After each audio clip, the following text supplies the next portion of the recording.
The following is a presentation of the St. Louis Chess Club.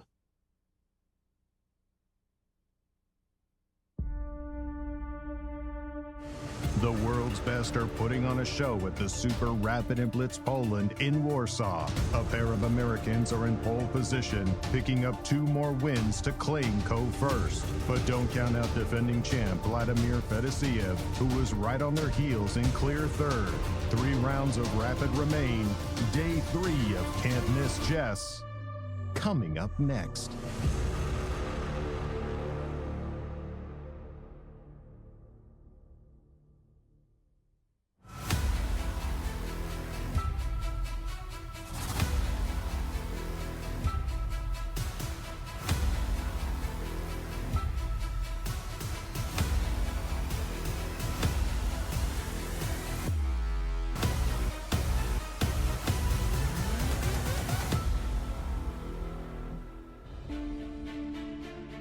Welcome back, chess fans, to Day 3 and the final day of Rapid here at the 2026 Super Rapid Blitz held in beautiful Warsaw, Poland. The players have been regaling us with their beautiful moves all throughout the first couple of days, but today it's all about who's going to be able to finish best and take the lead going into the Blitz portion. Let's go to the studio and start Day 3 action with Yasser, Maurice, and Naz. Well, it's the incredible city of Warsaw, Poland, famous for its monuments and statues and battles long past, but is the current battle with the top players in the world battling on the chessboard, vying for the prize of the very first stop on the Grand Chess Tour of 2026. Hello, everyone. I'm Grandmaster Maurice Ashley, and I'm in studio here in St. Louis. And we had an incredible day 2, which resulted in one American player atop the leaderboard where he normally stands, another surprising the world, and the chaser from last year right behind them. And yesterday, we had a fist bump. Well, let's start the action right now.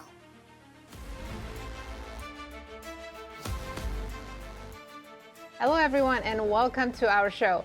I'm your host, Nazi Paikidze, and I'm here with the one and only Yasser Seirawan. Nazi, pleasure as always to be with you and Maurice in studio calling the action. Hello everyone, welcome to our show. Boy, day 2 was absolutely wonderful.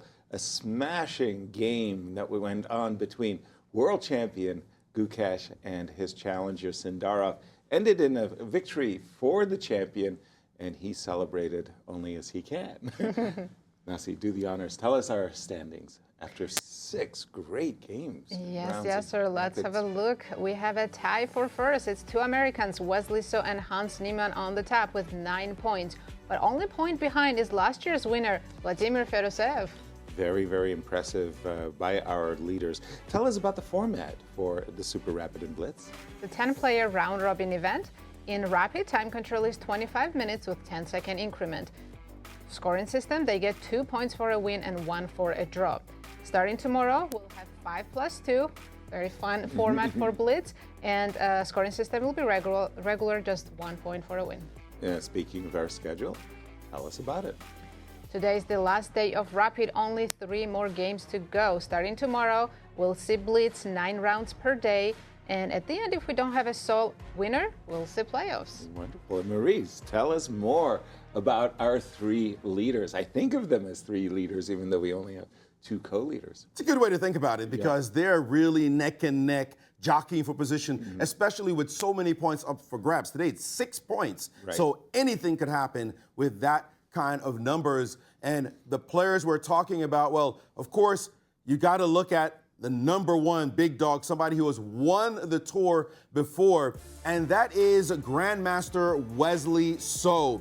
He started off the first day extremely hot, winning 2 in a row before losing to his countryman, Fabiano Caruana, in round 3, but then he shrugged that off and showed his resilience and won 2 in rounds 4 and 5, and then made a quick draw in round 6 to consolidate his position, now standing tied for first. And who's tied with him? Well, if I said an American player, you might think it's Fabi, but no can do. It's actually Hans Niemann on only his second stop with the Grand Chess Tour, we remember him playing in the Sinkfield Cup. Well, those memories he'll put behind him as he is showing that he is definitely somebody who belongs here. He hasn't lost a single game. The only player in the competition who hasn't lost a single game so far. You see his line score with a draw, a win, 2 draws, and then winning out his last 2 games. So he is definitely looking to make the chess speak for itself.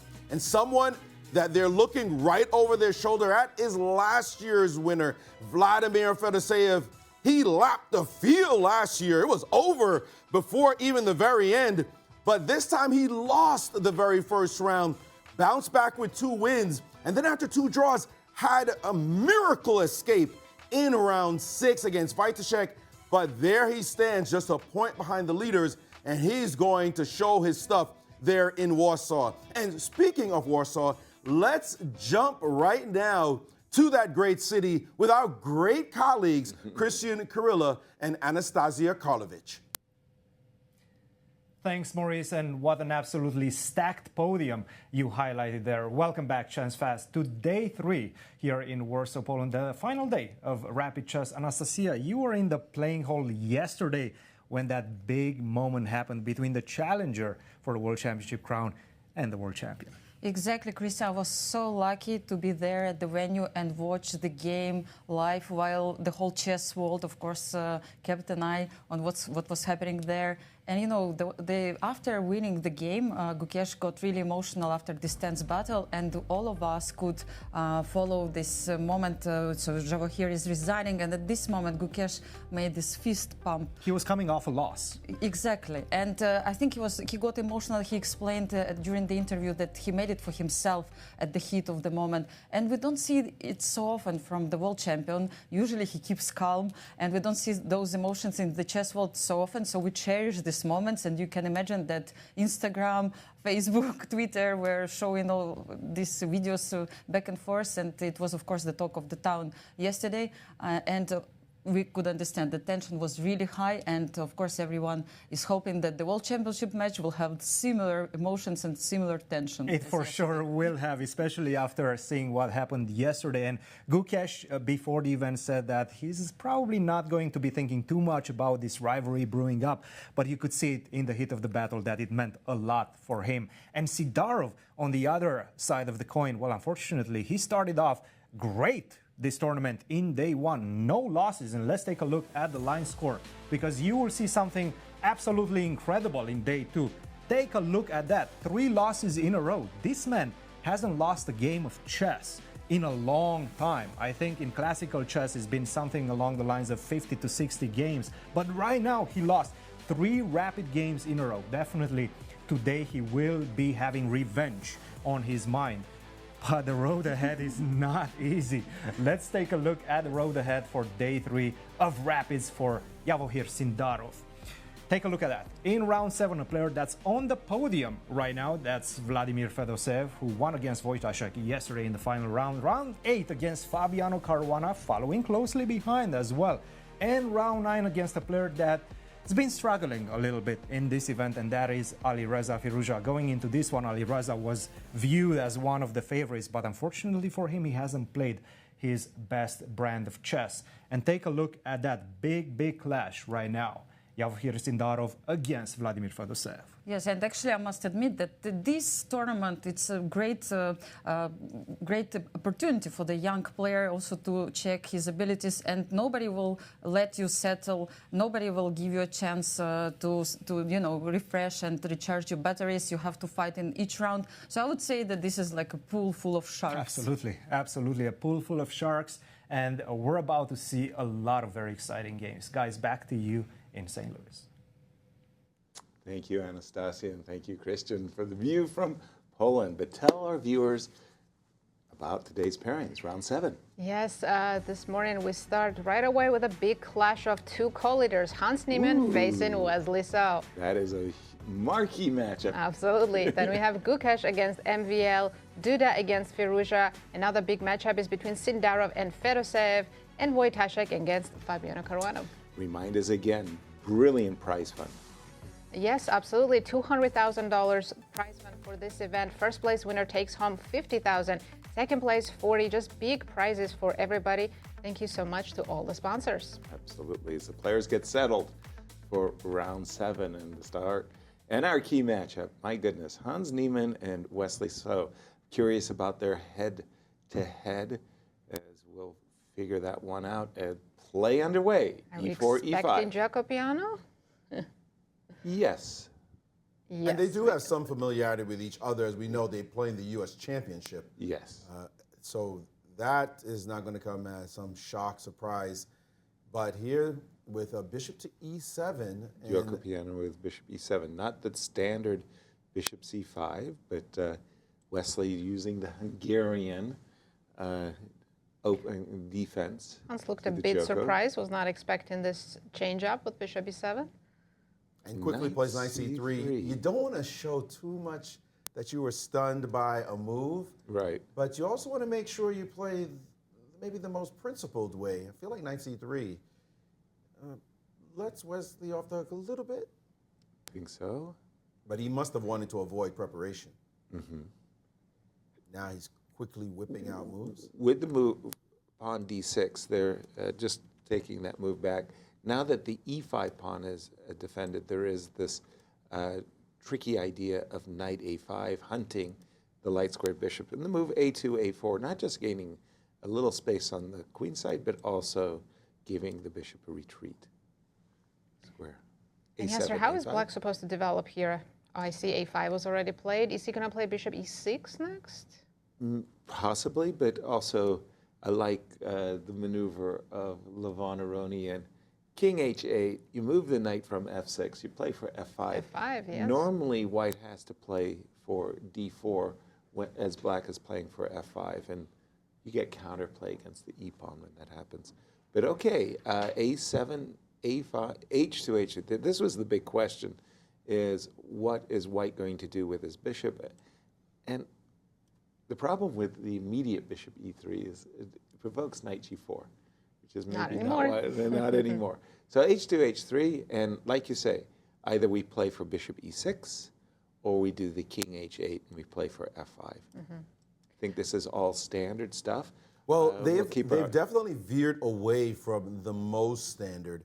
In again, that knight on c3 is Yes, it's agreed. been played often enough, but it's by far outstripped by main lines where the knight ends up on d2. And the pawn goes to c3. The pawn goes to c3. Knight ends up on f1, a la standard Ruy Lopez and Italian game positions. So that knight on c3, you start to wonder, how does white really push for an initiative? Where's the pawn break? Right. That's a real critical question here. Yes, your pieces are going to be developed, but now you've got to open up some lines for them, and it's not self-evident how you maneuver from this position. And so as far as Wesley is concerned, the opening has, generally speaking, been more or less a success. Absolutely. And again, for those of you joining us late, why is this game so important? Well, it features our two co-leaders. Two co-leaders, they have 9 points leading this whole field. This game, if it's decisive, could decide the tournament winner. Well, we know that the winner of the Rapid is often the overall winner of the tournament because Exactly. we've got these two stages, Rapids and Blitz stages. But for Wesley, big game. with Absolutely, black. and on the other hand, if this game ends in a draw and Fedoseev wins, he'll be joining the leaders, and then it'll be a 3-way tie. And yeah, come the Blitz. That's 18 points. What in the happens Blitz. if we move on to the Blitz section without a clear leader? Then who wins? Certainly not the commentator. Maurice, jump in. Well, they are proceeding apace as a knight is landed Whoa, on d5 and a whoa. capture of a pawn. Is this a pawn sacrifice? Knight b4. How are we? Oh, look at that, immediately d4. And then we play e4. I guess knight d2 does keep the pawn in that position. As Okay, rook e. You're really, look at Yasser. All he smells Hunting is the a pawn. That's potentially. Look, it's not going anywhere. Well, he could drop the bishop back and play for c4, though that will have some. I could also play c3 Some issue. and Well, c3 immediately, by the you. way, and push you Yeah. to go for this position. And then knight takes e4 would have to be calculated. Looks correct. And Okay. no pawn for you, Yasser. I was hoping. I was hoping. By the way, we should take a look at another position as this one proceeds. A little bit of pace, but take a look at the one with Sindarov. If you don't mind, Yes. one other moment. If I take the pawn on d4, queen takes, I got knight c2. Ha! And if knight takes, I've got knight takes d5. He found a way to win the pawn. f5. Well, thank you. he's Bishop g5. I do have a lot of pressure here and Yeah, compensation. just like a pawn you may not Rook appreciate e1. yeah. after Bishop G5. I've much tastier pawns in my life. I'll confess. That one leaves some indigestion. Sorry, Maurice, you were. But about no, to we got to share. jump to the other game. Which the other is? game between Sindarov and Fedoseev, because this one is on fire, and it looks Now, as though this is Fedoseev. the Joko piano. Yes, for that you Bishop to see. G5 is somewhat poorly timed, it turns out.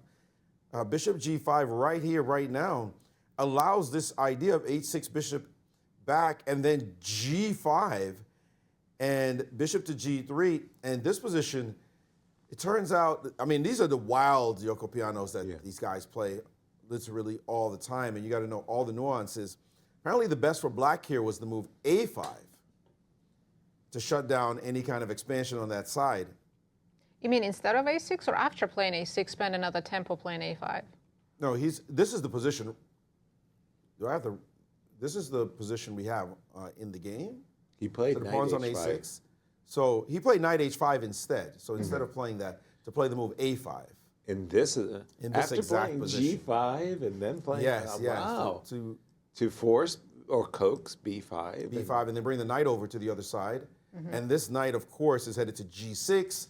And black just has standard great play with white not having much on that side. But these are the sharp positions you can play. He instead played knight h5, though. We go back to the game. And this is not bad for black either. White should take advantage of the moment to play a5 himself. And there's some tactics afoot here, I got to say, because right now, Sindarov can play a5, bishop to a7, and knight takes on e5, which is a normal tactic we see, like a beginner's tactic, but not these players at this level. The knight's hanging, so takes on g3, bishop takes f7 with check, king f8, and now knight g6 only move. And if you take the bishop, we're going down this long line, and after this capture, the engine's giving triple zeros to this position. Sure, that's obvious. I'm saying that in jest. Of course, this is a wild position that could certainly take place. And I think Sindarov is, look at his eyes. He looks like a hawk right now, trained on this central position, because knight takes e5. We can jump back to the live position. Knight takes e5 does look like a move to play. With the inclusion of a5 first, though. Yes, and we don't have, I'm looking at the live board. I see a5 on the screen there. We don't have it. That was your board. That A5. was my analysis board, sorry. So a5 has not yet been played, but a5 suggested you could do without it, get that space with a5, once and again, just take right away. So once again, the tactics are that we want to take on e5, attack the knight. Now, knight takes e5, bishop takes e5 is just bad, just flat out bad for black, pardon me. So you have to take on g3. This isn't, no choices here. No choice, Nancy. but it's also scary. You're giving up f7 with a check. That's right. And you're giving up, so white is giving up two minor pieces. Taking a lot of pawns. Rook and two pawns. By the way, king f7 is not obligatory. That's also something to note. King g7. Not taking the bishop? Not taking the bishop is possible because, after all, the rook on h1 is also hanging. So we That's take very the interesting. knight, and the difference might be queen f6 here. I think we should still take the rook on h8 instead of the knight. On Is that g3? the line? Because then there's some queen h5 ideas I have. Whoa. Okay, just a Let's second. get back to the king g7 So, position. not king takes f7, king g7, and then, sorry, Yeah, Maurice, can we take on h8 here? we take on h1, I presume? No. Whoop. After queen h5, there's just nothing. You just take queen h8, actually. And there's nothing. I mean, Just have one check. It's just a single check. This is a crazy line. That king g7 move. Oh, he's taking the e5 pawn. Look at that. His hand is hovering over that pawn. But he's hesitating. Explosive moment right now. We get back to the live position. This is it. And he definitely wants to capture on e5. Anything else, actually, and he's going to be worse. Right. If I play something knight d2. I mean, it's very early to say this, Knight but takes could he g7. lose 4 games in a row? Oh, Oh, no, that would, no. talk about Okay. mistreating the youngster as he shows up on the tour. And he's not sure at all. You see him there. He's uncertain. That's the second time it looks like he's reached to play knight takes e5. And he's trying now. A normally confident Javokhir, you know how he is. He just plays the move. Right. But he's lost some confidence. Losing 3 games in a row can do that to you. And he has captured on e5. And he's decided, let's go. We're going down the line right now. Bishop takes f7 with check. And I'm just waiting for, we've got the analysis board on the right side, the live screen, the live position on the left side. And We're there waiting, they go. Knight g6 check played. waiting for the players to catch up. Firozev's thinking here. He realized he can't take the bishop or leave it alive and go king King g7. g7. King g7 is actually the best move. No kidding. Don't take the bishop. King g7 is best, according to the engine. And that's not obvious. None of us here would say, oh, yeah, sure, of course you play king g7. But that tempo of knight takes h8 is compelling enough to restrict There's rook h7. Oh, the rook is not trapped. I thought it was trapped too. Same. Rook h7, and suddenly my pieces are entangled. And white's going to lose one of those minor pieces. And Oh, what do we that's a have? What's shock. the material imbalance after Well, that? right now I'm a piece down, right? Or no, I'm about. White is up, No, but up 2 pawns at up the moment. 2 pawns at the moment. About to lose a piece, though. the problem Okay. is that move queen f6, because queen h5, Or queen f3 here for white. Black just goes queen f6, probably. yes. Oh, he didn't play it. He took on f7, which is... That's a break for Sindarov, a big sigh of Yeah. relief for him, because now he can take and play the position, That we expected. and he'll have a rook and 2 pawns for the 2 minor pieces with an exposed black king. needed Oh, to he didn't capture on h8. I believe he did. capture. No, he No, And he then did Fedoseev not. played king g7. He did play king g7. No. Here in this position, he played king g7. He captured on h8. When you say he didn't capture on h8, the queen didn't capture on h8. That's your analysis, Yasser. Right. The queen did not capture on h8. The king moved to g7 instead, That's what I thought. which is a very fascinating subtlety. He's saying that After we take the knight, after you take the knight, which he'll we have to play queen 100% f6. do, that he's not needing to misplace his queen, so to speak. The knight is trapped after all. But queen f6 Threatens f2. is possible, but then queen f3. And then I win a third pawn. H6 pawn is hanging, right? Exactly. Well, he actually can wait one more tempo. He can develop the bishop or something? Okay, Develop the bishop and take with the rook. so we do have king g7 on the board. He's taken the knight. Now it's up to Vladimir to decide whether to play queen f6. Or bishop e6. And he's The queen knight f6 is his choice. is not going anywhere. But on the other hand, Maurice, after queen f3, am I a favorite to win this pawn? No, he trades queens and plays bishop d7. Gotcha. And the knight is going to be captured by the rook. What about knight f7, though? So Okay, bishop. then I'll play bishop e6. Okay, but then I'll play d4. Yeah, we have more moves coming. Or maybe... We do have queen f3 on the board, so I'll go back. And this is our live position as well as our analysis position. And what we've been debating here on panel is this idea that black is going to capture the knight, but he's going to leave the h6 pawn. White already has 2 pawns and a rook for 2 minor pieces, but 3 That would be pawns a and a lot. rook for 2 minor pieces is, materially speaking, too much. And we have been looking at queen takes f3 takes, not playing king takes, but trying to use the rook on a8. It turns out this move, bishop e6, is inferior to bishop d7, and this is a literally shocking situation. And let's see if he plays it, because bishop d7, knight f7 is supposed to be the best line. Just take the knight, Take the pawn. allow the pawn to drop. That's pawn number 3. King g7. And I will tell you, as not only as a study composer, but as someone who loves to do retrograde analysis puzzles, it is rare that you see White's pawn structure, because how did this pawn structure even occur?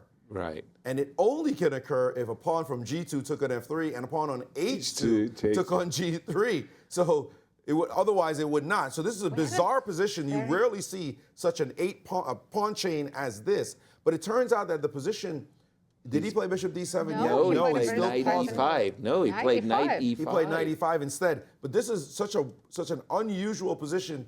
The players will, having not seen types of positions like this on a regular, can easily make errors, and that knight e5 is one of them, allowing king to e2, and Which defends both pawns. which defends both pawns. We make this point.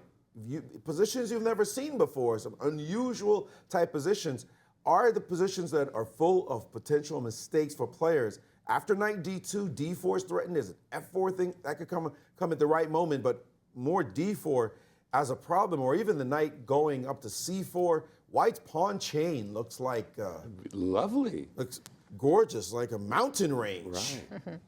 By the way, if we get into a position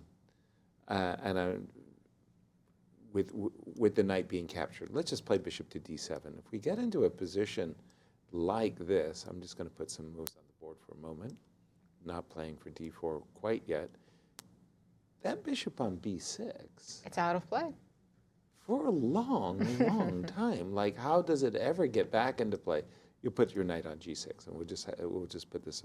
I mean, it's like you're just kind of.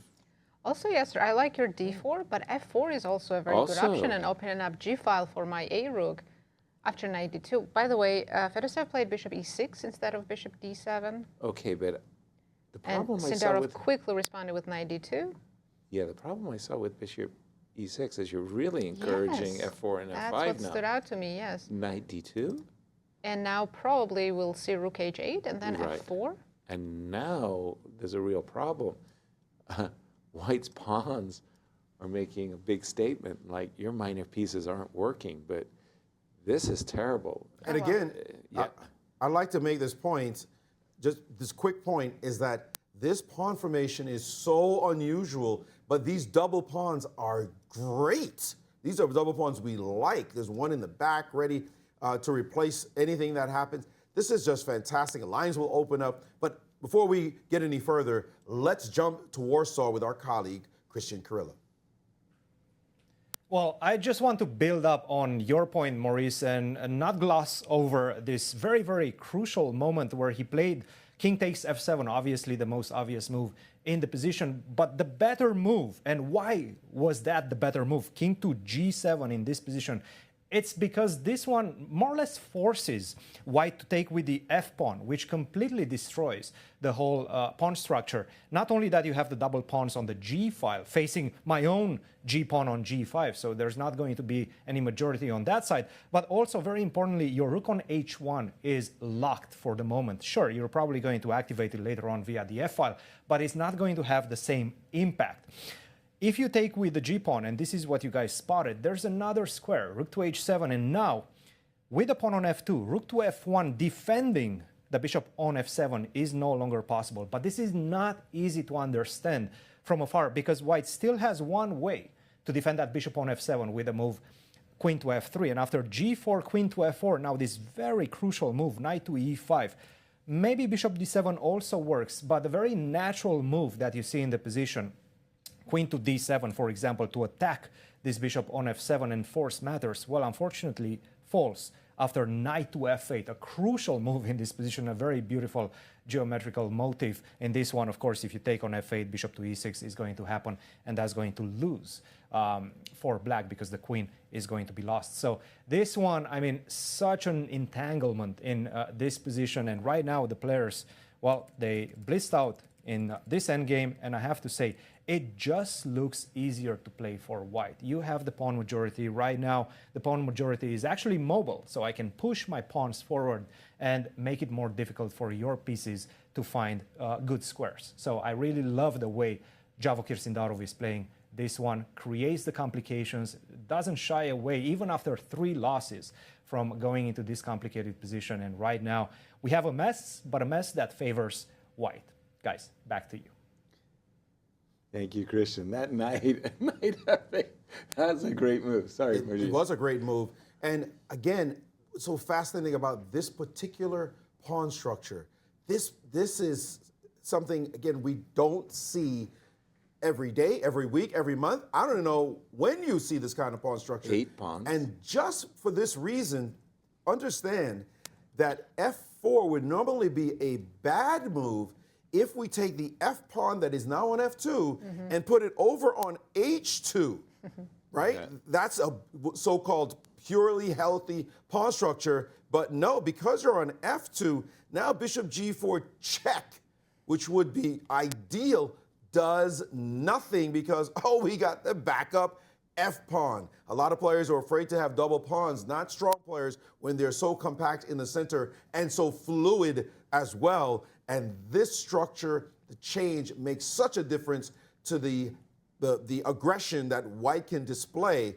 Now, black is facing just a monster pawn chain and is definitely in trouble in this position.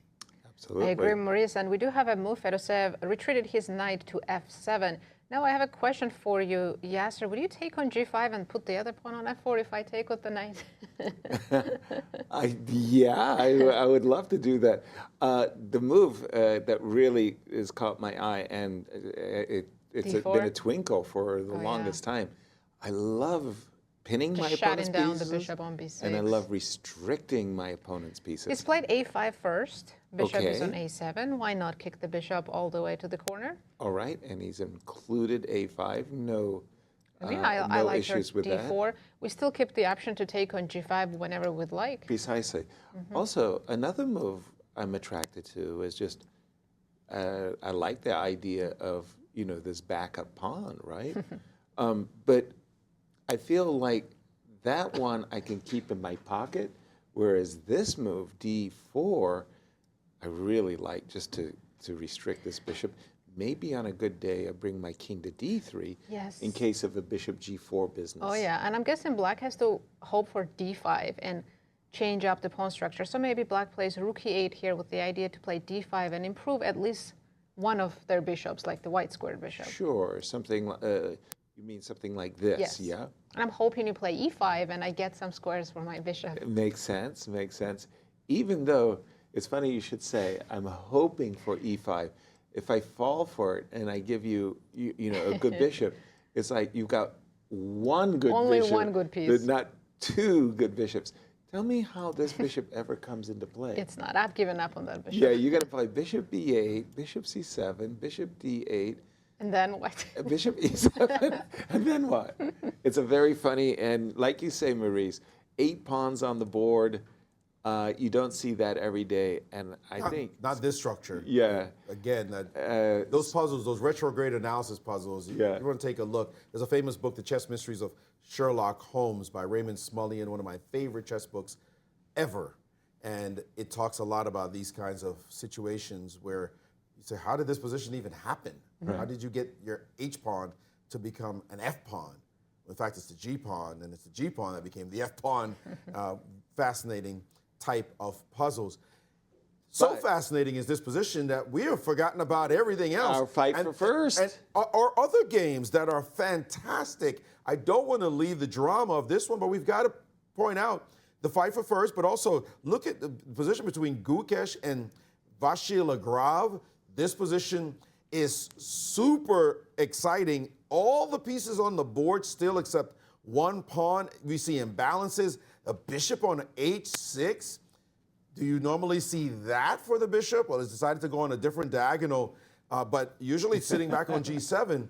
And so seeing a move like that one is unusual. Again, the imbalanced structure. Note the bishop on h2 as well. That's just a spy down the long diagonal. I might call it a sniper.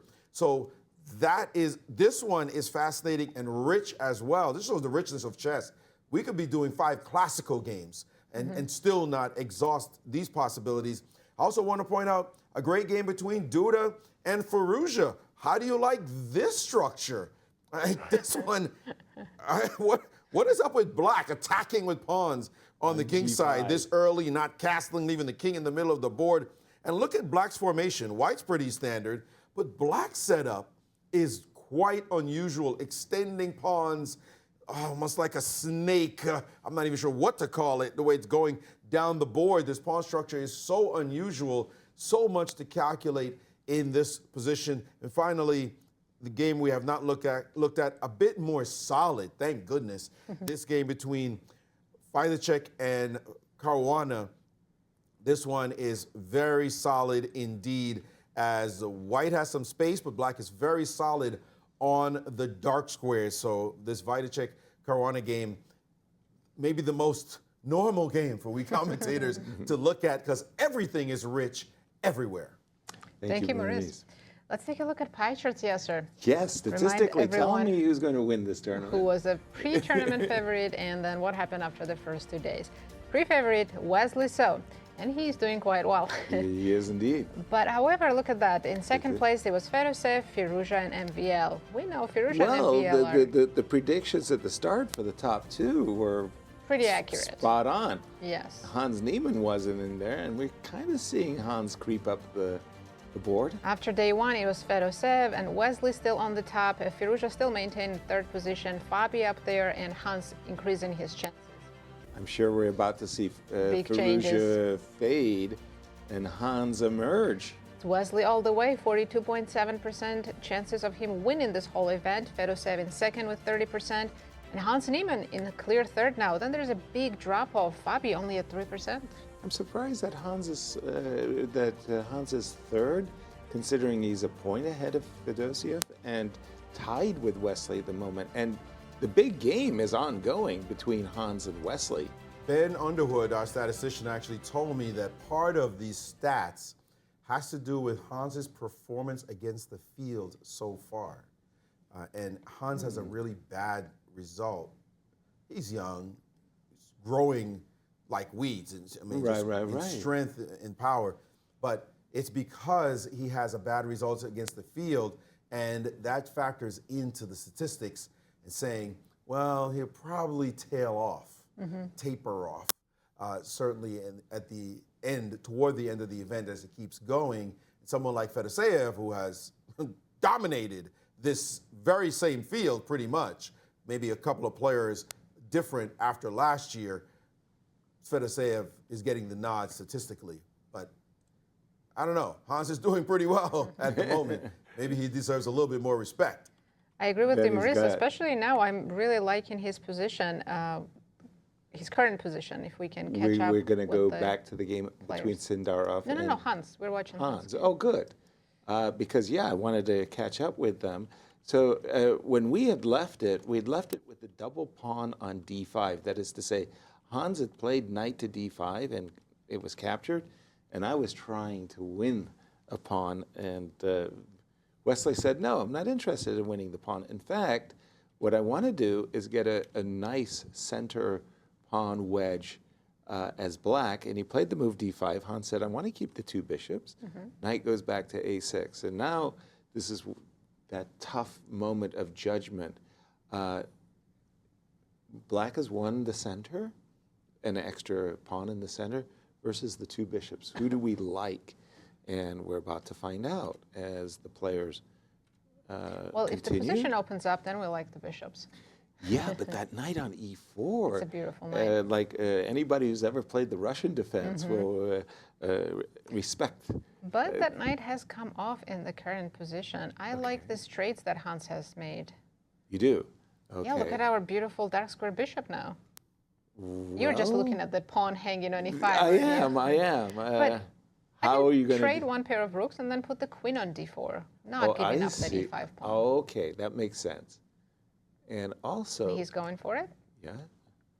You know, it's funny. I was trying to play the move rook f8, but the computer was playing it for me because that was the move that was played. Yes. So I was like, how did I do that? I was so clever. And queen to d4, which would simultaneously defend the pawn on e5 as well as menace the move queen b6. It's all about the dark squares in this position, and it's white who's dominating them. And if I may, because it just gives me such trauma, I tell my students, don't make bad trades. Please, don't make simplistic bad trades. It'll cost your position, especially the trade bishop takes knight, especially that trade. Be very careful. They're not equal pieces. It's 3 and 3. No, they're totally different characters. The bishop is a diagonal moving piece controlling a bunch of squares of its color, and the knight is a much more devilish type piece. The way it moves, but it may be slower, but it shifts color. So you have to be very careful. And Wesley, if he were one of my students, which I could not even begin to call Wesley my student, as he schooled me all day, I would be saying, why did you play bishop takes on e5? Why did you do it right here, right now? And his simple point would be, well, that pawn looks pretty good. I'm going to track it down, and my structure will start to move with the move c5. Looks pretty good. And Hans plays the same trade.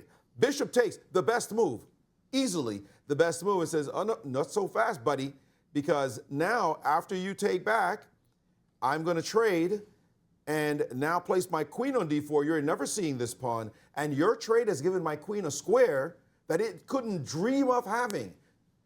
There was no way I was even thinking about the d4 square, but you just basically forced me to find this fantastic square for my queen, and now it is your knight that's on the side, and those trades have led to a superior dark square bishop.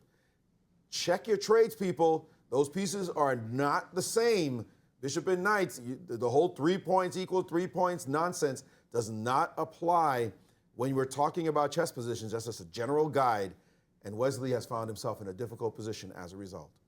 Absolutely agree with you, Maurice. I think we should jump back to Sindarov's game because Fedoseev made another mistake, and now Sindarov is cruising in his game.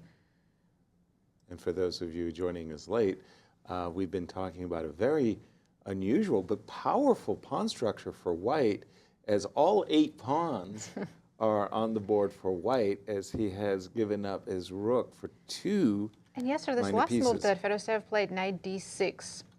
Okay, so you want to go back and catch up? it was the d4, rook e8, king. We're looking at d5 here, but that wasn't played. Bishop to d7, f3. I think that's a good move. Just what are you going to do? c5. Trying to break out of jail. Yeah, well, that bishop on a7 is really in a prison. I like it. b7 pawn is the target. Oh, that's a surprise move. Oh, I would be all about wanting to play the move d5. But what's the rush? He played rook b8. And I want to ask you, after this knight d6, could Sindarov simply play e5 and take the pawn on b7? Because if you give me a check on f5, I've got a beautiful knight e4 move. Yes.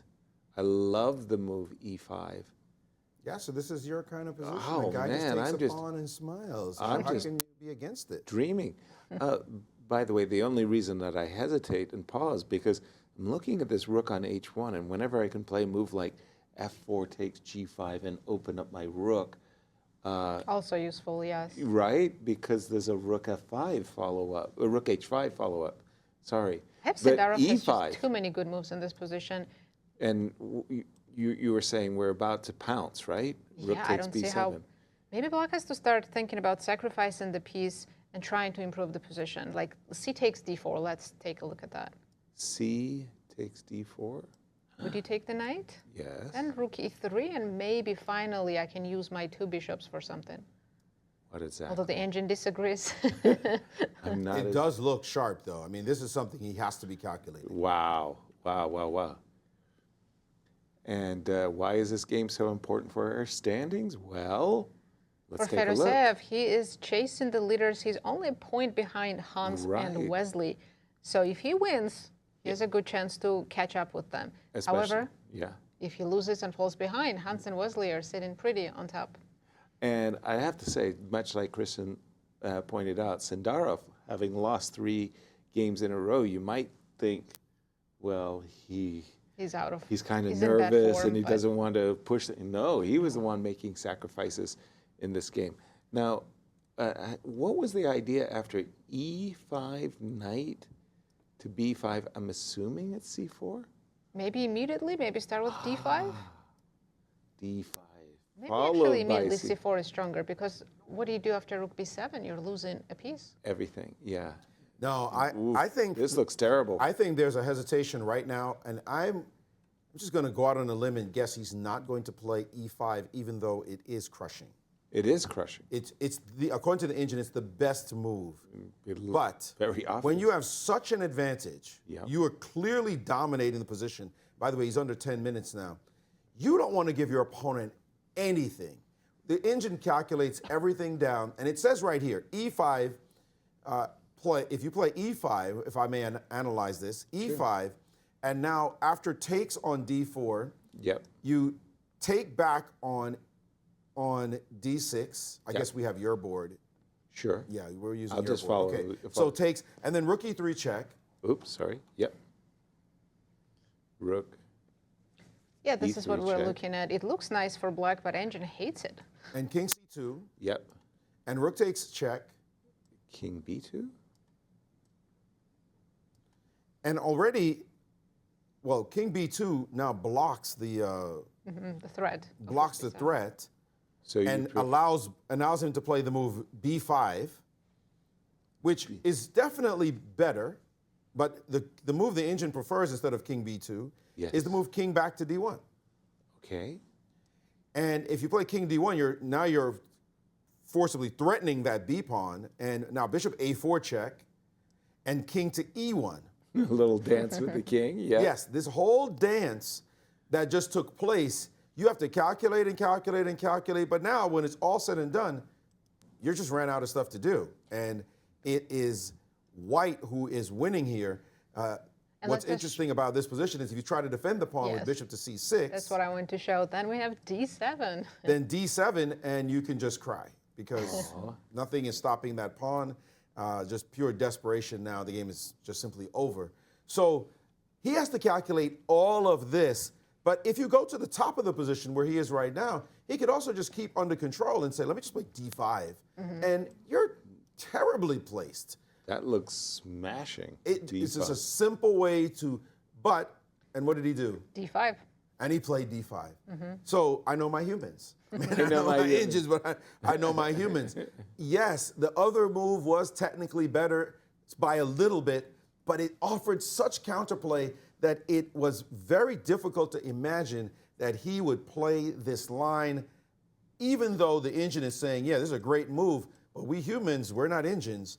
And he avoided the complications of that position, which, of course, he's still winning. Of course. I was going to say that I found the problem I think Sindarov had is he had 2 really wonderful ideas, E5 and D5, and he even had a third. C4 or? No. F takes G, right? I love this as an opportunity, because that king looks vulnerable. And if I go king, oh yeah, you want to double on H5? I wanted to double on the H file. Practically, this looks great, but we can see if Albar says this is now equal. This is not the way to go, but I'm just saying it's an easy path to look sure. at and go, oh, wait a minute, I got something going on here as well. But after D5, thing is he wants to play E5 next move, and now black doesn't even have that counterplay with C takes D4. I would just offer that I really like to play C4 and then E5. Oh, then I've got just, completely domination.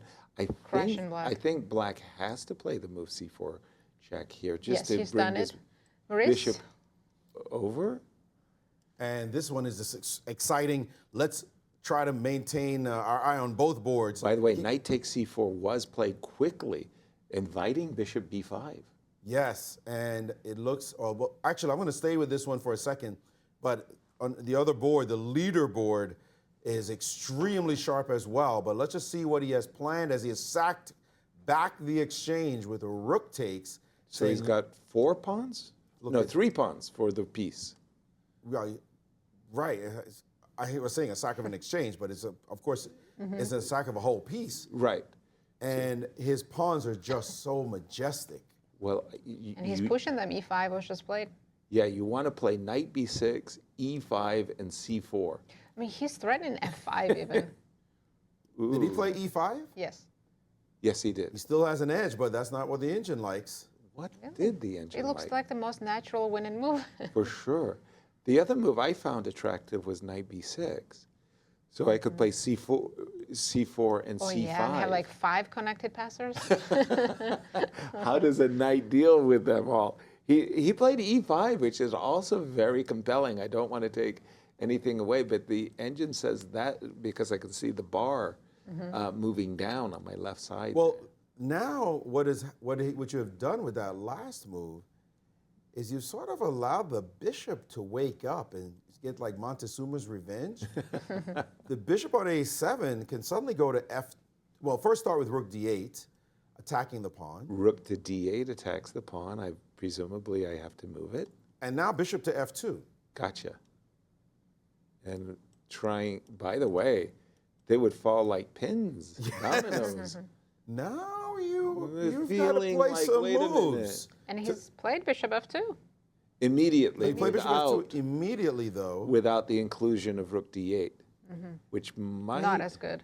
Which is not as good, though. That pawn chain is not as nice. Now you can play knight to e3 safely. I'm curious what the difference is between rook d8, e5, and then bishop to f2. That's a sneaky way to protect g3, right? Because of the knight f5 fork. Right? Oh, but this is sneaky. Look at this. This is the point. By playing rook d8 first, Okay. by playing rook d8 first, I'm not sure why my analysis board is not up, but rook d8 first, then d6, now bishop f2, knight to e3 can be met by knight takes on d6. And this is the point, and suddenly you have no advantage. Pawn takes, rook takes on d6. You cannot play king e4 because of rook to e6, you lose. You must now drop your king back, and that allows a trade, and this endgame is not what the doctor ordered. White will have blown it in this position. So rook to d8 was the accurate move. Instead, he played this move, bishop to f2 first, and that allows knight to e3, which has not been played as yet. Knight e3, there's no sacrifice on d6. The pawns remain alive. Although you do have to sort of be counterintuitive because you are, after knight e3, allowing the c pawn to drop. We'll take either on f4 first or take immediately here. And this position after d6 is supposed to still be much better for white, but you did give up some stuff. This is not as obvious anymore. The position has become very difficult right here, right now. Let's jump to Cristian in Warsaw to hear his thoughts.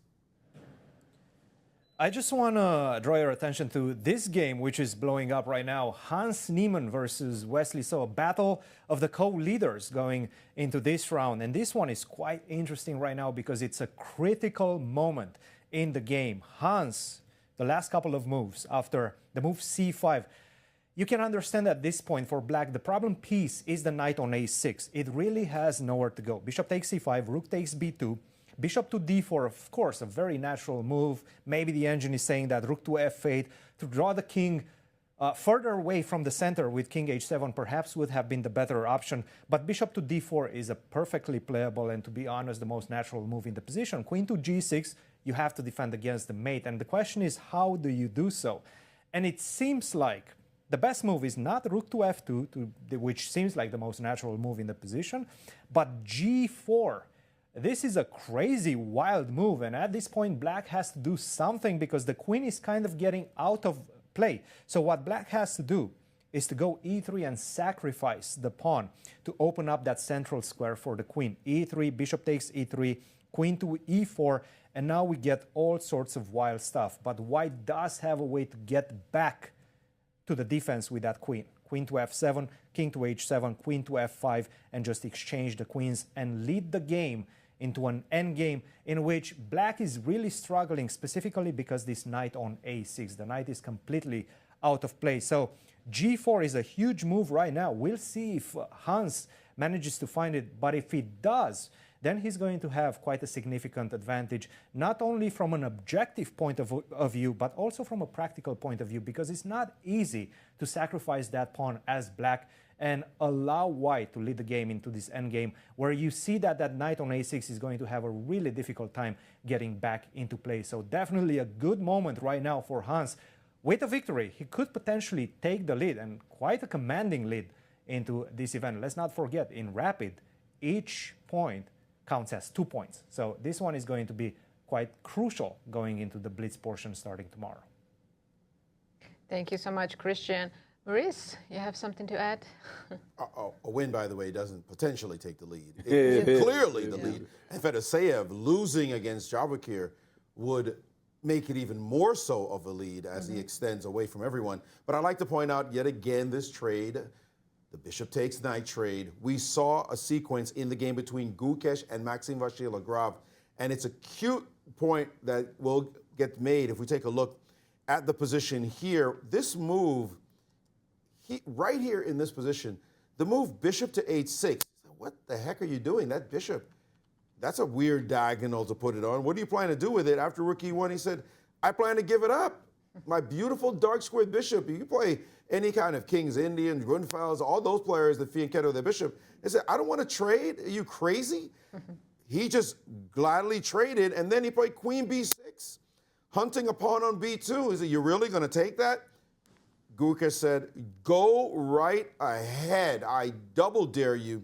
And why didn't he take queen takes b2? Because after knight to c4, now queen takes c3, you get a second pawn, rook to c1. Where is your queen going to hide? You have to play queen b4, now rook to b1. A nice back and forth maneuver. The queen is trapped. If it goes to c3, suddenly rook to b3, and it has nowhere to go. That meant that white's pawn structure is actually better, and white has maintained the bishops after knight to d2. Black had to avoid all that and play the miserable knight to d8. Why did you trade on e3? Why play queen b6, only to have to back up? And now cruising is white after this sequence. Maybe could have played more accurately, as now we see another trade, but white is currently a bit ahead in this position, though I have to say that MVL has weathered the storm because of some inaccuracies by Gukesh. But that bishop takes knight trade, you've got to look 2-3 times before you make it. And you were seeing star players make a trade that is not good for their position. Thank you, Maurice. Let's go back to actually our leaders, Hans and Wesley, because Hans didn't play that g4 move that Cristian was showing us. Sorry, I went to the Sindarov found games. the 93 move. He did, yes. he did. And look at that. Hans played rook f2, and now I think Wesley has a perfect opportunity to equalize. Maybe give a check on b1 first. okay, Because you have to go rook f1. because king h2 is I met think by... you don't want to allow queen d6 check and... Okay, so you wanted to say that we could make a draw, and Wesley... Exactly. Or you can even take on f1 and then play queen f7 and trade all the major pieces. That would be it. But aren't And you I have an leaving extra the- pawn. I know, you are losing a5, but then you can play knight c5 and win a4. Wow. So I Good think point. Wesley is out of trouble completely now. Quote, G4 was such a hard move to play. You see E3 Looks and very queen risky. E4 and all that, and you say, wait a second, what am I allowing? exactly. Opening up my king like that. You have to have pure confidence that And this he's- is good for you. He's And given the check. He has given the check, by the way, yes.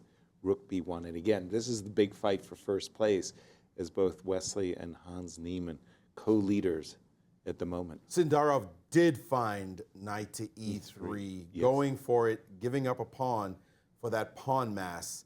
So he is looking like he's going to bring Fedoseev down to earth Help me. and win a game again, finally. And help me again, why is king h2 bad? Well, queen d6 check. g3, Well, your king is now long-term weak. and I'm threatening mate in 1. Yes, I do have to defend that first. You got to play knight c7 or That's something? what I'm thinking, yeah. Knight c7. Here we go. He's reaching for his king, is Hans. And he's Yeah, done he's it. done King king h2. Queen d6 Quickly. quickly. G3 quickly. Yeah, knight c7 also played already. He And wants to play knight e6 soon. soon, immediately. I mean, knight e6, that's a massive transfer from the knight from a bad square to a central square, and maybe a hip hop to capturing the bishop, or massive square on f3. So One can knight, dream, right? Knight from a6 to f3. exactly. I have a dream. Put that knight on this, f3. This is not just he just play casually. This is a h4? 3-result game. But we should point, the pawn on a5, Is toast. It was hanging, but Hans didn't take it. He played the h4 move. I think he was worried about knight going to g5. H4 in this position, remarkable. So, well, before we get to G4, oh, he blunder. said a trap. Oh, I forgot about Queen F7 check. That's why I was saying knight e6 soon, not right Soon, away. not immediately. Okay, soon. So H4, now it's your turn, Wesley. So, okay, what can... Some improving moves, maybe some prophylaxis move. but back up. Yeah? No, this is the current position. No, but yes, exactly. But you're saying he set a trap Oh, yeah. because 90. show the audience why Queen king, F7 check. why king to h7 is a blunder. Jack, king, I'm assuming. Do I have something like this? No, It's that's not queen the to winning 6. move. What's the winning move? We have to have a winning move here. Do we include bishop e5 Maybe. for some unknown reasons? No. Well, no, then if I'm going to do that, with my queen on f7, hold on. Yeah, I let was me thinking pause rook this. f6 here. Yeah, let me pause. Yeah, so Oh we're yeah, rook f6 just threatening. attacks the knight. Yeah, A rook And then- b2 check, and rook check just go up. h3 hide. That's the crusher. So h4 also creates this little hiding spot for white's king on h3. Yeah, This is what Hans is and calculating. he's, I mean, the knight's just gone actually in that position. So we cannot touch the knight. Maybe we have to start with king h7? Is Right h4 now, a queen good move, c6 by is the a way? good move for black. Queen c6 right now. Yeah. With With the idea of queen c4. with what idea? Or make a move for white. Well, this No, I'm is just hard. curious. I'll I'm pass. just and improving my Queen pieces and then c4. What are you gonna queen d? What? That's not clear. queen c6. That's a hard move to play. That is a weird one, all right. By the way, big update in Gukesh's game. He's made a couple of bad moves and now MVL much better. Oh, really? Because that whole idea of Maxime's bishop takes e3 we didn't like. We thought Gukesh was the one who was in pole position. But now the knight has got a Mutual great mistakes. square on MVL also e4. missed the best opportunity, just mutual mistakes. What was that? After bishop f4, It was a few moves ago. They're just Oh, playing really sorry. fast because Gukesh was very low on time and they played very quickly. it looks like they're about We to missed get their into mutual blunders. a major piece ending as the rook on f8 is not moving. Well, let's jump back then to the game between Sindarov and Fedoseev as the pawns are rolling now, and the March knight. of the ants. Sorry. March of the ants. Yes, that's one way of putting it for sure. Black's knight doesn't know what to do exactly, and the pawn structure so favors white. The pawn on b7 is weak. The king is tethered to the pawn on h6. The white king plans to march up the board and assist the knight, or actually leap into the b6 square and grab the b7 pawn. So there's just tremendous flexibility for white right now, and king d4 is just a natural move. Go for it, king d4. He does have to think about knight e2 check, I would say, as a move, but he can ignore that whole side and say, you think you're touching my pawn? I've got a d7 and e6 siding coming at you if you're not careful, and this is just deadly after the king c5 move. So this position here is winning for white, just winning. The march of the king straight down the board. And Sindarov, at the moment, did he? No, he played rook c1. Oh, that's a big mistake. And he made a mistake instead. Rook and has allowed the knight c1. to go back to b5 and defend the position. And now he has lost his advantage. He must have thought that this was going to be enough, but after rook to d8, his pawns, he separated them from the rest of his pieces, and the knight has a way back home now. Oh, and he played it too quickly. He played knight to d6. We're seeing mistake after mistake. Knight to d6 is a bad move here. You should have taken on f4 first. Now king d4 just completely winning, or even rook d1. Sindarov close to winning. Incredible. King d4. The point is, if you try to take on f4 after king d4, he'll ignore it and just play king d5 and say, talk to my king. Your knight is going to have to move, and then rook c8 will land on the board. He's done it. He's played king d4. That's the winning move, This as you've complexity described it. of this structure, you can see why these strong players will make mistakes, and that indeed was an error. Sindarov about to take down one of the chasers, the key chaser in this round. Fedoseev in big trouble. In our two key games, f6. so much is happening. Wesley just missed a winning move, and now No. Hans has equalized again. No, really? It was completely crushing for Wesley, so I don't know where I'm supposed to go. I know Go. too much is happening all at once. Well, let's at least see that. We know Sindarov is going to win this game. There's going to Well, be he's got to resignation play. soon. He's But got to let's- play king d5. He did. Oh, Yeah, he he On the has. board. Oh, King d5 sorry. is on the board, and that's crushing. King d5. I mean, we might see resignation there. Where do you put the knight? King e7. King e7, I can't move the knight and allow rook c8. and then here you take on g5, go rook h1, and that's the resignation, right? He has played, by the way, king e7. Yeah, we take on g5, Take or on immediately rook h1, also looks good. or immediately rook h1. Same idea, taking on g5, but you're hoping to play rook to h7 in this case, yeah? Yeah. So, all right, I like this. I mean, this Take you on can't break the structure of these two No. pawns. And if a rook shows up, That's it. the game is over. Yeah. 40 seconds for Sindarov, but I'm sure He's going to find it. of course. Well, Wow. I mean, the reality is there's nothing to do to improve his position other He's than taken this on capture. g5. And black is in desperate straits. Time's not a factor, right? No. 1 minute, No, 4 no, no, this minutes. is too easy. Not for him. Yeah. No, this is just too easy. You get a rook to the H file, and it's going to be Johnny Ballgame. Johnny Ballgame. Just refreshing the board. So this is the live position. We've just seen Sindarov play f4, takes g5, and he's looking to activate his rook on the h file with rook h1 and rook h7, Yep. and then the two pawns. Yeah, this is completely hopeless for Fedoseev. And Sindarov will be bouncing back after 3 losses. That's the best way to bounce back. 3 losses, it'll take the wind out of confidence out of your sails. And we're going to jump to the game of Hans Niemann and Wesley as those two players are battling for first. And I heard you say, Maurice, that Wesley missed a win?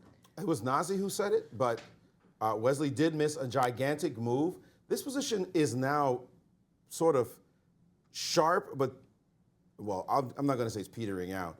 It is currently at 000. Both sides have clear passed pawns in a major piece ending, which could easily see the trade of queens in a second, which would definitely make it just a draw because both sides have powerful passed pawns that cannot be disturbed.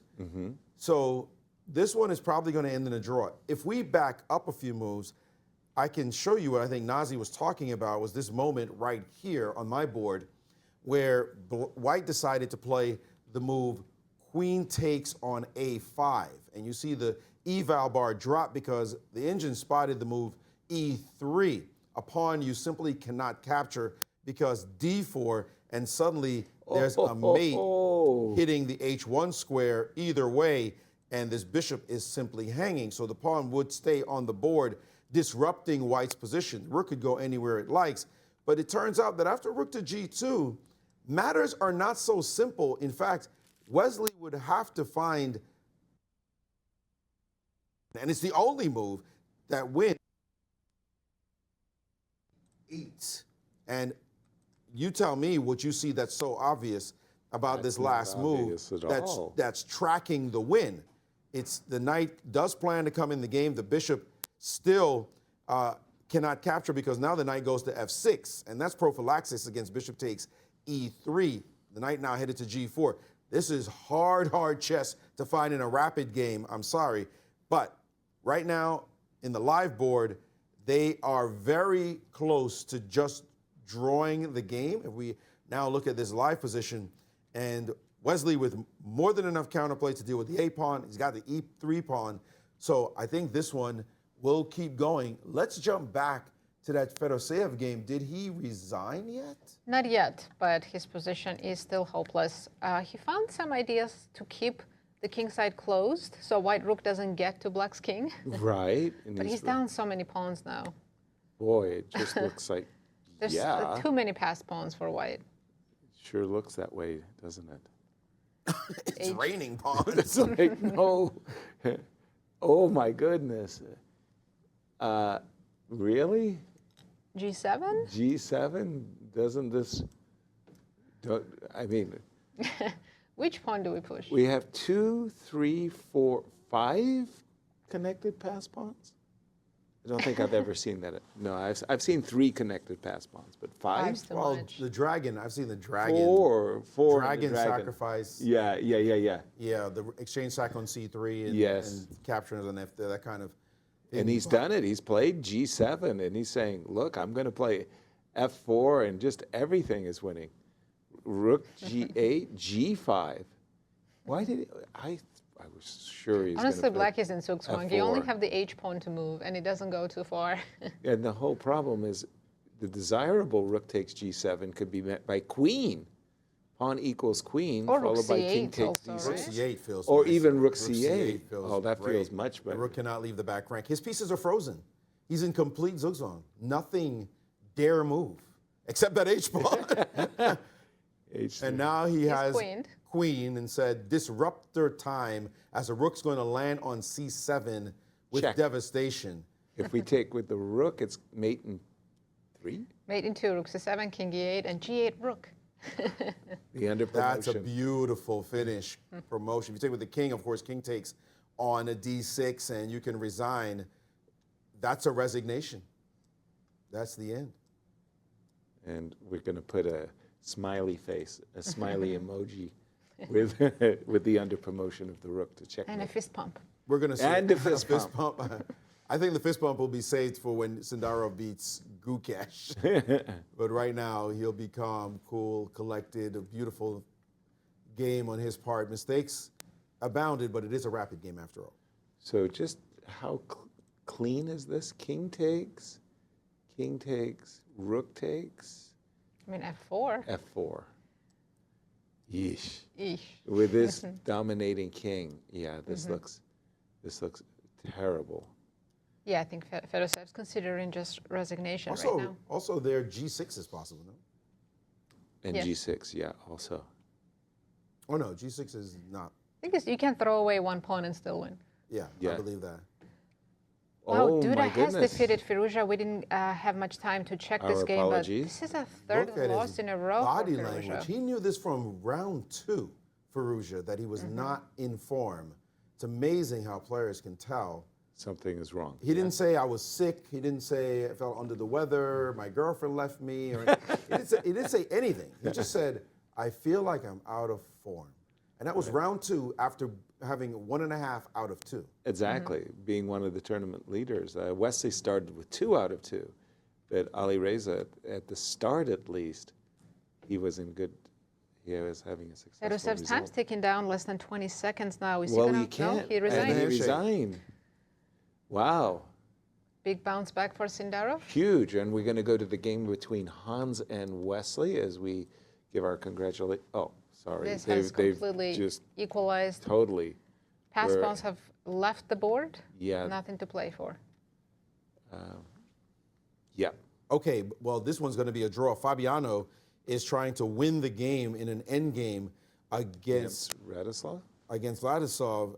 His knight proving to be. Ooh, this is one of these dominating knight positions versus bad bishop, Yeah, thank yeah.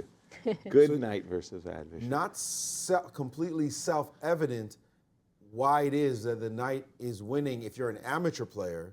That, okay, bishop versus knight, the eternal argument yet again, but how do you just win so easily, as the engine's saying, this is over, not even close.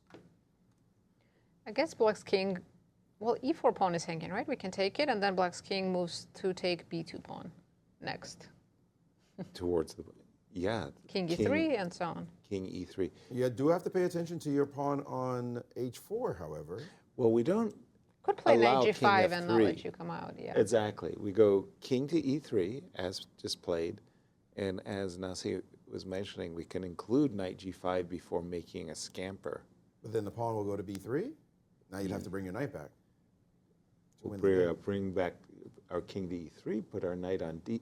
Our knight doesn't need to be on g5, it can be on d2. Even better. And do the same thing. Or Yes. d4. D2 or d4, yeah.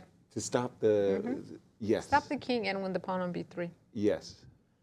So first things first, he's decided he's going to attack the pawn with the knight, is Fabi? Maybe not even move the king on e3 Oh, by yet. the way, even knight to d3 to f4, force the king into this horrible Yep. corner. Can I check Well, the king? the bishop, but wait a second, Yas, the bishop is on d7, so he doesn't have to go into the corner. Ah, I'll still go knight to d3 in any case. Knight to d3, knight has to played f4. Yeah, I mean, the knight just looks... The king on f1 is not that much better than king on h2. No, but if you do go king f1... But then we can switch to the king side and win the h3. And that's a juice, and he's done it. He's gone king to g1. I'm expecting king to f3, force the king to h2, dominate Put them in with Sukandar. king f2. Yes. Oh, actually, this is going to be one of those model... But wait a second, he wins Good the knight. b pawn right now, doesn't he? Knight e2, Knight Check. d4? and knight d4, that just He takes does. the b pawn. Yep. Oh, that's simple. If he notices that. I'd notice. Yeah. Knight He's got plenty of E2, time, over 2 minutes to think about it. So Knight e2 sure he'll find check. it.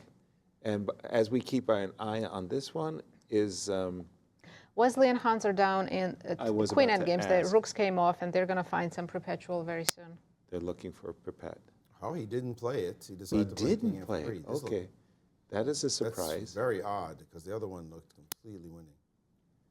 He decided to lock the king in, which is, of course, very good as well. Very, very good. This is one of those really textbook model endings of a good knight versus bad He has bishop, another idea. He could put the knight on f3. Okay. which he's about to do. Oh, he did it, and then play king g3. In which case, the king is stalemated. I think the game is over. And then he he's just decided played I knight got to enough. d4. Okay, knight d4 finally did get played. We're going to jump back to the game between Hans and Wesley once again. Necessary win for Fabi. Congrats, because yesterday he had a tough day. He did indeed. And it's a queen ending of queen and 3 versus queen and 3, which, well, Not a very exciting endgame. No, this is It is a draw. This is, Yeah. unless something crazy happens, they will But- maintain their but- lead. but Actually, Hans- they've improved over But why- from round one. If this position ends in a draw, then they will be co-leaders yet again, but now with a point an additional point separation Yes. from Fedoseev, who was trailing them thanks to Sindarov beating him. Yeah. So, by the way, the other game, Gukesh versus Vachier-Lagrave, Gukesh is down a pawn, but with a nice bind in that position. And as you just said it, I think he made a mistake, and MVL now has a chance to win. That's a commentator's curse Yeah. right there.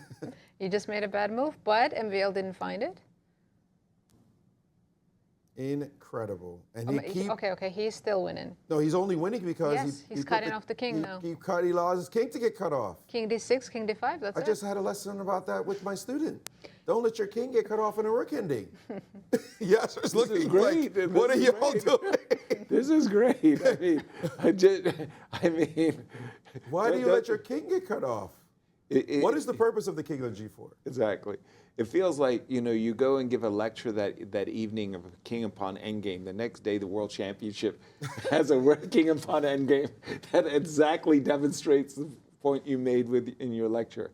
That's Literally, my last lesson was don't let your king get cut off. Yeah, how basic that is, right? Right. Don't let your king get cut off. And he just let his king get cut off. dang, hate that. Can't even explain that. I know, Right. I know. Just a big blunder. Uh-oh, here's coming. Oh, Black's king is very strong in this position. It's going to be the hero of the game, winning that d5 pawn soon. That is wild. Wow. I am just Rook flummoxed. f4 check and rook f5. King e4 is coming. Oh, Just don't play king f5 and blunder the rook. King f4, King f4 does look very winning. doesn't it? Yeah. Gotta go king So h4. far, we've had all decisive results, by the way. We expect it to be a draw between Hans and Wesley, but 4 decisive results. One of the things I really loved as we were coming on air in day one was just looking across the players. They're gangsters. Everybody plays for a win. Everybody plays for a win. Don't tell me that MVL is going to make a draw on a Grunfeld, because he's ready to play when he's playing the Grunfeld. Ooh, rook to d4. That's a Oh, nasty. that's a nice way to win the And- pawn king d6. Or rook to e4, perhaps? Did Gukesh move? Oh, he didn't give a check. He played rook f3. He wants to go rook f7 and at least take one pawn. Yeah, Yeah, but king rook, e6, and you king don't take any pawn. You get one, but you have to give up your g pawn. Right. And that's just rook academic. f7, king e6. Well, the players are moving very quickly, but it's a two pawn to nothing advantage. And these are not h and f pawns, which are technically No. a draw. This is a very winning endgame. Yeah, no chances You can play whatsoever. king f6, right? Yes. Yes. Because on rook e7 there was rook f5. But yeah, this is very simple technical endgame. In fact, This will be his second win in a row for MVL. He finished yesterday with a win because we know he had a disastrous first day. yes, he did. But he's waking up now. He's being himself. Yeah. That's terrible when somebody's having a bad tournament and it's like, I want to play them, and by the time you get to play them, they've winning completely recovered. They're beating everybody, and it's like, why couldn't I play that guy, 5 days ago? And MVL now is looking for the cleanest way. Cleanest might not be the right word. The setup that constrains white in such a way that you don't even need your second pawn. Exactly. You're not trying to push two. You don't need to queen both. You Right. need to queen one. So if you could cut the king off again in some way while maintaining shelter and the like, then he will be in big trouble. And there he just swung that over. He will be able to defend his e pawn with his rook from a7 as needed. He'll use the pawn as shelter. One of the pawns, particularly the e pawn, but also the g pawn as shelter. As the king comes up the board, White's rook will not be able to harass that king with checks. As you see here, king f5 has been played. You give check with your rook laterally. It will simply be met by the move e5. So he decided instead to do it along the file. But now he'll be... You throw a check, drop White's king all the way down to second rank. There he gets pushed back. Do you push e5? Yes. Why not? Absolutely. And here they come, slowly but surely. This position is hopeless. I think one of the crucial parts, whenever you have a technically winning ending material ahead like this, you don't have to rush. Play slow, steady moves. Savor it. Safe. Yeah. Savor. Yo, this is You want to keep delish. playing? We can do this all day. Exactly. But it is a key point. Do not rush. Do not rush. In his great book, Shereshevsky, an endgame strategy, talked about Wonderful book. I was happy to publish it. Yeah. And we do have a draw in our co-leaders. Right, 2 leaders draw and extend their lead. They will still be co-leading, but Fedoseev falls behind by 2 points now from the leaders. Exactly. But Wesley missed the winning opportunity, but as Maurice showed, it was not that simple. I thought that Hans missed a great opportunity Earlier, that it game was as well. better. I think it's a fair result, and I think both players are sore that they didn't win the game. And now we see that Six. just gently Yeah, Maxime is nursing. enjoying this endgame. The king is about to step into the limelight. King And there he E4. goes. Oh, not King E4, King G4. Okay, again, kind of looking for Squeezing White's opportunities. king, gaining more space with each move. Exactly. Noticing it for the first time that, well, Gukesh is not playing on increments. That's being a little bit too strong. But he is lower on the clock, yes. Much lower. 2 minutes difference. Check. And here we go where we have this position where if King E3, Yeah. he can actually bail on the E pawn is black if he wanted to, and just win with the G pawn. So this is what eventually will happen. One of those pawns can go, we don't care. We'll just set up a position where the king is just too dominant. But right now that the white king is all the way back, he's going to bring his king up the board, is black.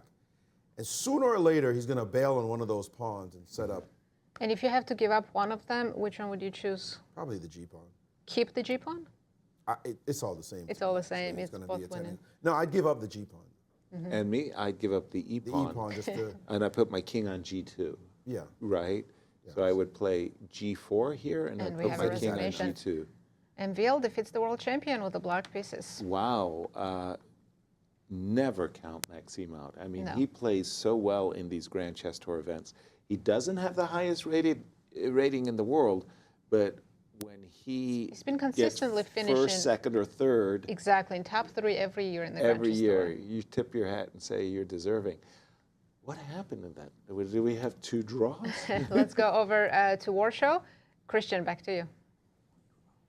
Thanks, guys. What an absolutely incredible round, 4 decisive results. And of course, Hans versus Wesley, that could have been decisive as well. One game that we didn't really pay a lot of attention to was this one between Duda and Alireza.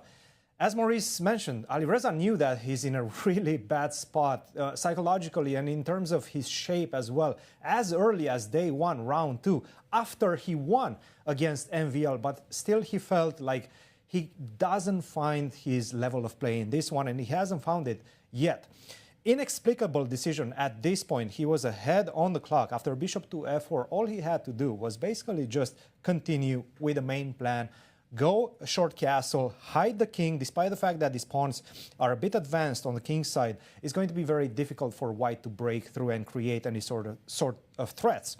What he did was bishop to h6, an inexplicable, once again, decision, because after bishop takes h6, rook takes h6, not only that you're exchanging one of your main defenders for the king, but also that rook on h6 is completely out of play, and you're not going to be able to castle. You're going to have to find a way, a trajectory for the king to go to safety, but it's not easy to do, especially because white found this very strong move b4, opening things up.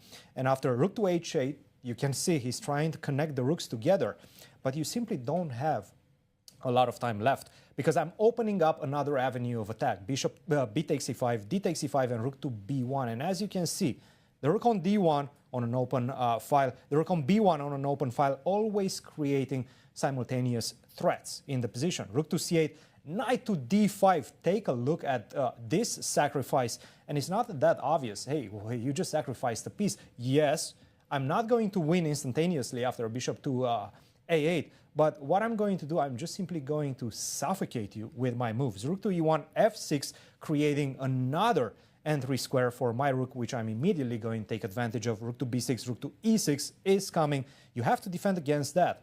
But at this point, bishop to e4, creating the battery. Now I'm threatening to go queen to g6 and invade your position. Rook to h6, you have to defend against that, but now you're completely paralyzed. All of my pieces are playing towards the attack with one goal in mind, and you're just simply stuck. Bishop to b7, bishop to f4, bishop to d7, and now I'm just simply going to finish the job.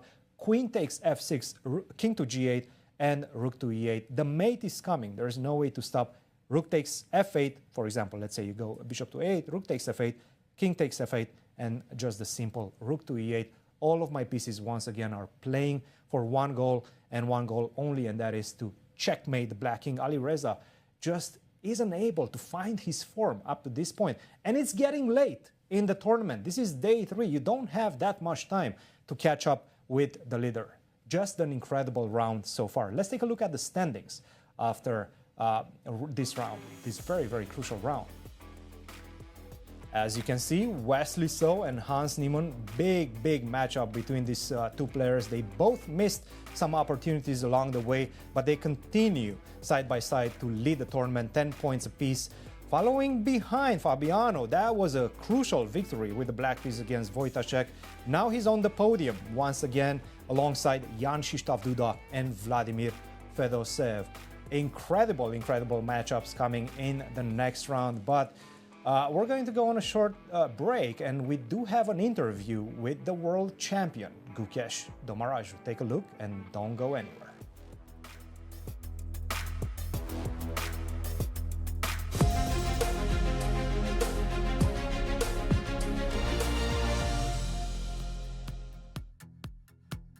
Gukesh, welcome to Grand Chess Tour. Welcome once again to Warsaw.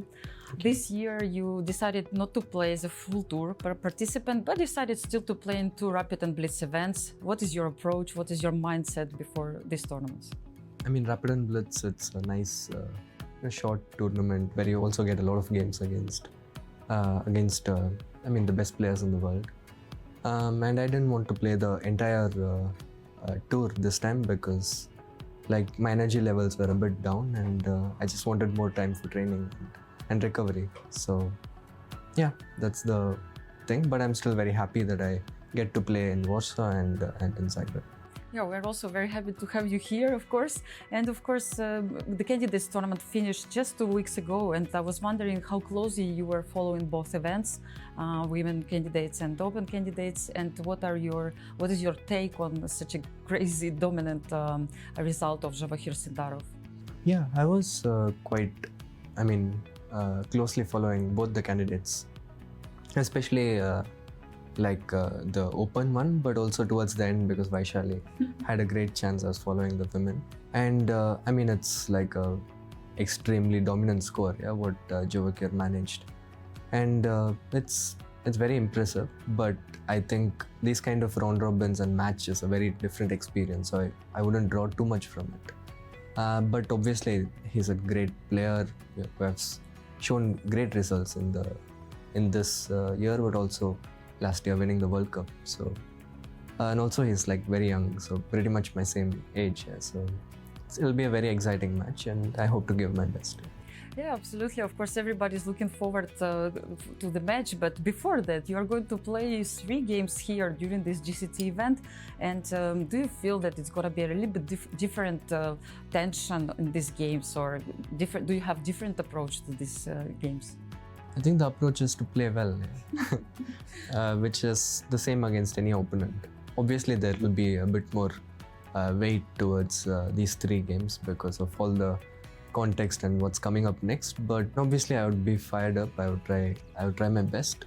But I think firstly, it's Rapid and Blitz. Secondly, it's it's a different tournament. Whatever happens, the match will be a different experience. In that sense, obviously it'll be nice to talk about, but I wouldn't draw too much whatever happens. Yeah, of course, yes, but still everybody is excited. And of course, I was also thinking that I was wondering, what was the first time you met with Javokhir? What was the first time you heard of him? I've known him since a while. He was when I was used to play these category tournaments World Under 10 or something like that. I knew he was in the same category as Prag. I mean, they both are 1 year elder to me pretty much. So I was not playing against him much, but always knew he was somewhere there around. And I think even till last year, he was not not even sure if he was 2700. So recently he had a great climb, which is just nice for chess, and so brings some new energy to the elite. So yeah. Yeah, you mentioned that, of course, these games will not be counted for the World Championship match. It has a little bit different nature. And do you think you are a favorite as a world champion in this match, or he is a favorite as someone who just dominantly won the candidates tournament? Like, what is your take? As usual, I don't believe in favorites. I mean, whoever goes to the match and gives their best on the given day will win. So my focus is on bringing myself as much as possible, bringing my best out there. And if it's enough, it's great. Otherwise, it's something to improve on. So. Exactly. Thank you so much for this conversation. Thank you, Gukesh, and all the best of luck for you in this tournament. Yeah, thank you.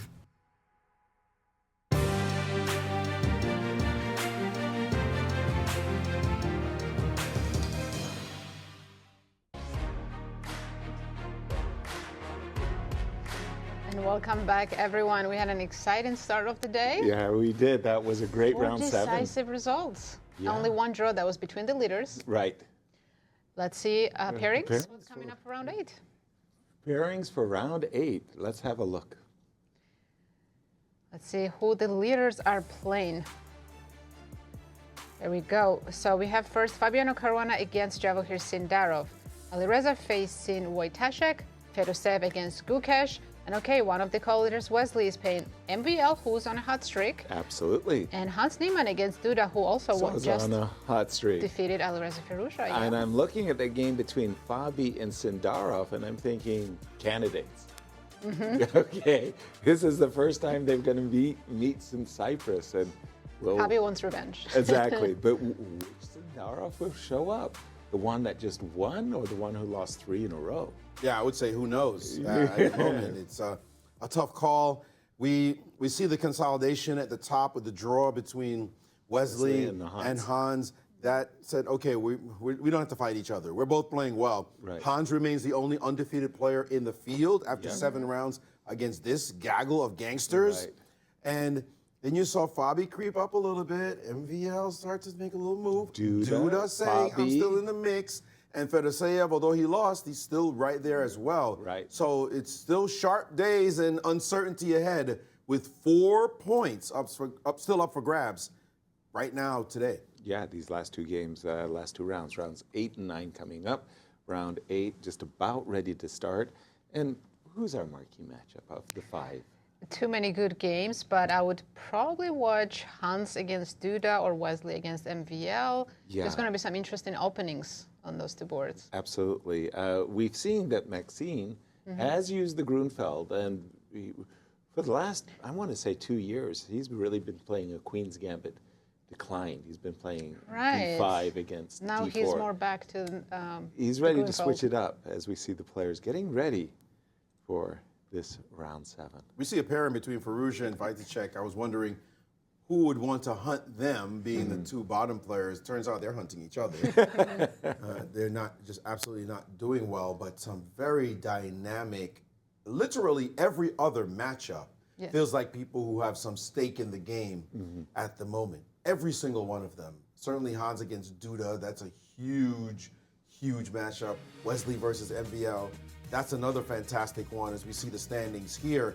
And although you see 2 10s with a 2-point difference, well, every game is 2 points. Right. So if either one of these leaders lose their games, then you see, look at that. Duda would have defeated his opponent, Niemann. He'd be tied with Hans.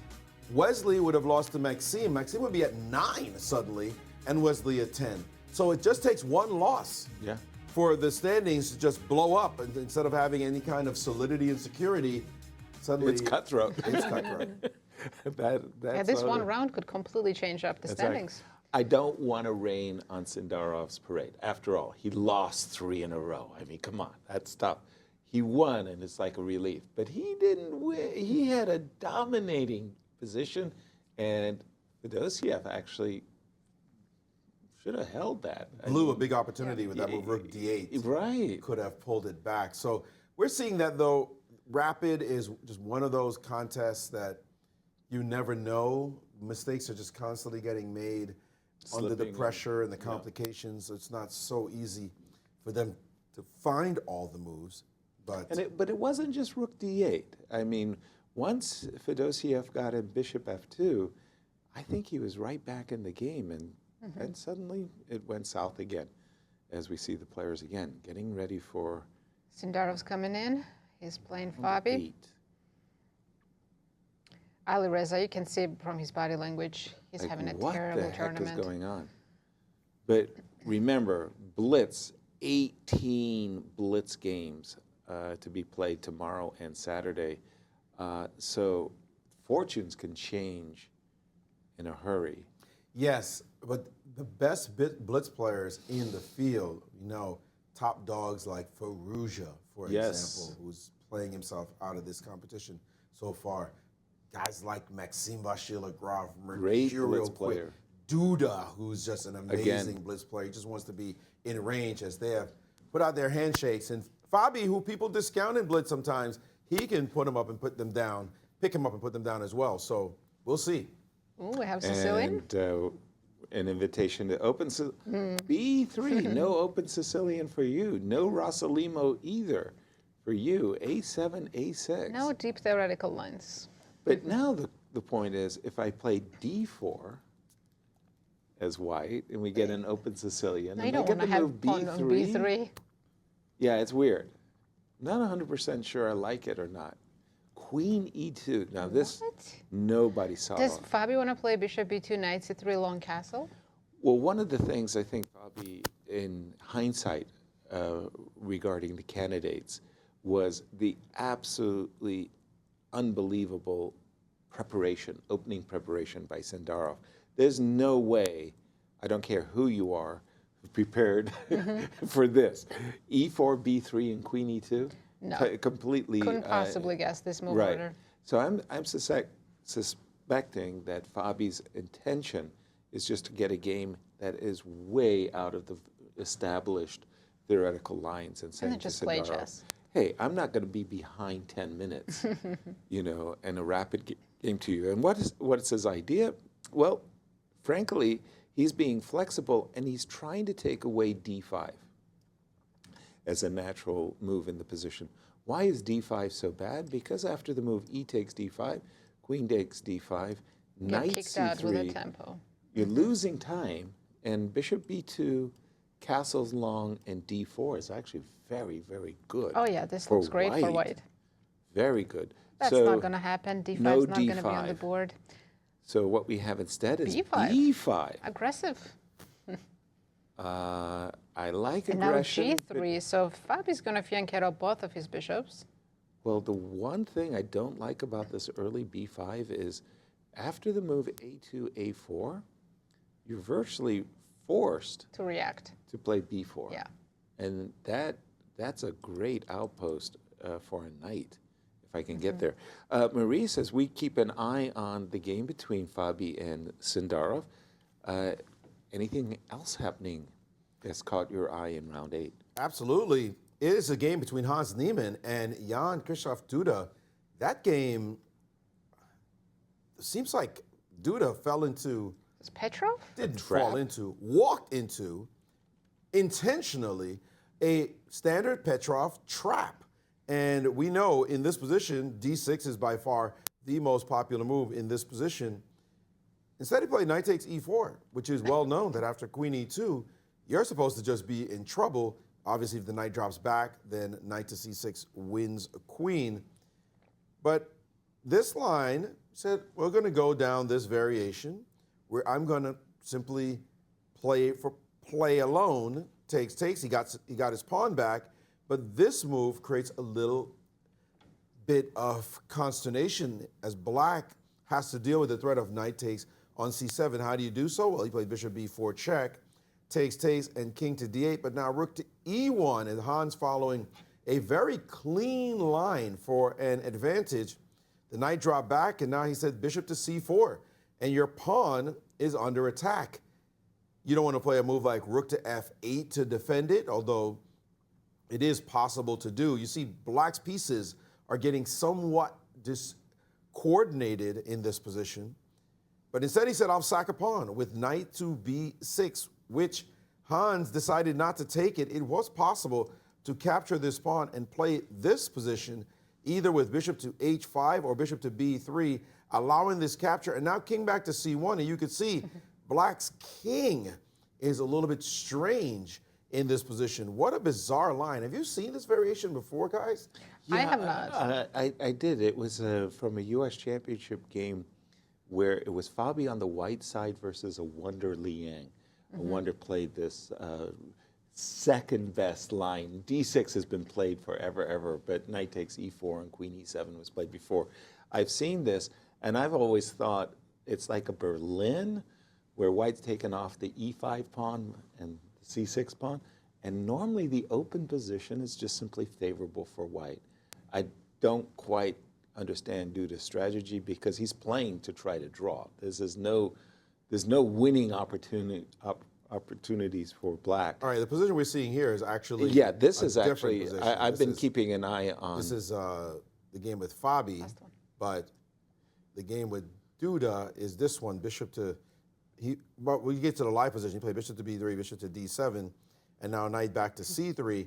And here, it looks as though by not playing the most contentious line, he has indeed given Duda a chance to equalize the game more or less.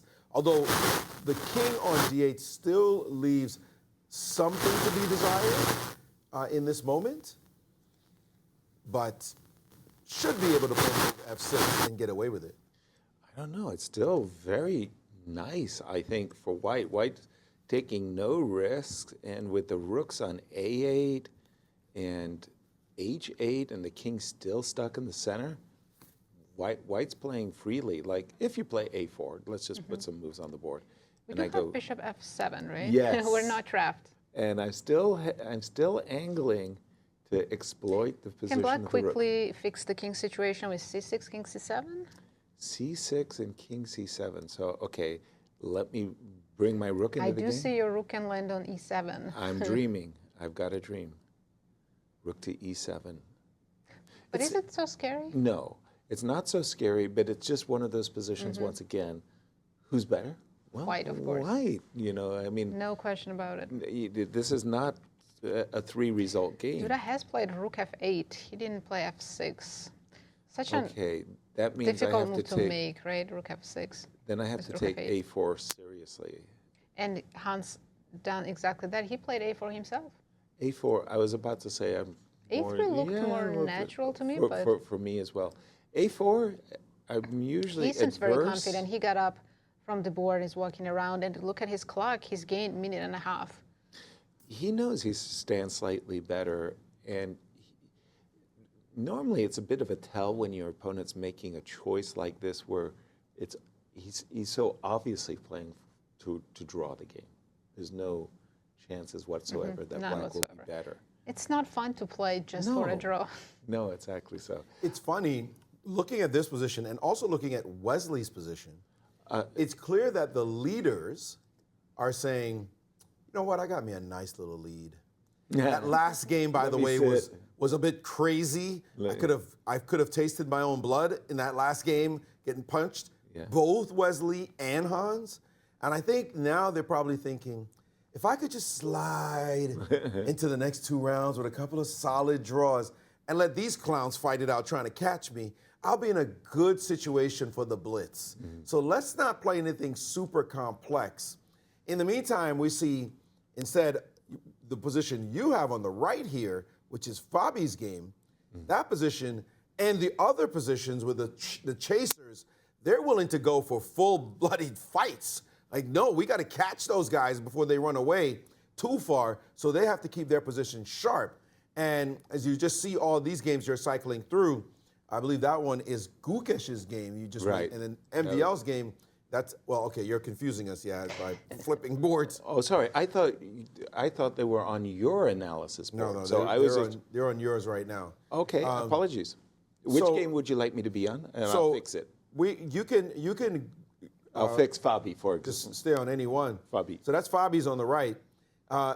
You can tell they're playing sharp chess while the leaders are just in consolidation mode. Make 2 draws, walk out of here happy. I had a good day. That's okay. While the other players are playing much sharper chess, trying to catch them. And you know when you do that, anything could happen. You could win or you could get slapped around. We can go to Blitz tomorrow with a 5-way tie. Yes. Potentially, yeah. I just wanted to make an echo for just a moment, a comparison. Look at White's 2 bishops in the game of Fabi versus Sindarov. Let's take a look at the game of Alireza and Radislav. See any similarities? Oh, yeah. Double the fianchettos for White and the double fianchettos for White in the Fabi game. Now, Fabi decided that Sindarov had done something wrong, simply wrong, by not putting the pawn on d6 earlier. He's allowed the move e4, e5 with a gain of tempo. On the other hand, you are also blocking your bishop on b2. That was a beautiful bishop. Well, as Bobby Fischer would like to say, to get squares, you got to give them, right? You're right. White blocked his bishop on b2, but look at this beautiful bishop on g2. Do you think he's going to follow it up with f4 soon? Well, what I wanted to say is I don't think Sindarov wanted to play knight to d5 and to provoke either c4 immediately but I think he has or to. a future. He played knight to g4, which I found to be frankly shocking. Is it funny to go to h6? On then f5. It's not so bad maybe he's eyeing the d4 square for his knights. Well, just like think about the knight on g4 and saying, who are you bothering? Like, yeah, probably just ignore it. Don't play h3. Knight d2. What are you doing? You're just kind of hovering in midair over on the king side. Can he play queen c7, put some pressure on e5? No, I've got, first of all, a4. A move I actually liked earlier as Fabi is looking to plant his knight on the c4 square. I like this for White. Black played b4. b4, okay. Yes, c4 square is now free for the knight to take it. Exactly, so d3 and... Oh, that's beautiful. d6 square is weak. Exactly. Great and by the way, outpost. I don't think you're putting pressure on e5 in the sense that I have both my bishop and my knight and my queen covering e5. I saw that the bar did not like my move d3. It Maybe thinks he has that maybe better. even d4. D4, of course. Because, by the way, that's a tempo. Oh, there's this pin also. If c takes d, you take knight d4. Yep. And the bishop on b7, knight on g4, everything's hanging. Exactly. And if we see a move, for example, like knight takes e5, I could play knight takes e6, but I'm actually very happy to take the g7 pawn. Black says goodbye to castle. Yep. No, this is very, very nice for Fabi. Remember, in the opening, what we're trying to achieve is our fair share of the center, effective development, safe king. Black hasn't achieved safe king yet either. No. Yeah, we like this position for Fabi. So the conclusion is play Sicilian with b3, queen e2. I think that's our conclusion. But d4, it says he is, again, Fabiano Caruana in maximum form, drops Plays the pawn on d4 and says... A minute ago. Easily. Easily. Easily. He would have seen it. He would not think so much to calculate all the lines. Yep. He would just assume this is very strong. My opponent can't possibly survive with my clear lead in development. Your king's still stuck in the middle of the board. The tactic's going to favor me. But he has been showing just some hesitation, a little too much hesitation so far in the tournament, and that has cost him. And there it is. I believe he's played it. He played d3. D3. No. He played d3. That's. I mean, from the video. As you were saying, Maurice, he's lacking confidence right now. Yeah, it was my first instinct to play d3, and then I saw that the engine said, "You've got a better opportunity." I said, "Of course I do. I should play d4." And by the way, let's back up for a second. Yep. Before he played this move, what other move?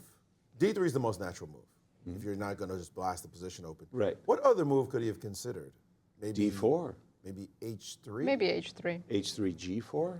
Maybe h3, g4.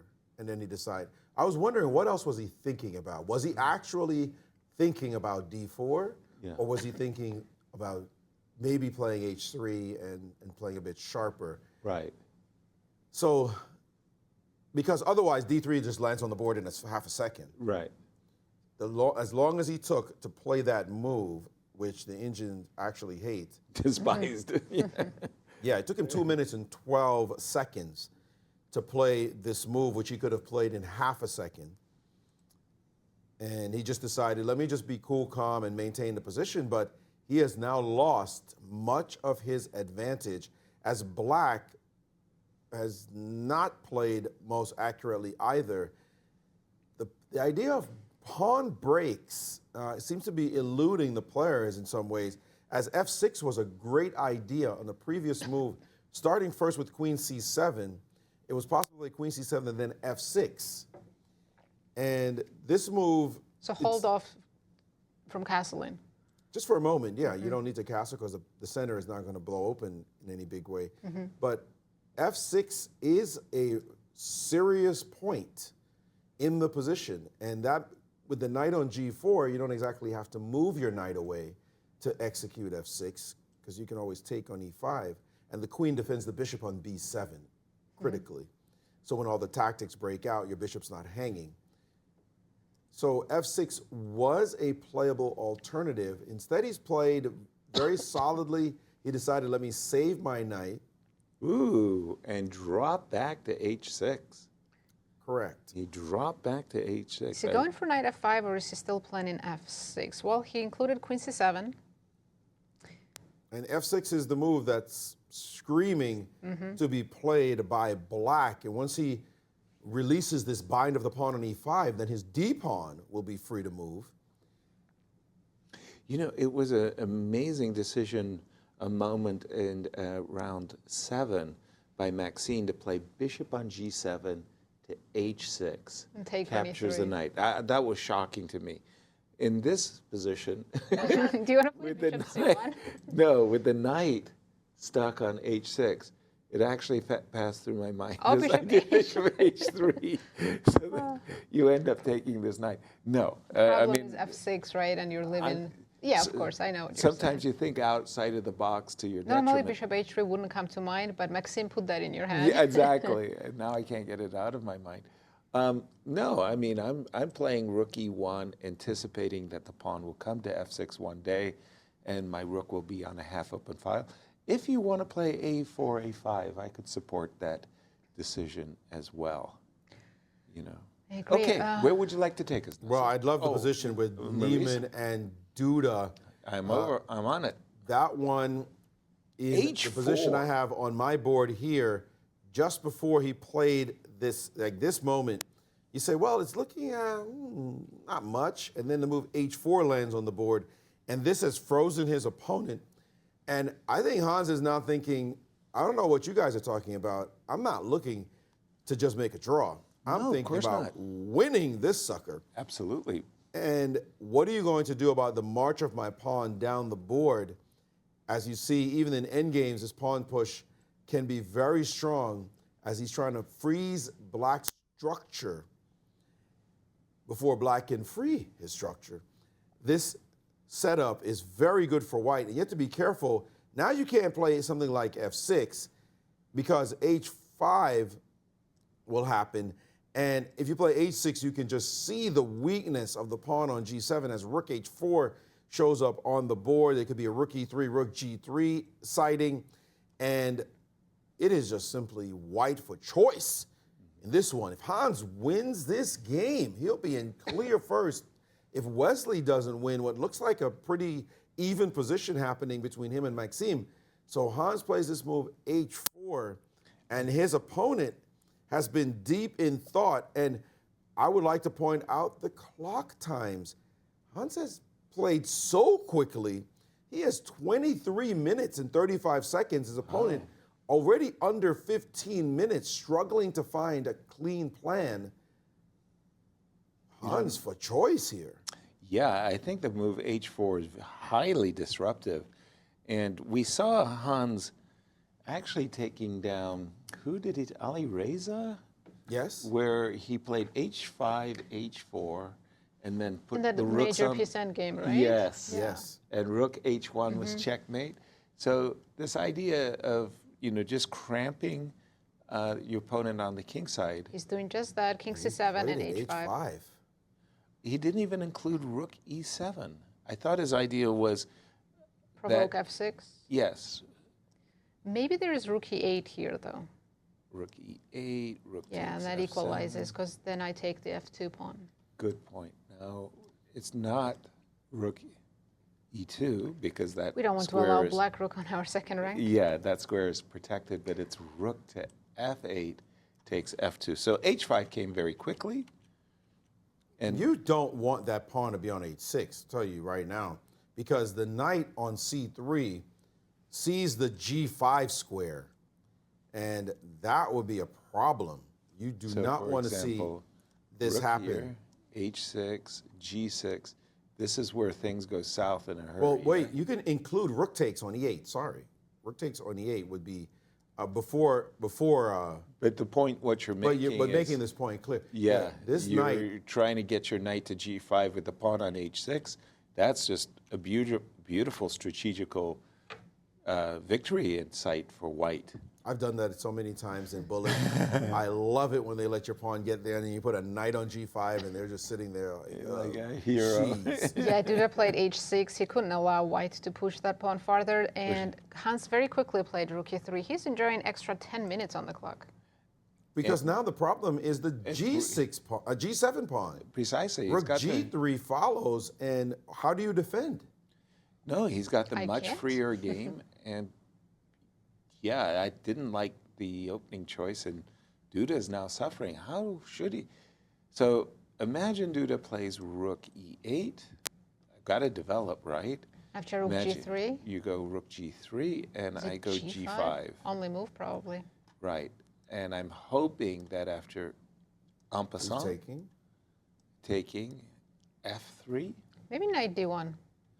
knight d1. Oh my goodness, that's a nice Temporarily move. passive move, but Okay, but That's black, fantastic. Are you kidding? black's but pawns look are at their hanging. accuracy. We see on the screen they both have 98%. So Duda hasn't really made any blunders or any real bad moves. So why is white so much better? Don't give me any solace. When you talk about the guys squeezing me and I Right. haven't made any really bad moves, that's one of those Bobby Fischer things. Oh, you lost the game. What was your mistake? I have no idea. He just beat me anyway. Sure, it's just technically just enough, close enough, and that's all it takes. And if Hans wins this one, man, he, like I said, he will take the lead or be in pole position because MVL and Wesley, their position looks like nothing much going on. Dead. Just about dead, Yeah. drawn as you can imagine. They're going to be looking for a repetition quite soon in this one. Sure. As there's just nothing to play for. And here it is. We're seeing the repetition. Back and forth they go. And Wesley a draws. friendly, well, first asking the arbiter to confirm. But that is that. And Wesley now in the lead temporarily. But Hans. Has a chance to become a sole leader. And I know every one of you had Hans on your Mingo card. I No, know I did you thought- not. You thought I did Hans was not. definitely one of the favorites to win. No, come on. Fabi was on my bingo card, and when Fabi and Hans matched up, I thought Fabi was cruising to victory. Yeah. Until he had a big, oops, slip. Yeah, 96. And knocked that him was out. the big swing. That's a 4-point swing And in that's that game. been all the wind Hans And that's needed why for his Hans sails. is in first, and He maybe, got the confidence after that game, and then Yeah. he beat Alireza in a completely drawn endgame. Yes. And now a draw against Wesley and a chance to beat Duda with the white pieces. Wow. And he, by the way, I don't know which way he looked, over his shoulder or in front of him, whichever direction Wesley and Maxime were playing. But Hans now knows, if I win this game, I'm in first. That's sweet. And nobody looking around, only Wesley is close. Nobody can catch me. Otherwise, this is a huge moment for him. Absolutely. What a chance in the sun. I've got Fabi and Sindarov's game on my screen, and I'll tell you that Fabi decided to capture on f5, but I was thinking about it like, I really despise Black's position. I don't like it one bit. I think the structure is terrible. I think the pawn on d4 is very vulnerable, and I'm just imagining the position after the move g5. What are you going to do No, with it's Black? absolutely terrible for Black, but on the Rook other hand, f3, rook h3, queen h5. but the only weakness is h7. So if I do, let's say, g6, rook f7, Would white be able to? Yeah, break through? H4, H5. I'm with Play you. Okay, okay. G6. That's a little bit of a hook. He Well, didn't do it. He Fabi captured. chose to gain some material because he can win an exchange here if he wants to. But maybe his bishop's so good on e4, he might not take it yet. He's played queen g4. And I think Fabi's reaction was like, look, the rook's not going to be able to move. So I don't have to take it immediately. And this idea of rook f2, or actually, now that I think about it, rook to d2 and rook to g2. Because rook on d1 is not doing anything at all. Yeah, exactly. But there is maybe some tactics. No, knight e5 is not a threat. Got knight on. This knight on c4 is Oh, beautiful. omnipresent. Yeah. If I Nice. may, Please jump in. the Hans game, Hans is now down the line we spoke of, but he played f3 instead of Knight Knight d1. d1. knight to d1, which knight d1 was counterintuitive, fantastic retreating move, but definitely somewhat inhuman to decide to undevelop your knight when you have the option of playing the move f3. And it's Which just- looks great. which just looks great. It turns out that now bishop f5 can be played by Duda, and after bishop to f5, Give me the rook pawn. takes, and now check, king up, and rook to f1. And this rook is a little bit of an annoyance, and don't forget that there is a black rook that can go to the d8 square as well. And that says you took your pawn, congratulations, but I'm starting to generate some counterplay against your position, and Hans will have to be Actually, satisfied with this position, which he currently has decided, yes, he has now won the pawn. And this line, it turns out that there's only one real way to keep an advantage for white. After rook e1 check, king d2, rook f1. Yes, the position I currently have on the board there, we see on the analysis board, the right move is to take the pawn on g6, sacrifice in exchange for a second pawn. Now, this is not completely winning, but second ago, you were just up a pawn. Yeah. Now you've decided, I well, gotta give up an I'm going to exchange. exchange for a second pawn. The count is good, but with your king looking the way it does, are you thrilled or comfortable thinking, I must just be winning here? The answer is no, you're not just winning. It's you're two better. rooks about to chase your knight down. Your king. Your king down, excuse me. The rook's about to chase your king down, both of them, and there's a knight lurking as well. I'm not sure Hans is going to be uber comfortable. I'm seeing my board here on the big screen. Let's go back to the live board to see exactly what He has taken the pawn, and Duda is thinking Duda's about still- rook e1. is still check. thinking. Well, you actually have no choice. Rook You e1 have to go check for is the counterplay, actually more or less No, but forced. it's Hans's move right now. No, No, we it's just Duda's had rook move takes after rook h6. h6. Oh, that. We haven't seen rook e1 check. Oh, we haven't seen rook e1. My apologies. No, right. So no, bishop no, f5, it's rook okay. h6. Yeah. So rook e1 check is what he's thinking about and where to put the rook. I'm curious. Hans is looking around like no big deal. He has 23 minutes and 49 seconds on versus his clock. 7 minutes. And look, whoa. He dropped the rook back to e7. He gave a check, but then he said, not rook f1, rook e7? Should Hans still take on g6, or now he's just better without sacking the exchange? Well, No, he because can't rook d8. He can't. He yeah. gets mated. Oh, wow. He gets mated. That was the point of this rook retreat. You know, the move knight d1 is getting better and better and better. Second, yes. You know, with every passing move. Yeah, that rook on g3 is buried itself after the move f3. Yeah, the rook is suddenly a prisoner. But king's side. right now, you can play the Knight literal only move, unless you want to repeat, is to bring your rook back to h1, and he has done so and shut down the counterplay with one move. Shut down the checkmating threat. Rook d8 and rook e1 But mate. black can no longer get his rooks on first. But or I'm second. arguing even the whole counterplay. Yeah.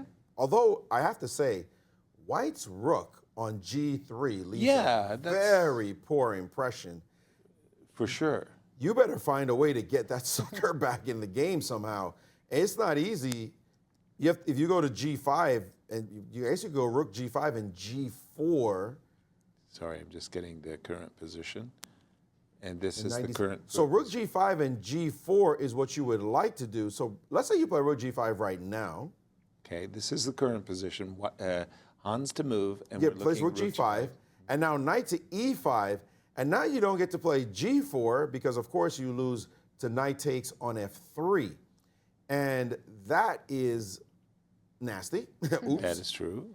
So backing up a couple of moves, how do you Untangle. get your rook in the game? Yeah, the rook is. Maybe knight e4.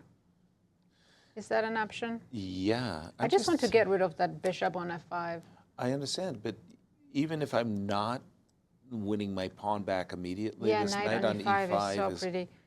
Now I got bad bishop, it feels like, against a good knight. You're a pawn up. Congratulations, but the blockade blocked. is It's really very nicely blocked. really secure. Hans has chosen bishop c4. He was not happy with the bishop not participating from b3. No, but this is very deep, actually, because What's he his has idea? bishop e2 eventually. And? No, the rook is still hanging on g5. No, I was thinking, I want to play rook g5, g4. I've got to get out of this stupid position. Right. And so you want to prepare. So if I the prepare the defense. f3 pawn, the problem is there's a knight f7 if my bishop is on e2, and it's still similar.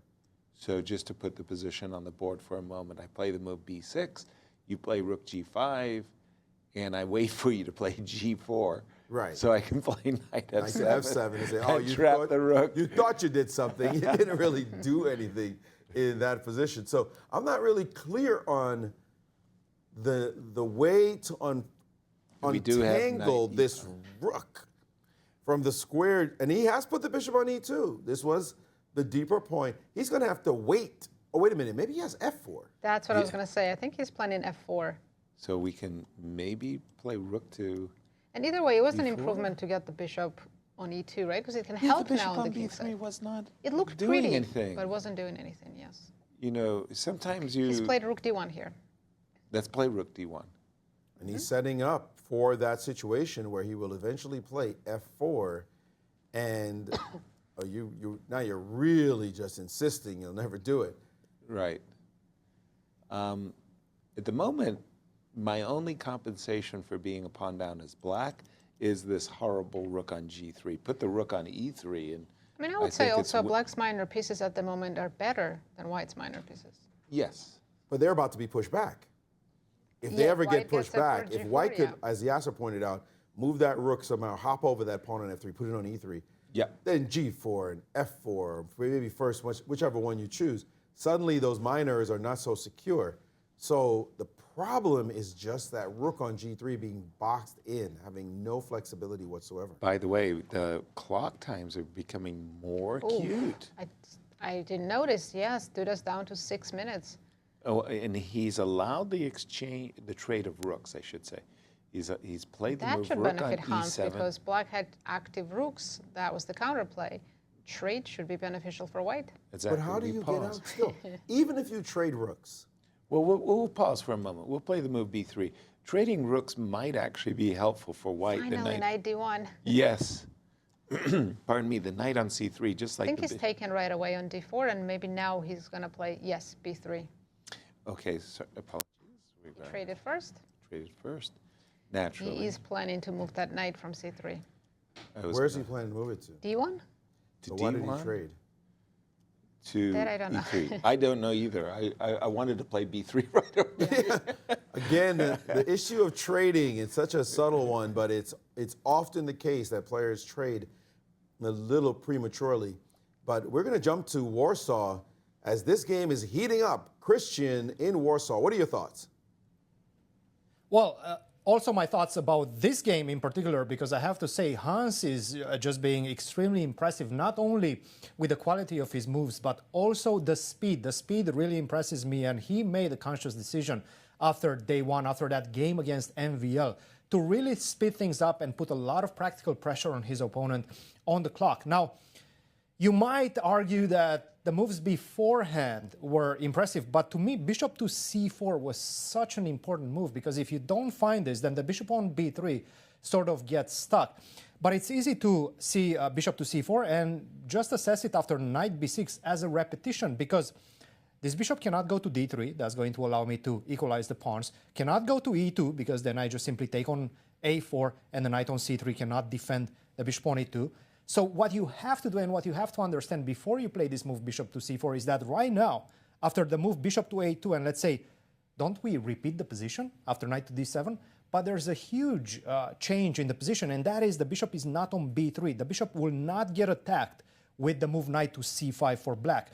So just a minute detail that Hans understood and took advantage of in the span of a few seconds. He only thought for a little bit, played the move bishop to c4, understood the key difference in the position, and right now he's just putting unbearable pressure on his opponent. It's going to be very, very difficult for Jan-Krzysztof Duda to survive this one. A pawn down, but also on the clock, he's really struggling. Now, another game that's quite important as well, and unfortunately my board has frozen up for the moment, so I'm going to send it back to you guys, and maybe I'll come back in just a couple of minutes. For the moment, send it back to you in St. Louis.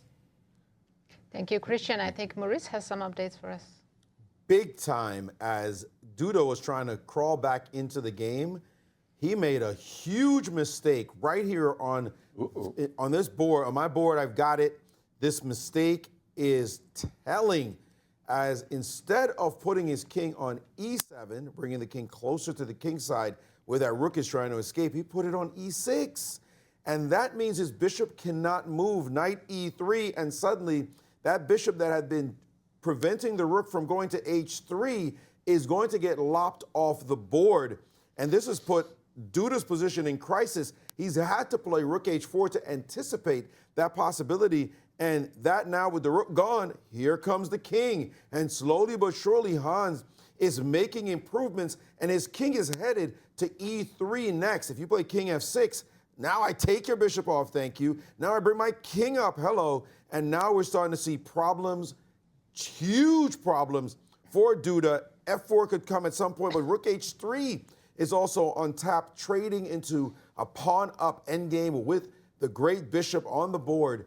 And by the way, with moves like bishop d3 coming as well, once he chases your knight away, this is starting to look perfect for Hans with this huge time advantage. 22 minutes and 22 seconds. Those are a lot of twos. With Jan-Krzysztof now down to only 3:14. Yeah. Terrible position. This is ugly, and Cristian's board is now up to date. Cristian, what you got?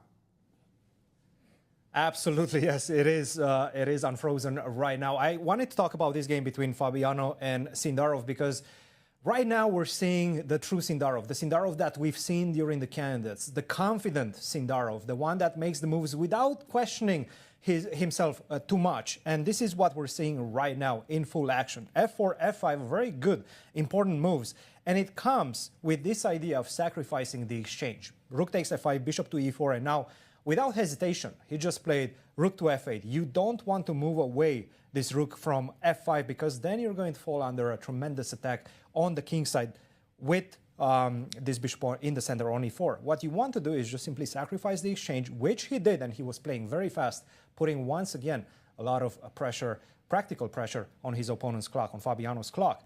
And it's easy to understand Fabiano's perspective as well. You don't really want to take that rook because now the bishop on b7 is an absolute monster, and it's very unclear how you're going to try to destabilize and open the position, how you're going to force me to move this rook away and then maybe try to go f5 yourself and open up the position. Is very, very difficult to make anything happen because of the lack of the light square bishop on e4. So this is what we have right now. Bishop to d5, rook to e2, rook to h5. And to be honest, Fabi probably hopes for a repetition, rook to h5, rook to h4, and a draw in this one. And Sindarov was like, no repetition for you. I'm going to go queen to d8, bishop to e1, queen to f8, bishop to f2. You can see the bar dropping, but look at the clock as well. Again, it's a story of a player that just plays with a lot of confidence, and he trusts his moves. And Sindarov is better right now, potentially could be stringing a couple of victories back to back. Back to you guys in St. Louis. Thank you, Cristian. Wow, if Sindarov takes down Fabi with black pieces, it will shake up the whole event. But look at Duda's clock. I think we have to go back there as he's his clock is down to 1 minute 20 seconds now. Hans with extra 20 minutes. Yeah, we used to In call a rapid game. Yeah, and Hans has got the perfect ending. We used to call this the Bobby Fischer ending. Once we play knight takes f5, it'll be rook and bishop versus rook and knight. And Bobby beat Mark Taimanov in a beautiful ending of rook We have and a couple bishop. more. I think Duda played rook before in this position, And I'm taking that bishop and I'm It's going time. rook h3. it's time to take it and get the rook out of there. I'm just so happy to done it. liberate the rook on g3 has been the problem piece. And once we can go rook h3 and Get activate, it active, yes. Oh, it's dreams have come true. indeed. And we do have king takes. If we take with the pawn, then rook to g8 or rook to g7. And suddenly, this is just technically winning. Healthy extra A pawn. healthy extra pawn, good minor piece. Extra the bishop, 20 minutes on the yeah. clock. The strange part is, you think, oh, bad bishop versus good knight. And No. at first blush, I could understand why you would think it's a bad bishop. The moment I play g3, f4, and bishop d3, that will be a monster Let's bishop. catch up with the players. Duda's played b5. I think his only hope is to create a passer on the queen side and create some counterplay, but Hans is prepared to stop that pawn quickly with Sorry, I'm going rook to a8. do a live position. Okay. And you're absolutely right. He's going to be playing maybe g3 first, some inclusion. What are you stopping? King f4? Yeah, slightly, ever so slightly worried that the king could crowd. He's given this check on f8 to stop king f4. I like it. I like it a lot, actually. That's a wonderful little touch. And now Oh, his technique has been superb. He mentioned that he had been studying endgames, and maybe it was the Fischer endgames he's been looking at. And you look at this position, and that pass pawn that you created for counterplay, great for you. It's been curtailed, but guess what? You gave white a pass pawn as Right. well. That c pawn is passed. So here comes the king helping out. This is looking move by move, just better and better for white. I think the live position is frozen, so let's focus on Yasser's board to follow the players. Okay. Yes, it does look that live position is not On the left. moving ahead. So king d2, you were about to say, Maurice, that Hans is looking at what's better than being one pawn up? Let's push that rook away from the defense and play rook takes a4. And then we'll King finally c3. start pushing our passer on c-file. Exactly. This is a disaster, and it's actually fairly straightforward. That's the best part. Duda's going to have to look for a way to mix things up, muck up the position, but where, how? It's so simplified. Rook h4, rook h2 is the only thing I see for him. Yes, Rook that I would agree. h4 Somehow maybe and make rook that G pawn h2. destabilized, but would white not just give up the D pawn for black's A pawn and start running the C pawn up the board? Maybe that actually helps in some way, because at least the C pawn is closer to the center. So black's pieces can more or less control that. And if you can, the next thing you want to do, get rid of the G pawn, then get rid of the F pawn by trading, and then sack your knight for the C pawn and say, beat me with a rook versus bishop, rook and bishop versus rook ending. And I'm going to also defend that with only 25 seconds left on my clock. Yeah. That's a lot of hope. And he has started with hope springs eternal, rook h4 on the board. And I think that that's what he's after, liquidating all the pawns and sacrificing his knight for the final pawn, and maybe he can survive that position. Maybe Hans doesn't sorry have to give to- up the pawn at all. Sorry to interrupt you, Maurice. If I play g4. I think g3 is better because on g4 maybe rook h3, Yeah. and you don't have king e3. Gotcha. Move you want to play. I was just very curious about this ending. Takes. Oh, black's king is very Cut off, active right? here, but Whoa, oh, you want to cut off with d4, but And c3. Oh, good. Our live board is back. Sorry to interrupt myself, but is this ending not winning? can you make progress? Let's say king e5, and I'm just standing, because your king is also cut off on d2. No. No, at some point when you go far enough, I'll have rook f4. The Inch is actually giving this ending after g4 as Triple equal. zeros. Yeah. Really? Yes, that would lead to the position. Wow. And I'm not. I would be sorely tempted as white to go for this line, but guess what? Yeah. What if you see the option though, which is G3? Yep. Let me just refresh. Sorry. And if you see the option of G3 instead, and he plays rook to H3, and now you play F4. Nice. And now your knight can't move. Hello, there's a bishop G4 check. Oops. Oh, nice. So we have to take. Oh, this is just Take, winning. and your knight still can't move. Ah, knight F3 check. Now that's a much better ending. That's Two two extra pawns. pawns, yeah. Let me just see 2 pawns. It was like MVL just won 2 Against pawns Gukesh, against Gukesh. Okay. And guess what? Hans has 20 minutes to find G3. He has finally stopped moving quickly, and he's focused on the position. And this is a critical moment. But Good G3 time to just stop, wins. not rush the clock. You've got the fish on the hook. There's no reason to try to reel it in quicker when you have all this time. You know the inevitability of strong moves. And he has instead played a check to start, which the black king has left the light square diagonal. So that idea of F4 and bishop F4 G4. and bishop G4 suddenly disappeared. Okay. But on the other hand, we've kind of pushed the king that much further out of play, right? Which means, though, that he's not going after the G3 idea anymore. No. No. Maybe he can play king E3. Maybe he wants to just defend the pawn on G2. That was the move I wanted myself. Oh, rook A5. Okay, that provokes king E6 back, or king... Now that we know on E6 it's not well placed, maybe D6? Here goes something crazy. The move knight C6, which is losing, but you can't take the G pawn. Oh, no, because of A3? Oh, wow, I don't even have bishop C4. Wow. Duda all the way down to 12 seconds, making a move king F6. Yeah, with nuances like that, you miss with no time on the clock. You just don't even notice it. But knight C6 would have been a nice trap, trying to get the white rook, to tempt the white rook to taking on G5. But he played instead just simply king F6, which is a better square for his king than in the previous position. And once again, is G3 and F4 not winning? It looks... It should be. It looks so good. In this case, it is winning. Yeah, it does, right? Or immediately G4. No, G4 actually is even better now that the king is cut off even further on the F6 square.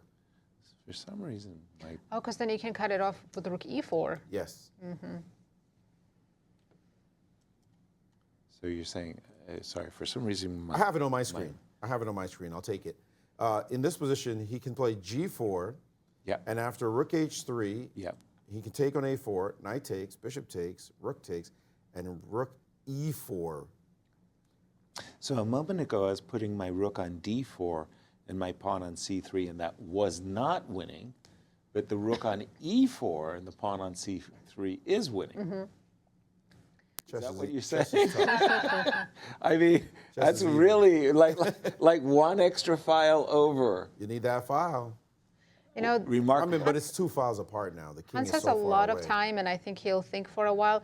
Can we quickly jump to Fedoseev's game? Because I think he's going down again 2 games in a row. Ooh. He's playing Gukesh, and the current position, absolute chaos on the board. There's bishop C3, queen E6, so many tactics, so many hanging pieces. True that. Can Gukesh come back by defeating one of the players who's having a good tournament? Our defending champion, Vladimir Fedoseev. You want to look at bishop C3? Stunned us amazing a year ago, where he scored one of the 22 highest scores points. we've ever seen in a rook and a rapid and blitz. Sorry. This is a very cool moment in the game, Yes. because bishop takes on C3, hanging a knight is apparently the best move. And the rook on B3 as well. Oh, and the rook. Very nice, with tactics everywhere. This is a tough one to actually want to play, because you have to find also the key square for your king. But the rook is not hanging The because rook is we've not got hanging because of bishop bishop check. d4, and you And the knight is not hanging because of First rank? because the back rank starts to talk. you just play rook b1. That's Should it. you include the check? Probably not. Oh What? my goodness. Oh, maybe you do. You do want to include it.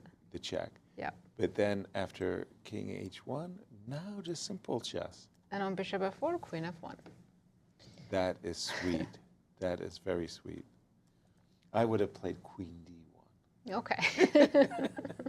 So flashy. You could just Yeah, I take know. on c1. Oh, stop mate it. with the queen. Nice. But bishop Wow. c3, I'm sorry, that's not an easy move to play with 3 minutes. No. And it's 7 minutes versus 3 minutes. And we do think, by the way, that Hans is winning the game against Duda, and he will be in clear first should he secure victory If here. Fedoseev loses again, he's falling really far behind the leaders. But Do you think he's going to play bishop c3? yes. It's Gukesh. Yeah, I think he Yeah. will. He's at 243 right now. He's been Yeah. thinking for quite some time. He He's just sat up in his chair. You know he's eyeballing it. I know he sees it, but Yeah. you see, he just sat up in his chair, just pulled his sleeves up again. Right. He's not clear. He's not clear on this move. Because he sees the geometry of the back rank checkmate possibility. Yes, but he also sees that it's a queen takes check, 2 pieces hanging, 1 mistake, and you could have messed it up. Yeah, it could be a wobble. And he's down to 2-15. Okay, On the here's other what he's... hand, queen e6, knight f6 are both threats. He doesn't have good moves. So that's I why know. he might go for bishop c3, because he can't find anything better. That's why he might go for it. Yep. But do you think he's going to go for it? So he's I got do this believe he will. position in his mind, right? And now he's Now got to if you take on convince c6, himself oh, he still have rook b1, because on queen there's no queen e4. there's no queen e4 check. Yeah. So queen takes, rook b1, and there's no Ends the good game. defense to the back rank. This game has ended. Fabi and Sindarov have drawn. All right, let's get back to that Gukesh one, because I'm really curious about, is he going to play it or won't he? Down to minute and a half. Minute and a half. The longer you think, the more doubts you're having. It's just not so easy to play the move. Well, you were mentioning queen e6 and knight f6. King f7 is the only Yeah, reasonable but when you play king alternative. f7, I'll just take on f6 I and don't like king He could play f7. queen f5 also and just defend everything. And when your time is down now to almost under a minute, look at him again sitting up Yeah, in his he's getting chair. nervous. The body language is saying a lot. I saw the move and I said, yes and no. You have to calculate a lot, and you do not want to make any errors here. And he's just not sure. And he doesn't look like a man about to play bishop c3, but will he? And there it is again. The pause. By the way, do you see how composed and calm is Vladimir? But he did look at the clock.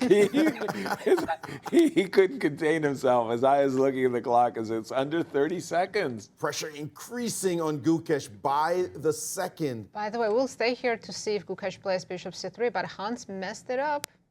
Oh, no.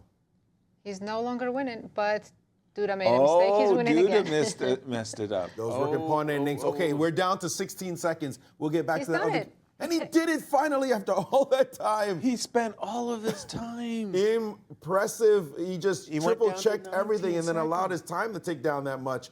And here we go. We see the line unfolding, and he is definitely better here. It turns out there's only one move for white to stay in the game. And that is? Sack a rook on c3 right now. Oh. And then take Well, you're desperate. He might play rook c3. rook c3. But it I'm still shocked looks that lost doesn't after get rook c3. mated. What? Rook c3, rook f1, rook Rook b1, bishop E1? e1.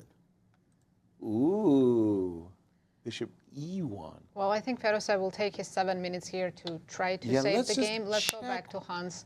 Yeah, because Gukesh's This is time the- says 1 second. Can that be possible?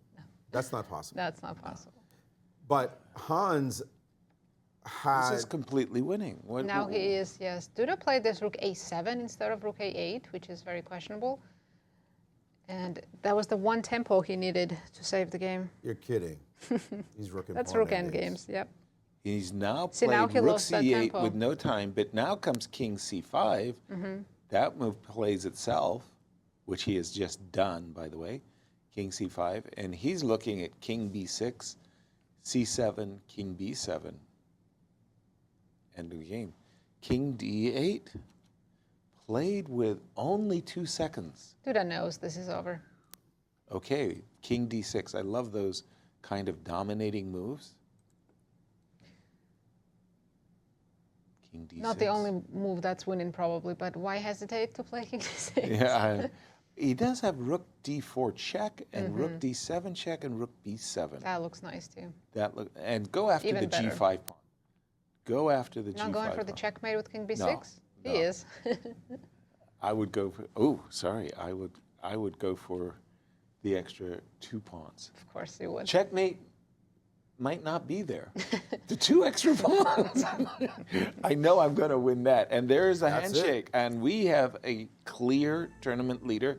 We're not going to go further. We're going to jump back to Congratulations Vladimir to versus Hans, Gukesh. taking the lead for the first Yes. time in the event, and he's the only player still undefeated. Wow, impressive. Let's Very go back impressive. to Gukesh. We're at Vladimir versus Gukesh, and I do see the 1 second as well. That's Yeah, got to it's be just a glitch. that's got to be a glitch. It's got to be 10 seconds at least. At least 11, right? At least 11. That's right. He did Rook play king h7. C3, we're waiting on. Only move to not be crushed. He must capture right now so that he doesn't get mated. And then he's threatening also the knight on c6. And there is no mate to his position because he can always interpose.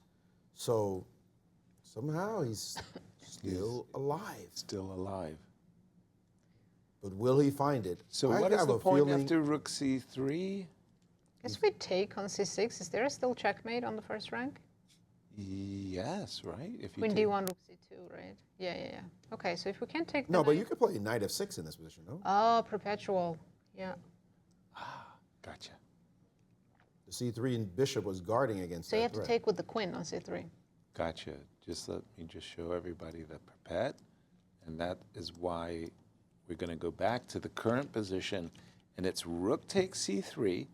And the only way of playing on is to play queen It stops knight takes f6. c3. But now we Queen have a f5 check, yeah. I think. Draw. Yeah, Just draw, right? problem. Draw. King g8. No, there is no draw. King g8. King g8. Check. I was hoping you would go queen c8. Then I was going to play knight d8 and king h7. But hold on, you can play king, King h8. h8, here. yes, I can still do that. King h8 is weird, this triangulation, because queen e8, king h7. Whoa. There I whoa, go whoa, knight whoa, d8 whoa. immediately.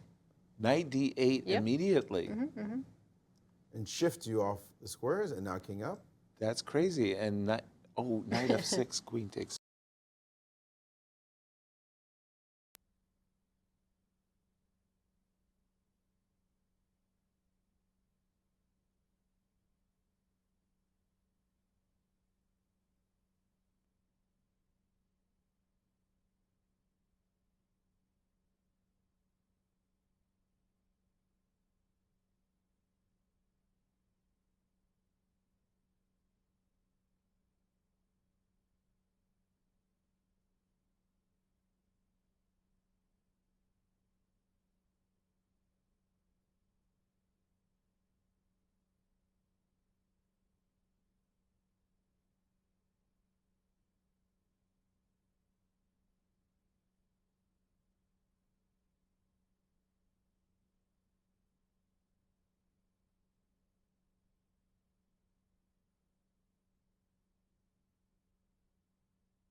Hello, everyone. Apologies. We've had an electrical Power outage. power outage here in St. Louis. So it's just taking us a while to get our computers back up and running. And in the meanwhile, we are looking at the game between Alireza Firouzja, who is a pawn up, but it looks like a fortress, Nazi. Yes, and I will just tell everyone that that game between Fedoseev and Gukesh did end in a draw. Fedoseev found a 3-move repetition. So the only game left is between Alireza and Wojtaszek. Like you said, Alireza's up a pawn, but it's a fortress. It's shocking to me, the extra pawn. It looks like great minor pieces, but there's no way in for Alireza's king. Seems that way. Oh. And the moment I spoke, he just opened up a doorway, didn't he? No. I think he improved his bishops at least. Well, there we go. We have the position now. Wonderful. And you can see Alireza's in time trouble, 15 seconds.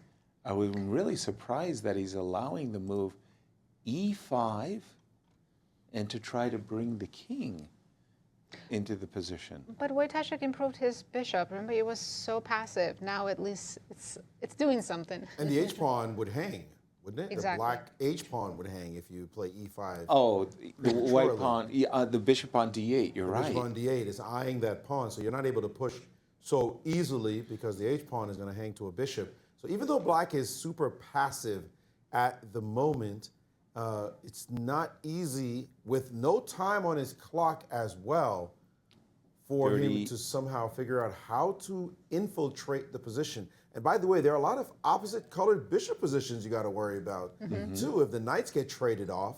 Bishop takes D5 and opposite color bishop. And it's certainly something he's looking at, but right now he realizes he can't do it because the king could waltz around. If you take too quickly on D5, take that knight, then the C pawn can capture. Right. And once the C pawn captures, the king has a path to through C4. So that is not something he wants to do, is trade off the knight right yet, which we normally do. So king H6, just stopping ideas of knight F4 and maybe bishop E6.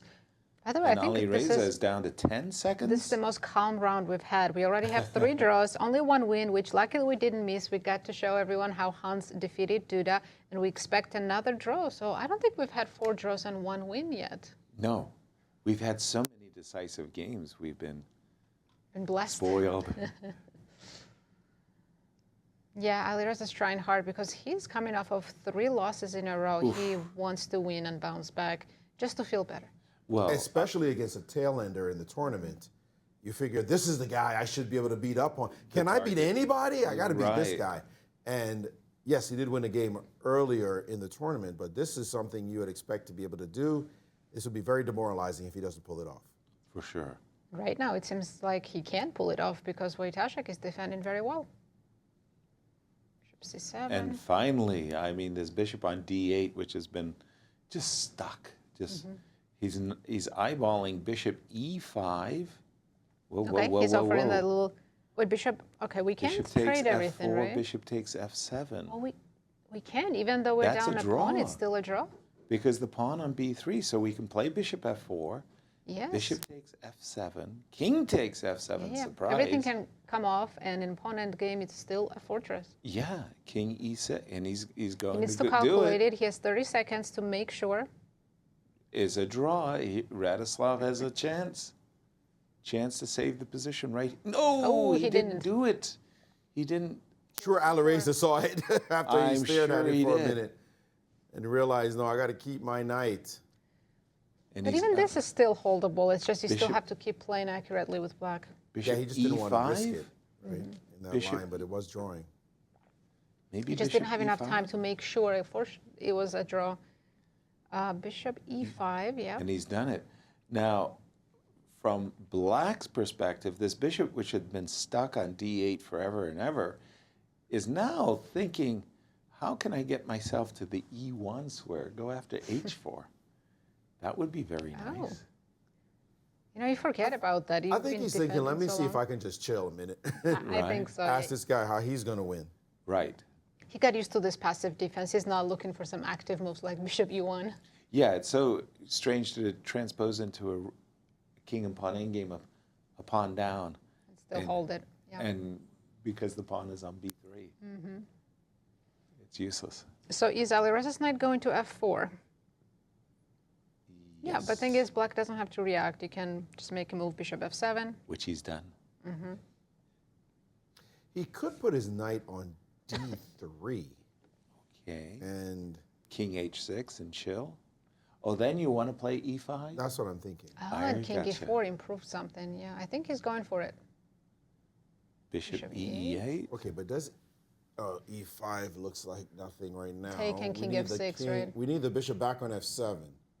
Because there was bishop c6 check. Yes, and now e5. Oh no, but it's king f6. I got There's nothing. king f6. No, I got nothing. He's, did it. he's going for it, Did but it? Big change in the position. it's not there. It's just not there. And by the way, bishop e7 is on the, for Radoslav, he's looking at that h4 pawn and he's saying, don't get too rambunctious. Yeah, what was this e5 move wanting to win so badly you might even lose the game? You could jeopardize that. Oh, if he loses this, I can't even imagine. But he can't play king e4. Look what he's done. He's played king f3. But there is bishop e7. There's also bishop back to e8, and you cannot play king e4 Because bishop c6 chases you. Is he starting to be worse after bishop e7? I mean, Yeah, you know, I'm with you. I don't believe it, but it's a huge improvement for Wojtaszek, of course. Of course. No, I mean, he was a Check. pawn down and suffering, and now he's material equality. But white's completely dominating on the white square, so I just don't see how black could outplay. Okay, but now bishop e7. Bishop e7, king and take g3. your knight is at least a draw. Yeah, Absolutely. easy draw now. Now, 100%. for sure, 100% you take the knight, Yeah. and you just agree to a draw in this position. Yeah. The thing is, you don't have to rush. You can make moves king h6. You're not down a pawn anymore. Agreed. No. Agreed, 100%. Yeah.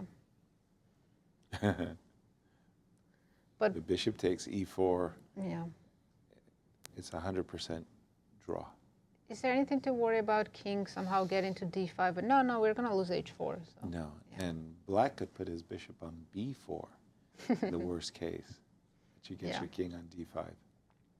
All right, he's thinking now, he must be looking at this line and saying, maybe I just end it right here, right now, or maybe I look for some winning chances, and he's decided playing. to keep it going. Wow. These guys, they want to keep playing. Even though both of them are having pretty bad tournament, you'd think they could make a draw and relax, but nope. No. They both want to win. Can he go bishop e6 now with the hoping to put the bishop on d5? Is that slightly better? And Alireza is like, oh, what? he's feeling so frustrated. No. Like, Then nothing. there's nothing going on. He's going to put the bishop on g2 and just shuffle. Yep. I don't see any breakthroughs for black. But how quickly things change. We're looking for breakthroughs for white just 5 moves ago. Exactly. Yeah, they're going to find some 3-move repetition, I believe. Bishop g2, bishop f3, and he's just moving back and forth. 87 moves in a game that is got no meaning to the standings whatsoever, as these two are at the bottom of the table. Firouzja is at 4, Wojtaszek is at 3.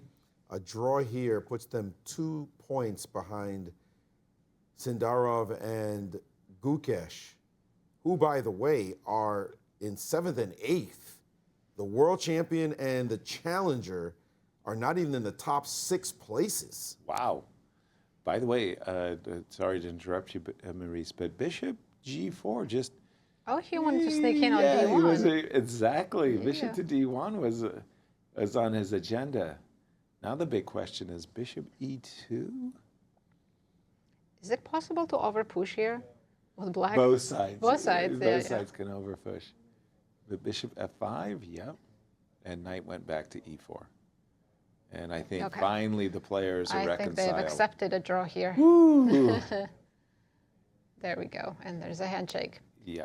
Very peaceful round. 4 draws and only 1 win by Hans. And now he jumps in clear first. But what a crucial victory it was for Hans Niemann.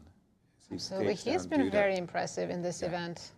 so far. Yeah. And I don't see why he wouldn't continue. He must be feeling very confident right now.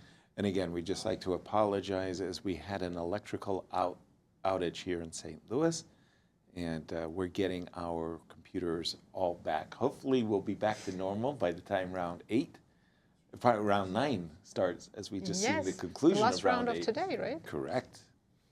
And with a clear leader in Hans Niemann. He says, let the chess speak for itself. And there he is. At right the top. Look at the the leaderboard. standings. In clear first, it's Hans Niemann. In clear second, it's Wesley So. And then 2 points behind Wesley are 2 players, Fabiano Caruana and Vladimir Fedoseev. And a missed opportunity for our world champion Gukesh, who after playing bishop takes c3, he just didn't follow it up precisely. I mean, seeing Alireza Firouzja in 9th place is just our next round that's hard to coming up believe. shortly. Do we have some pairings for our 9th and final round? I believe so. Okay, there we and go. here it is. We have MVL against Fedoseev, Jan-Krzysztof Duda playing Wesley So. Wojtaszek, who's in last place, is playing the leader Hans Niemann with the white pieces. Could he be the spoiler? Yeah. It's always nice to be the spoiler, actually. Sindarov against Firouzja and Gukesh facing Fabiano. Wow, as again, we'll hopefully get everything set up, but as we go on break, who do we have to share our break with? I think as we go to break, we're going to have Irene Sukandar showing some interesting moments from this round. Wonderful. And yeah, don't go anywhere. We'll be happy to pass it to Irene. Actually, not yet. We're not ready to do it, but we're going to be very happy to pass it to her when we're all set. Yes. I know we missed some of that round, but we caught the only decisive game. And that was it was huge for those joining us late. Hans Niemann, clear first with 1 round to play, 2 points up for grabs for this, the 9th and final round. You're not going to want to miss this 9th round. Because he is playing someone who's in last place. Hans will try to push and play for a win and extend his lead even more. But now we're ready. Over to you, Irene.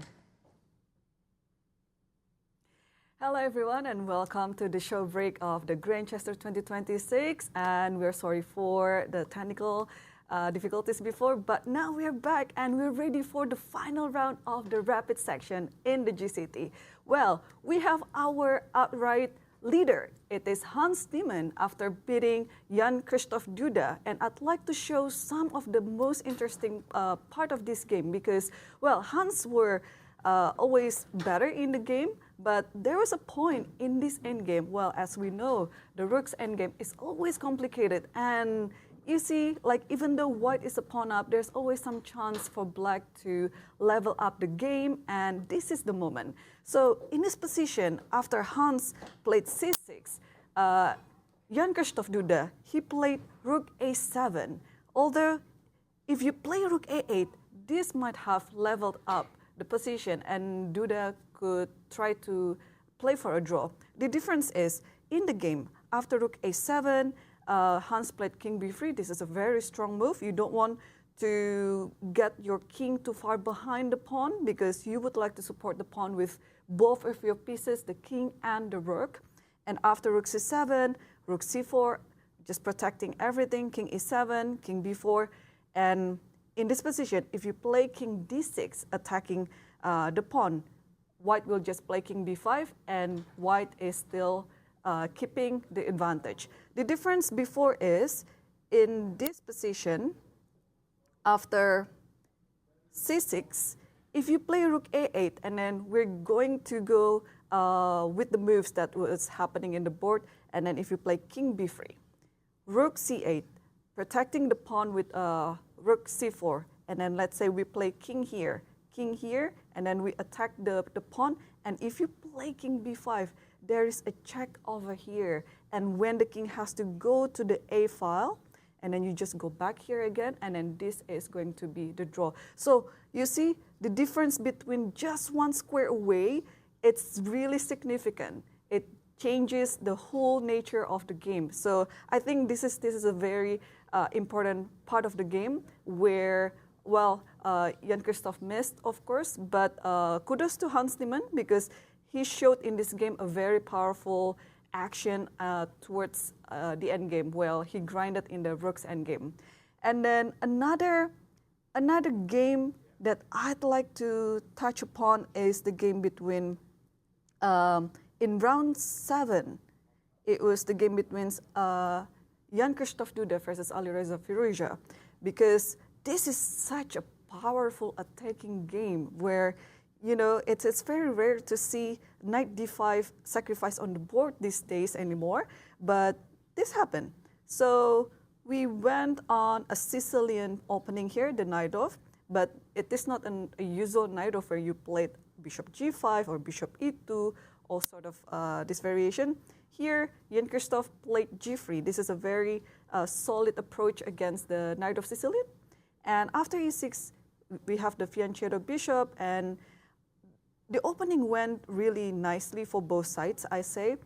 And after c5, knight c3 again, knight d7, rook c1. So white has been just playing very solidly. But here we see a very typical approach by Alireza. When you have a fianchetto set up like this, you would like to attack it with the pawn on h5, going to h4. And, well, what we're going to see next is just a very, very attractive game by both sides. g5, queen e2, knight e5, so rook d1 and g4. And once you're breaking open the king side here, Alireza tried to, of course, bring all the pieces together to the center, to the attack. Bishop f6, a3, and then here, bishop f4. And Alireza decided that the bishop on f4 here is a very dangerous bishop. That's why he tried to do the exchange on h6, which is a little bit inaccurate here because the bishop was fine after all. And after this exchange, now Duda tried to attack on the other side of the board where Alireza already occupied everything on the king side. Now it's time for Duda to attack on the queen side. So this is a very balanced attacking from both of the players. And after this, queen e7 takes, and it looks like the king here is very weak, and this might be the reason why white is better in this position. And after a few moves, rook b1, and then rook c8, even though you're developing the rook from its original square, it doesn't really change the position so much for black. So after knight d5, yeah, this is my favorite move. When I saw this one, I was like, oh, I hope I would be playing this type of move anytime soon, because this is such a cool move. You see, this is a sacrifice that you have to take. Whether or not you want to take, you have to take it. So after taking this, and where is the compensation here? Well, you have one pawn as the compensation, but you have an enormous positional advantage here. As I mentioned before, the king is very weak in the center, and now the queen is kind of overloaded with so many tasks going on, protecting the bishop on b7, protecting the knight on e5, and this is what white is trying to aim. And then after bishop a8, because you have to move away one of these pieces that I mentioned, the bishop on b7 or the knight on e5, and after here, you just put everything back together to the center, attacking the knight. Only move is f6. You cannot do anything without f6 because the knight is very weak there.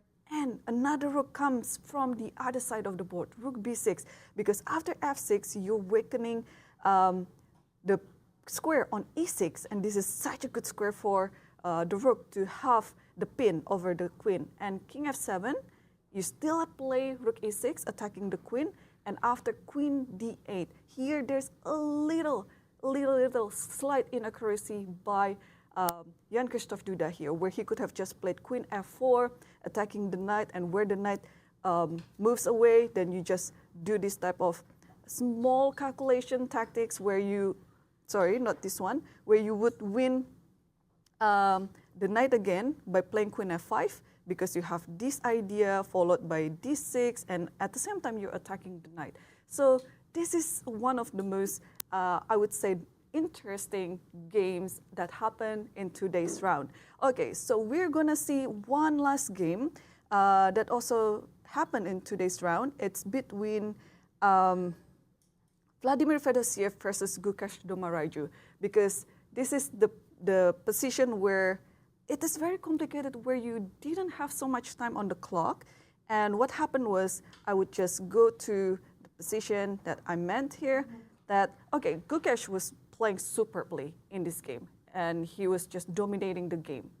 That's for sure. But after a few moves, Queen e6, King h7, and h3, this is a big question mark. You would ask, like, why don't we just take on the bishop on g3? The reason is because there's a lot of calculation involving that you have to go here, here, and then here, and this is actually how Black would save the game. So, that being said, we are now going to see the final round of the Rapid. Who is going to win the final round of the Rapid? We'll see, and stay tuned. Thank you very much, Irene, for those analysis. Nice insights. I loved it. Yes, and Tell let's us take a the look at the standings. standings. Yes, after 8 rounds of Rapid, we have a sole leader. That's American Hans Niemann. Chasing him is another American, Wesley, so just point behind him. And then two players, 2 points behind Wesley, Fabiano Caruana and Vladimir Fedoseev. Wait a minute, you want on a roll. And another American behind Wesley. 3 Americans at the top, and Vladimir joins them. How about the pairings for this, the 9th round and Last final round of the day. Let's see. Rapids. Yeah, before we move on to Blitz tomorrow.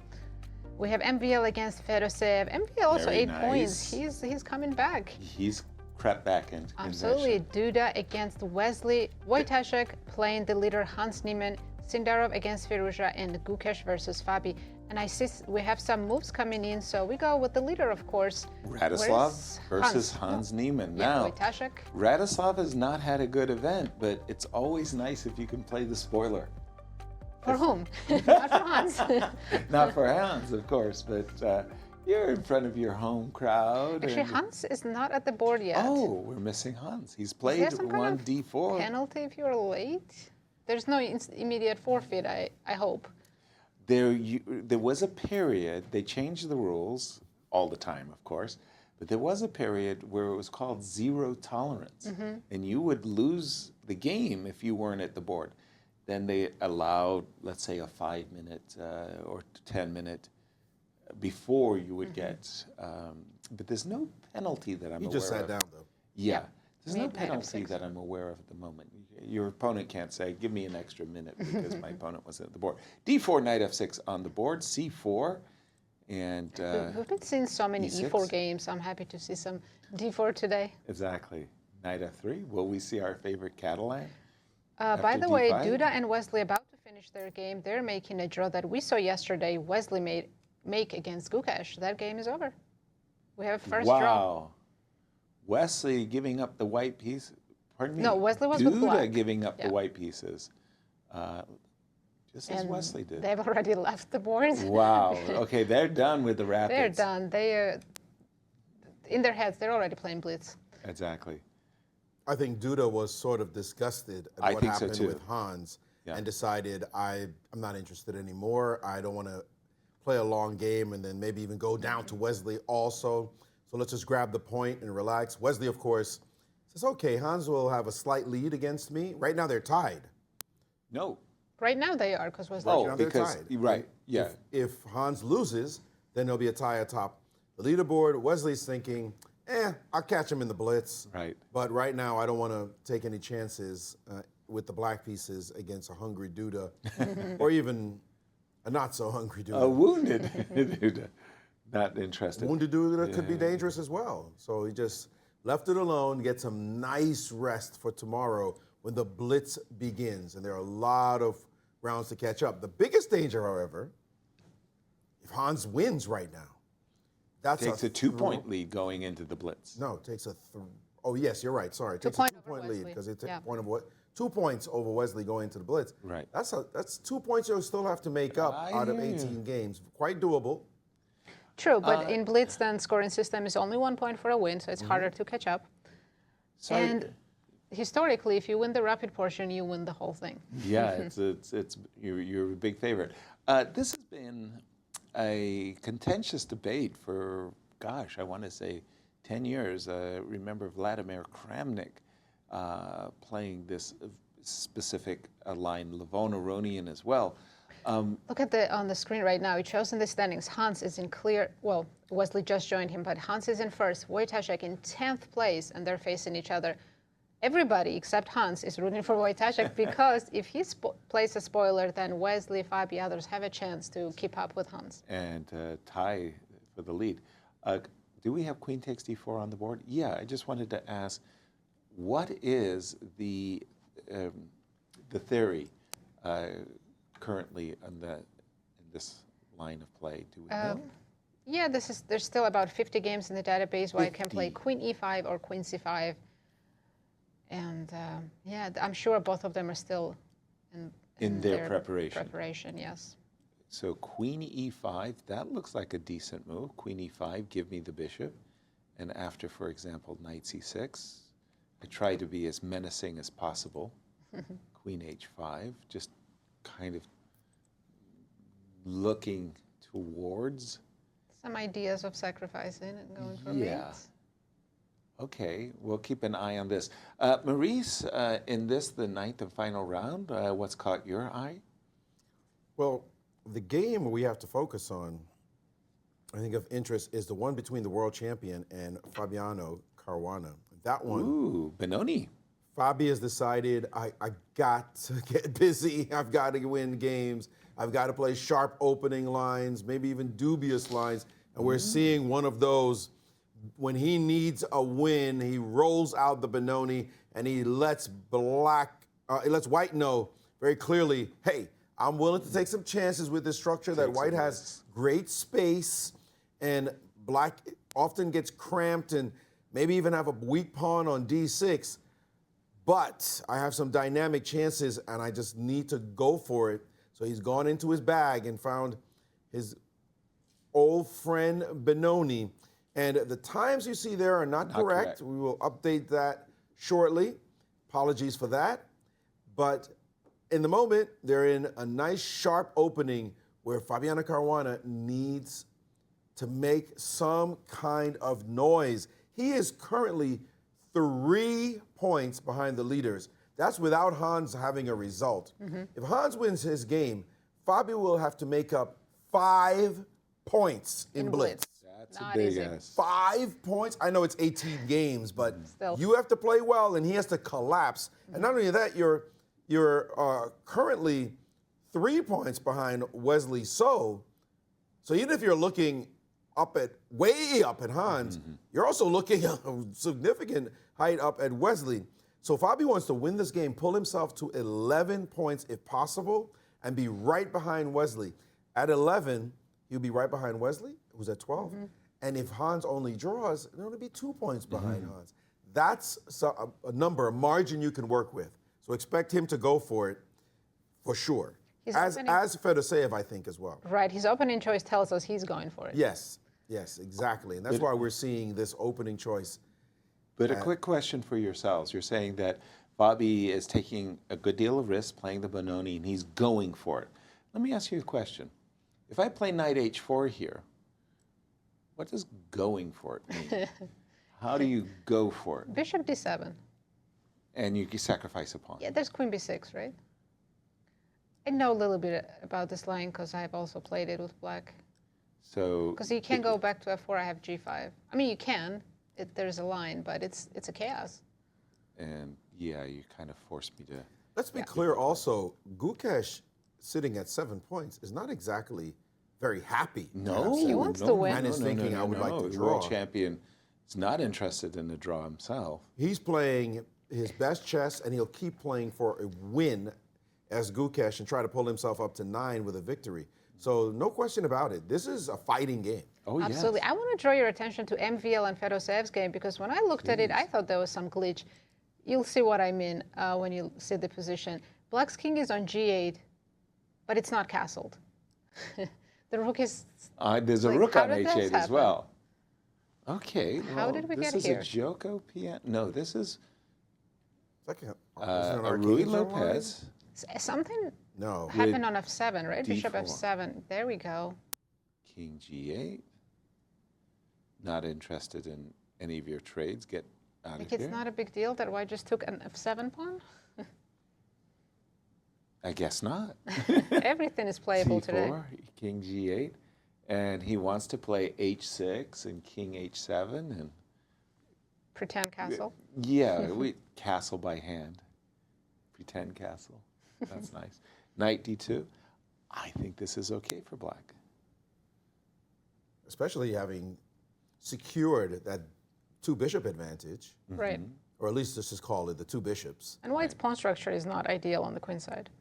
White's also not harmonized as far as piece play is concerned.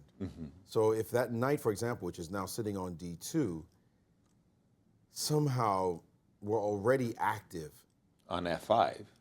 that's really active. And since it's really early in this round, Yes. I want to draw your attention to Sindarov's game against Alireza. I know in the standings they're on the bottom, but they have a crazy opening. Speaking of a Benoni, isn't this a kind of a reverse Benoni? Definitely a reverse Benoni. Oh, yes. I remember my game versus Victor Korchnoi. And Victor, in this position as black, I played c7, c5, and Victor played a Benko gambit with g3. I took him and wiped him out. But a5 was Alireza's, dare I say it, improvement on my play? Knight d7, I don't think Alireza g3. knows this line as well as Sindarov because Sindarov has spent no time. And it does look like one of those reverse Benonis where Right now, we don't see them on the screen. We see MVL and Fedoseev, but we're currently following Sindarov between and Sindarov and Alireza. But this knight on c5 is really, really bothersome. The problem is the pawn on f6. It completely messes up the black's Everything, pieces. yes, on the king like side, yeah. if that pawn, if it was gone, it would be better for Alireza. What is this position? Can black put the bishop on f5 so you can't fianchetto your bishop? Well, let's do it. It's black one to of- move. Oh, like immediately then. Yes. Bishop f5. Well, I got to get rid of that bishop. You're playing knight h4. You bother me. Go away. You go away. I definitely want to play bishop g2 and I want to play rook e2 as well. So I think bishop f5 actually helps me a little bit, but maybe not. But at first glance, Yasser, do you like what white has done so far? Both players have deficiencies. But I love the knight on c5. I just don't like the other supporting units. Black has a deep move here, and I got to say, it is very deep. And that is? Knight to e7. Knight to e7, bishop to g2. And now bishop f5. And now bishop f5. So after bishop f5, I've got to cover up my d pawn. So that was the trick, to get your bishop to leave the f1 square so that you no longer play knight h4. Right. So now now you're in defense mode, and now queen d7, preparing to castle queenside. Okay. And also the possibility of bishop h3 later to blunt your bishop on g2. Makes sense. Everybody's pieces really are messed like up. black. Well, wait a minute.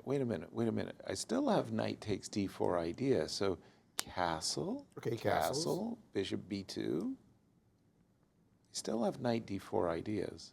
And now it's possible But I have knight b3. They're actually Good. You want to take my rook? You'd be happy when you, I don't just know. so you can take the d4 pawn. At least I can have some fun. No, I'm taking your knight. And what do you Okay, king b8. Or maybe you have a draw? I don't want no stinking draw. Was that from Josh's? Who said I don't want no stinking draw? Or maybe that was from Queen's Gambit. I don't recall that. Yeah, I don't want have a no better memory. stinking draw. Okay, I was just showing that. Wait a minute, there are tricks in the position. Knight takes d4. You got to have an awareness. By the way, I think our tournament leader is happy with the draw because a lot of pieces have come off. I'm talking about Wojtaszek and Hans Niemann. I expect that game to fizzle out very quickly. All right, when we left it, we saw a position Okay. You expect it to. It already It has already has. fizzled out very quickly. Opposite colored bishops. Trade of rooks is all you need, and that'll be it in this position, as this has just turned into nothing burger. Yeah. How did Michael Tal say it? The music has stopped. The music has stopped, yes. I mean, can Wojtaszek even keep playing for something? I don't see how. You can play rook d2 to avoid an exchange of rooks. Yeah. If you You really... allow 94. You might get worse than rook c2. Oh, if Hans there's is already looking if around. there's 94, then yeah, then you're right. That would be playing for a loss somehow. Yeah. I I guess with I'm you. taking and playing knight c5. Trying to provoke b6. Don't ask me why. Your Doesn't- light squares are weak. Hold on. Actually, rook d2, 94, I can move my rook. Can't I? Say what? Who's playing for a win? Yeah. I'm going to move my rook somewhere. d1 maybe. Rook d1, check on Hakasito? c2. King d3 is his idea. I think we just You blundered kidding? something. Well, there's rook takes b2. There's rook takes b2. What's going on? How You is know, black I'm going not to take winning? on e4. Oh, opposite color bishop still, right? No, I have rook d7 check. Rook d7, Maybe. king f6. Yeah, even here, I think you just play a4 afterwards, and well, Okay, now the engine doesn't like anything. But a4 maybe? Who's?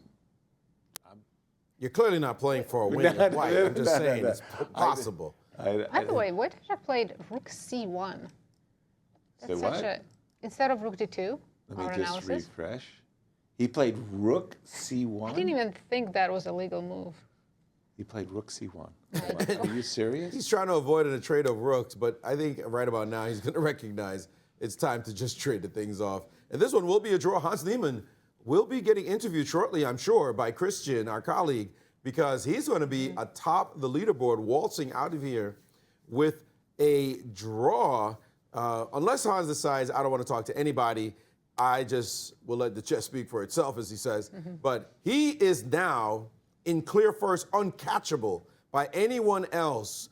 After the Rapid, it is Hans Niemann, number 12 in the world, not expected to run away with this event. He's not running away exactly, but he can say, I won the Rapid portion of the event against some of the elite players on the planet, which included Fabiano Caruana, number 3 in the world, which included Wesley So, top 10 player as well, and which included Alireza Firouzja, which included the world champion and the challenger. I just won the Rapid portion of the event. Give him credit. Very impressive. That's something to hang his hat on and say, yeah, take that away from me. No, Bragging absolutely. rights, He shows he belongs there. in this field, absolutely. Let's jump to Gukesh's game against Fabi, see how they're doing. We have an exciting Benoni. I think Fabi got what he was hoping for. No question about it. As I just I picked up see b5 on the board in Benoni. I'm like, okay. Applaud. Bishop. Yeah, g5. No, now he's got more than a. The last move by Gukesh a5 was not approved by the engine. He thinks he's stopping b5, but actually he allowed b5 to happen. Exactly. This was not a good decision, and suddenly Fabi has initiative and advantage. And Bobby Fischer famously in Game 3 of his World Championship match with Boris Spassky essayed the Benoni and won. First time in his life he had beaten Boris in a tournament game. And that bishop on g7, Benoni players live by the sword, die by the sword. b7, b5. If you don't en passant, which I think he did. He by did, the way. and surprising. Fabi took with a Knight knight. I takes was b6. expecting a takes b. I was expecting queen takes b6. What about you, Maurice? What were you expecting? I was expecting queen takes b6, and it's sort of like this knight on, on d7 oftentimes aspires to the c5 square. I was just happy to take with the a pawn because I finally get connected pawns on the queen side, and I feel like I'll be That's able an to play accomplishment. Makes b5 total sense, before, of yeah. course. Yeah. Seems totally natural. He captured with the knight. The one recapture nobody expected. Nobody expected. A b, yes. Queen b, yes. Knight b6. Well, he's saying, look, I mean, I've got Gukesh played queen b3 just to stop knight c4 from happening. I was about to say, Queen is let me play misplaced knight on c4. b3, right? Terrible. I don't like this at all. It always walks in front of the rook b8 and maybe even a5, a4 right now for Fabi. A5, A4. Of course, don't pay attention to Fabi's clock on the screen. Our clocks are a little messed up. Let's go over to Poland to talk to Cristian.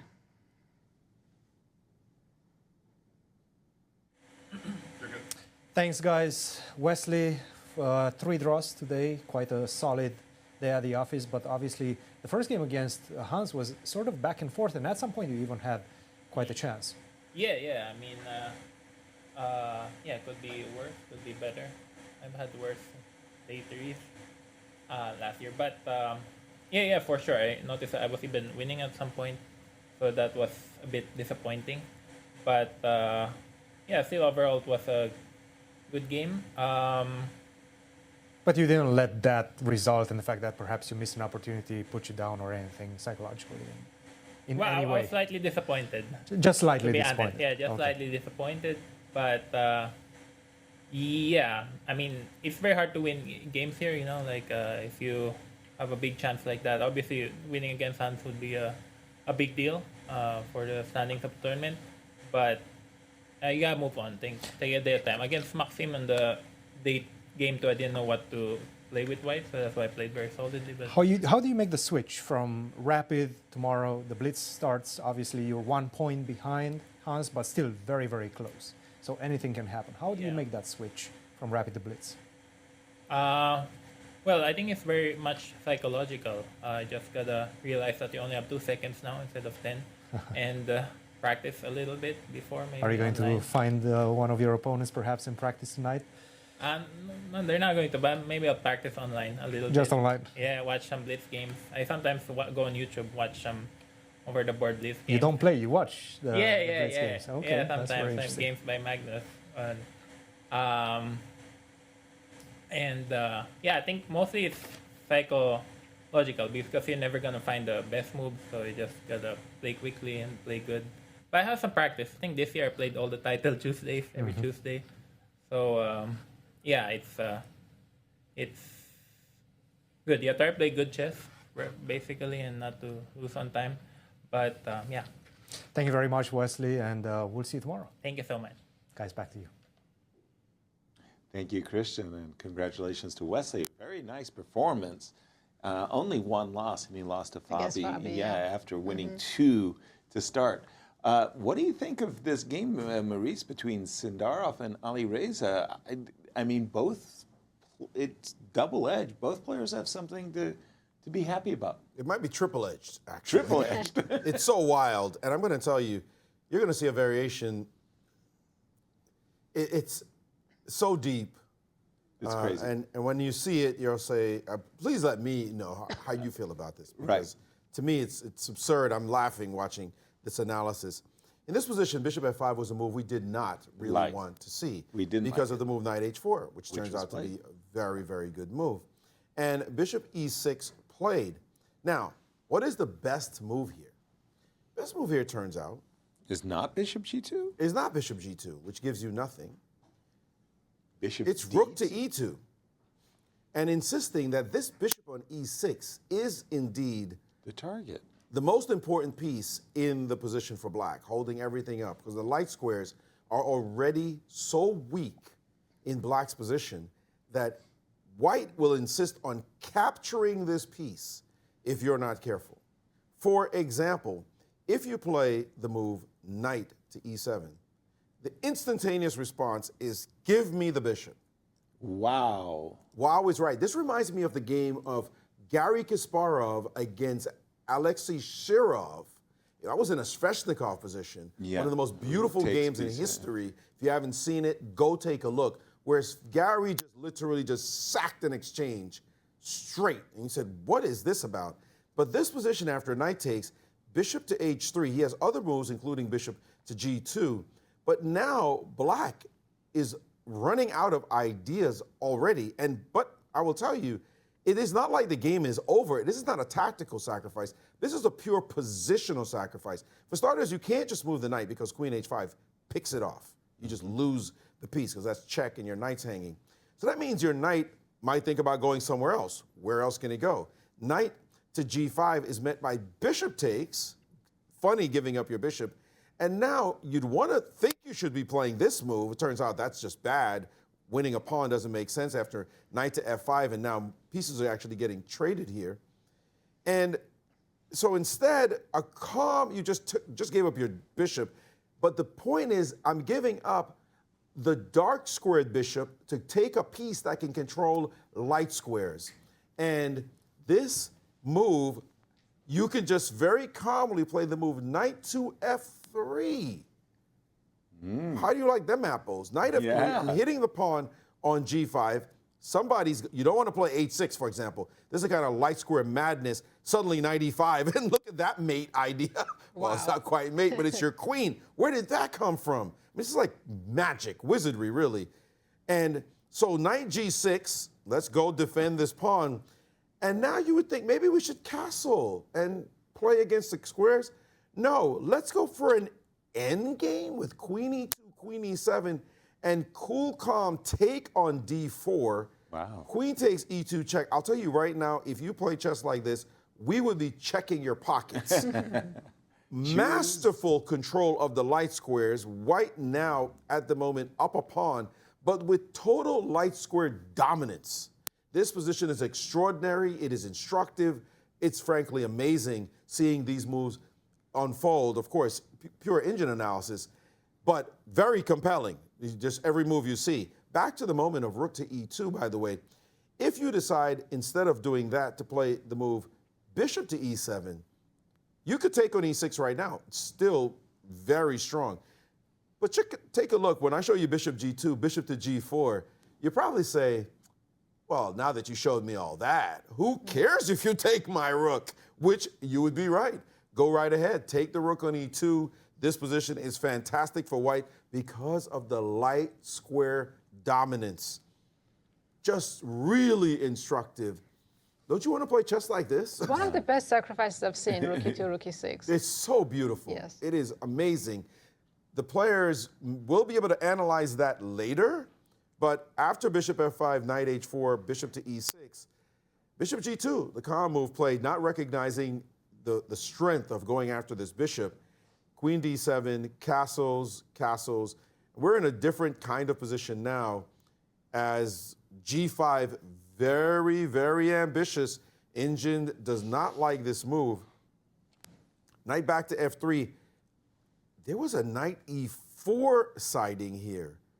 And if I take the knight? And if you take this piece, then take on a4 and king b8, rook b2 with a compelling attack that wins. Yes. Just fantastic. There's going to be a sacrifice on b7 followed by a check and b6 and break open the position. Beautiful, beautiful chess. This is the kind of stuff, you say, engines have ruined chess, but they've enriched it also too. enriched it so much that this generation of players, they play on a different level than back in our day, Yas. Yeah. Because they work with engines and see these ideas and they become more familiar with patterns that are just mystical, mathematical, but also quite magical. Incredible lines. If they had seen any of this, but I'm sure after they see it in the analysis, they'll grow as well. I think if it was classical game, they would have found all those lines. In rapid, it's of course harder. And now, after Javokhir's last move, knight e1, it looks so passive for white. That move did not. I'm starting to like Alireza's position now. Right. Like, let's go f5, h5, h4, and let's just attack on the king side. Okay, I've got an idea. I've been wanting to sacrifice a piece. I've been wanting to play queen takes a4 so badly. Are you ready? Close your eyes. Are you going to go rook before rook a4? Okay, h5. Let's say I'm ignoring you for now. Okay, h5. Here we go. Rook before h4. It takes you so many moves. I know. I'm not even sure what I'm threatening with my rook on a4, but here we go. Because I can just play king b8. Exactly. Or queen h7, actually. I can go straight for the checkmate. You're not a lot even of moves. Black's attack has gone so far and fast ahead. It is a very, very strange. I was trying to make sense of the move knight e1 because I didn't understand it, seriously. Well, he played knight c2, so he has some vision for the knight to end up on c6, maybe? Oh, sorry, knight c2. Hold on. No. In the We've live. gone, let me click live, apologies. We had g4, knight e1. So This he's is the hanging current position. d3. He didn't take on d3, he was afraid of knight. What am I missing? Instead of bishop g7, right? Take one move back. So knight c2, he could take on d3, right? He could. He Yeah. was planning to play in the move knight b4 anyway, because the knight is guarding the a4 square. Then you go back knight c5. Knight c5. It's a free pawn.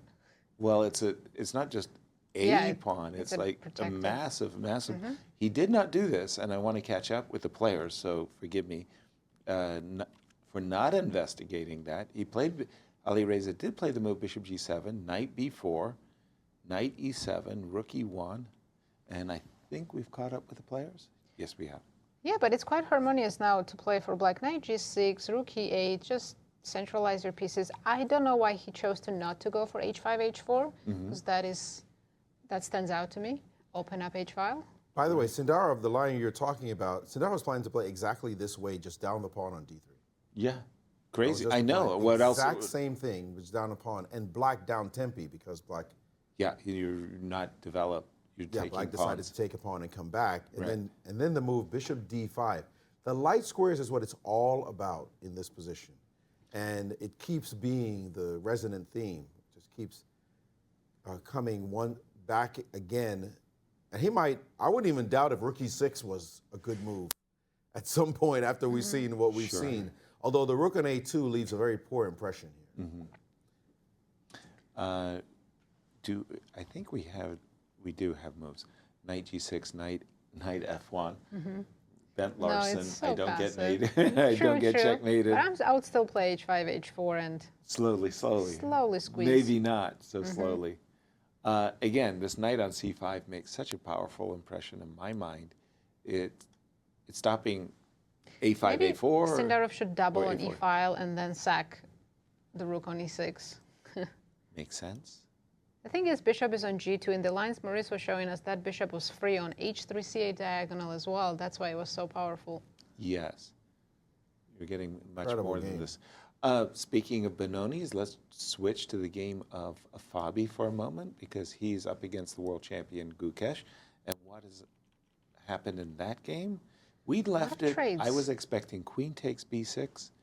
Knight takes b6 was the choice for Fabi. Queen b3 stopping knight c4. Queen d7.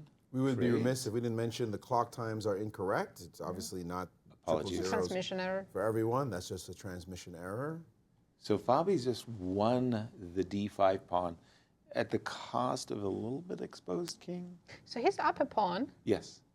but yes, some issues on the king side. We take on So- wait, Gukesh just played rook a5.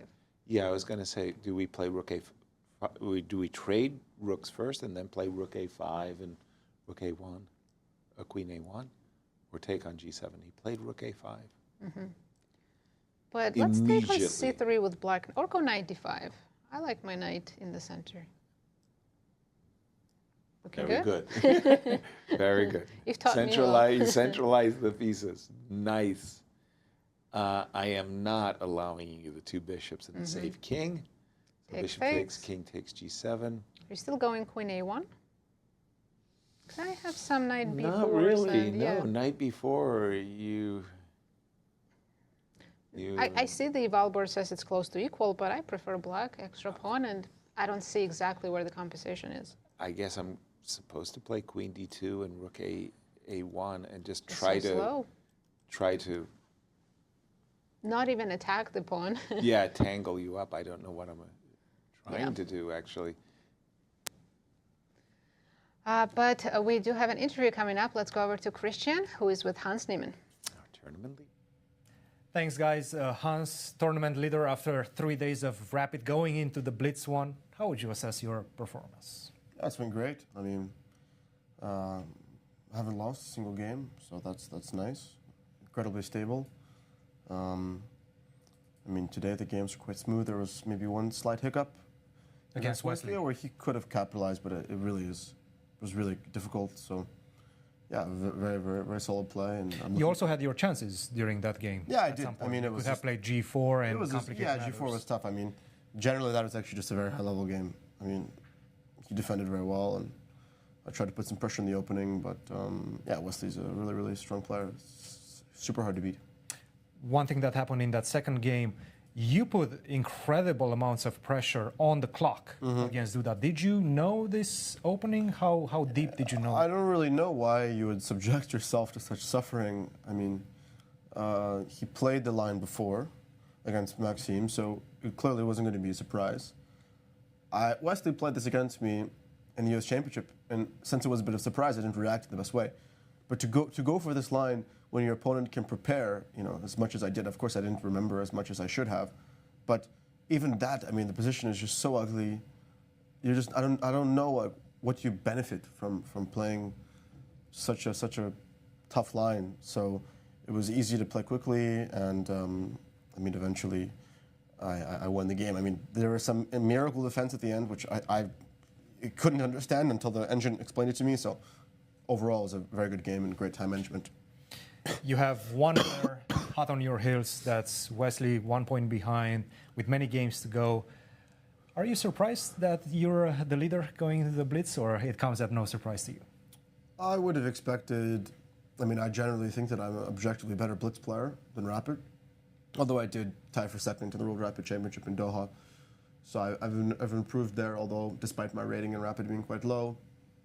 I mean, yeah, you never expect to be leading, especially being undefeated with +4. It's a huge score. But I generally feel quite confident in Blitz. And I mean, obviously Wesley's a point behind, but the rest are either 2 or 3 points behind. So, I mean, it makes you a bit more relaxed if you feel that margin and you only have kind of one guy who's chasing you. But obviously Wesley is incredibly strong, and there's no point to relax. I just have to continue playing my best chess.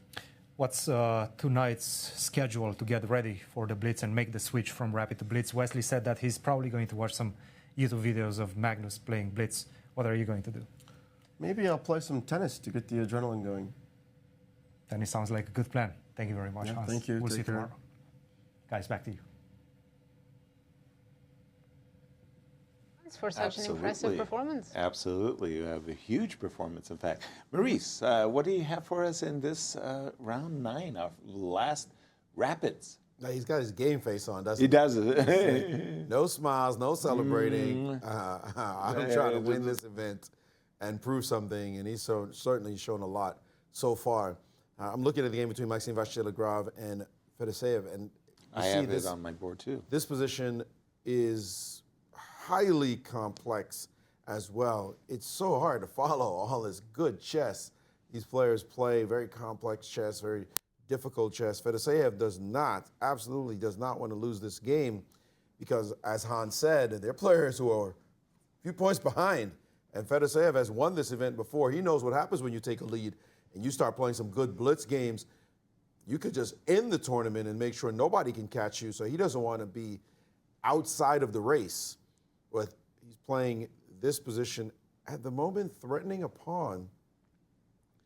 It seems on A5. Looks like Maxime has to defend it, and he has done so. With rook A1? With this move. And now it's just not easy to get these centralized pawns moving, the massive pawns that Black has. He'd love to just start pushing them. D5 immediately drops a pawn because the king is misplaced on the long diagonal, so it might be a good idea to just get it off the diagonal. Oddly, the engine gives the move king G8 as the best move. And I'd say nobody's going to play that. Just nobody is putting the king. You take it off of one exposed, not even fully exposed diagonal, to put it on a clearly exposed diagonal. No, honestly, you can give Black 20 candidate moves. King G8 wouldn't be one of King G8 is them. not good. Yeah. Come on. I would Makes be no playing King sense. H8. King right H8 away. even Right. over King G8, yeah. Of course. Yeah. Yeah. Clearly. But nevertheless, this is an extremely complex position. I'm not sure how Black gets his pawns rolling. White seems well prepared to deal with those Let me just disagree and say, well, after the move king g8 or king h8, which I would have chosen, black's threat is directly d5, is it not? Well, threat is a strong term, but get the pawns rolling is what you said. Yeah, I hear you. Oddly, with the king on g8.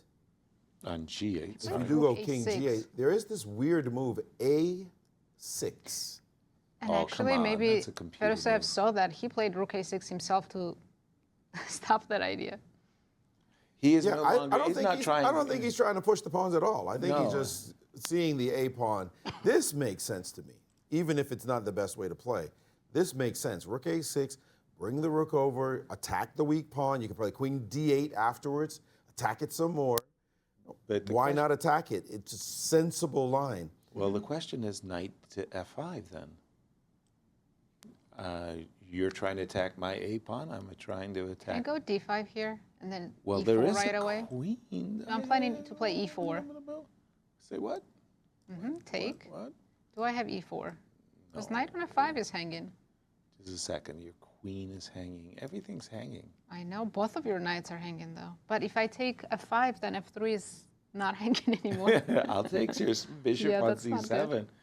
And somebody's going to ask themselves, how did I get a Apparently pawn to black c7? is better here, but I don't know why. Maybe, What? Maybe bishop Oh, d3. bishop to d3? I'm looking at this pawn on c7 and I'm so chill. He did play knight to f5, and it turns out to be a bad move for an amazing reason. It's not d5? No. Knight takes e4? No. Guess again. It's just simply an amazing reason. And it's not so lasting, it turns out, but this position, black can play the move c5. Did not see that Oh, so one. on bishop c5, rook c6. Correct. You cannot touch this pawn. Bishop You wouldn't think of c5. c5, right? Because you're focused on playing d5, so. But as white, I'm sitting there saying, I've taken away your flexibility. You're not playing d5 anymore. Maybe I'm happy that I've provoked c5. I want to play knight takes e5. Or are you telling me d5 takes Oh, no. e4? He's not doing any of that. He's just going No. to move the queen first. Move the Play queen. something like queen e6. So, right? And he's back to business about your a pawn, Yeah. saying you've got to defend now an e pawn, and you've got to defend the pawn sitting on a5, Yeah. and you're being stretched. And the bishop can go back to c6, by the way, at That's some a good point. bishop, yeah. And white looks like he's doing something. Structure changes so fast. The structure After changed c5. very quickly, and he found the plan. He played it. Did play c5. Incredible. Kudos to him to understand that the inflexibility of the structure is compensated for by the space and the ability to consolidate and attack targets. Yeah, I must say that I missed rook c6 as well.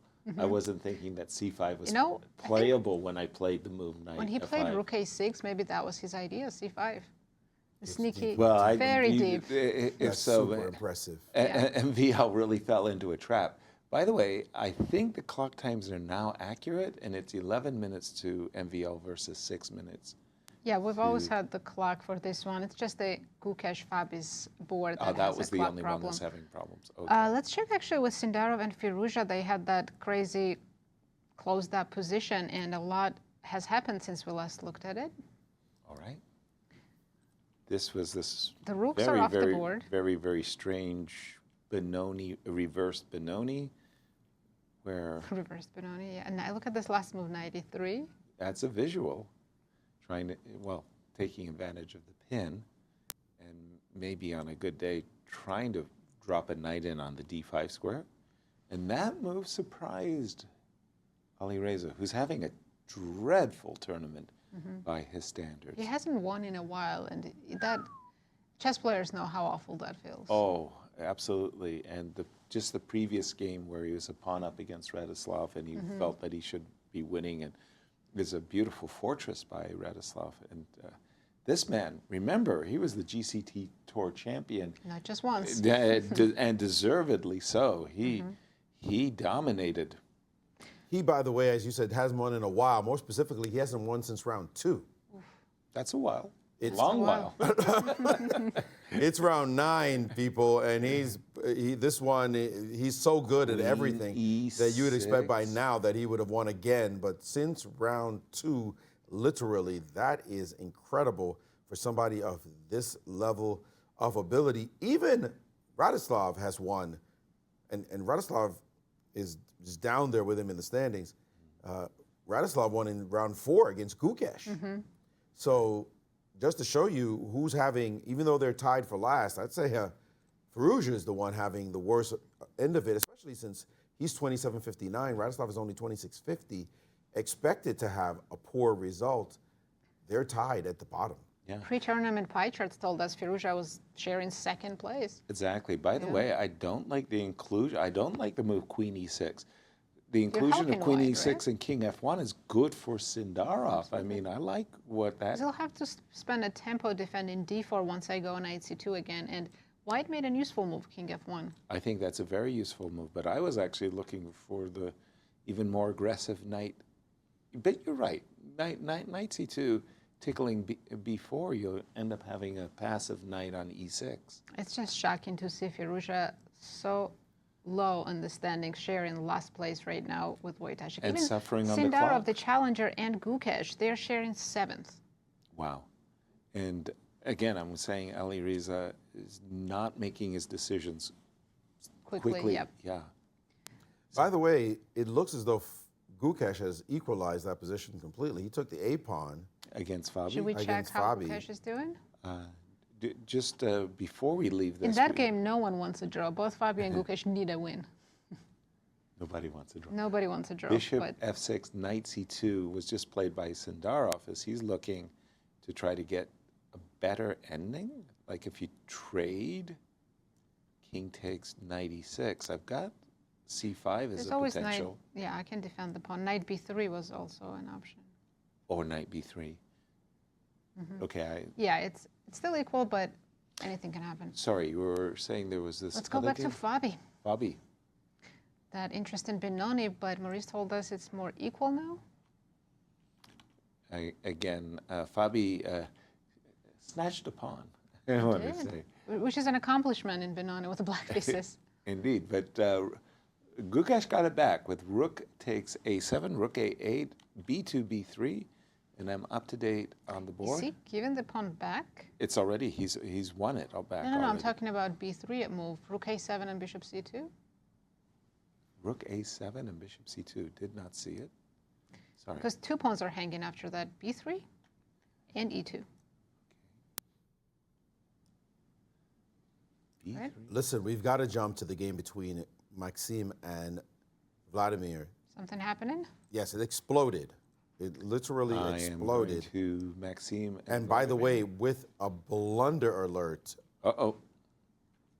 If I may, on my board. Sure. This moment here, we saw his brilliant move C5, bishop back, and then the move bishop to C6, allowing for a fantastic tactic, knight take. Well, actually, not even so insane, but actually, yeah, wait a second. Takes. Ooh, queen to E2. What is the sidestep move that he missed? Maxime could have won material this way, which is a bit odd, but still, takes, and then, takes. Take on F6 First, you have to take on F6, save your bishop, and now up an exchange for nothing. Up an exchange for nothing, he has to actually get material in this way, and bishop back to B2, and this would have been advantage white. Instead, after bishop to C6, he played knight D2, missing the idea, and then F3, guarding his pawn, and now bishop takes instead of knight C4, which was slightly better. We see trade, and knight to C4, and now black is on skates. Black must play and did find bishop to A4 in response, queen C3, and now we are in this position where white is going to win back the pawn. But wow, what a crazy sequence we just saw. Yeah, no noticing the hanging rook on a6 with the last move, queen e2, so tricky, which Yes. Maxime missed. Yes, very. I see from my perspective the bar on And the now border it looks equal. looks equal, but I really like white, MVL's position. Yeah, I would say the same. I mean, I'm looking at these two knights, and I'm seeing bishop takes d1, queen. It looks to me like the structure is just creaking. Knight takes Maybe black d6, goes queen takes d5 and just liquidates everything. d5. And on knight e5, like something like queen b7, and I'm going for some counterplay on your king. Wow. Again, I wouldn't say triple zeros, yeah, in this position. No, at first, really, I liked Maxime's position a lot. I thought, okay, we've got something going. I do think Sindarov and Firouzja are repeating, about to be a draw. They found some funny repetition with the knights in the corner, and it is a draw. That happened fast. Neither of them look happy. I'm going to say it's been a long 3 days for them. It's only 3 days. Usually that doesn't seem that long, but it's 9 rounds games. of tense chess, and you've gone through how many lives? Right. The journeys up and down, winning, equal, losing, blowing up position, all of it, and coming back from the ashes. All of that. At some point, you're like, I had enough. Could we just make a draw and get out of here? I'm tired. And let's go play some blitz because I'm tired. Play tennis. Yeah, right. Go play tennis or get some food or go play some Counter-Strike. Some Counter-Strike, exactly. Let's just go chill and get on to the blitz. That's what we're seeing in a lot of those, I think, in the heart of those players. Here, these two are still fighting it out. So far, we have not seen a single victory, 3 draws. Remember last round you said there were 4 draws? Yeah. Now this round we already have 3 draws. Likely we could see 5 draws. That would be first. That's an indication that the players are just now Slowing down. We're done. We're done. I got to go sleep. I got to go rest. I got to go recharge. Yeah. Yeah. Just to put that in perspective, you play a long classical game, 5 hours, and you're kind of burned out. You had your ups and downs. But suddenly you're playing 3 games of blitz where, let's say, it's 90 minutes each game, right? Because 3 games of rapid, you mean? Yeah, 3 games of rapid, pardon me. And it's 90 minutes, and you're really, really, really intense for those 90 minutes as you're fighting for your life. And you do that 3 times. It feels longer than a single classical game, is what I'm saying. It burns you out. And we're seeing it in the last round. I don't think we get quite to 90 minutes with these, right? Because it's 50 minutes plus another 40? Well, you get 25 30 plus minutes. 10, I get 30 minutes at the start, 25 if you Right. 25 is 50. But then you're adding 10 seconds. 10 seconds per You move. play 100 moves. We only had 1 or 200 well, a move couple, games, yeah. but yeah. Or you I play know what you 6. mean. Yeah, it does Maybe feel probably more like 90. 70 to 80 minutes. But your point is still well taken. Right. It's just one game enough complicated. It's still on your mind. And by the way, after you play one classical game, the game is the only thing you have to think about. It goes one.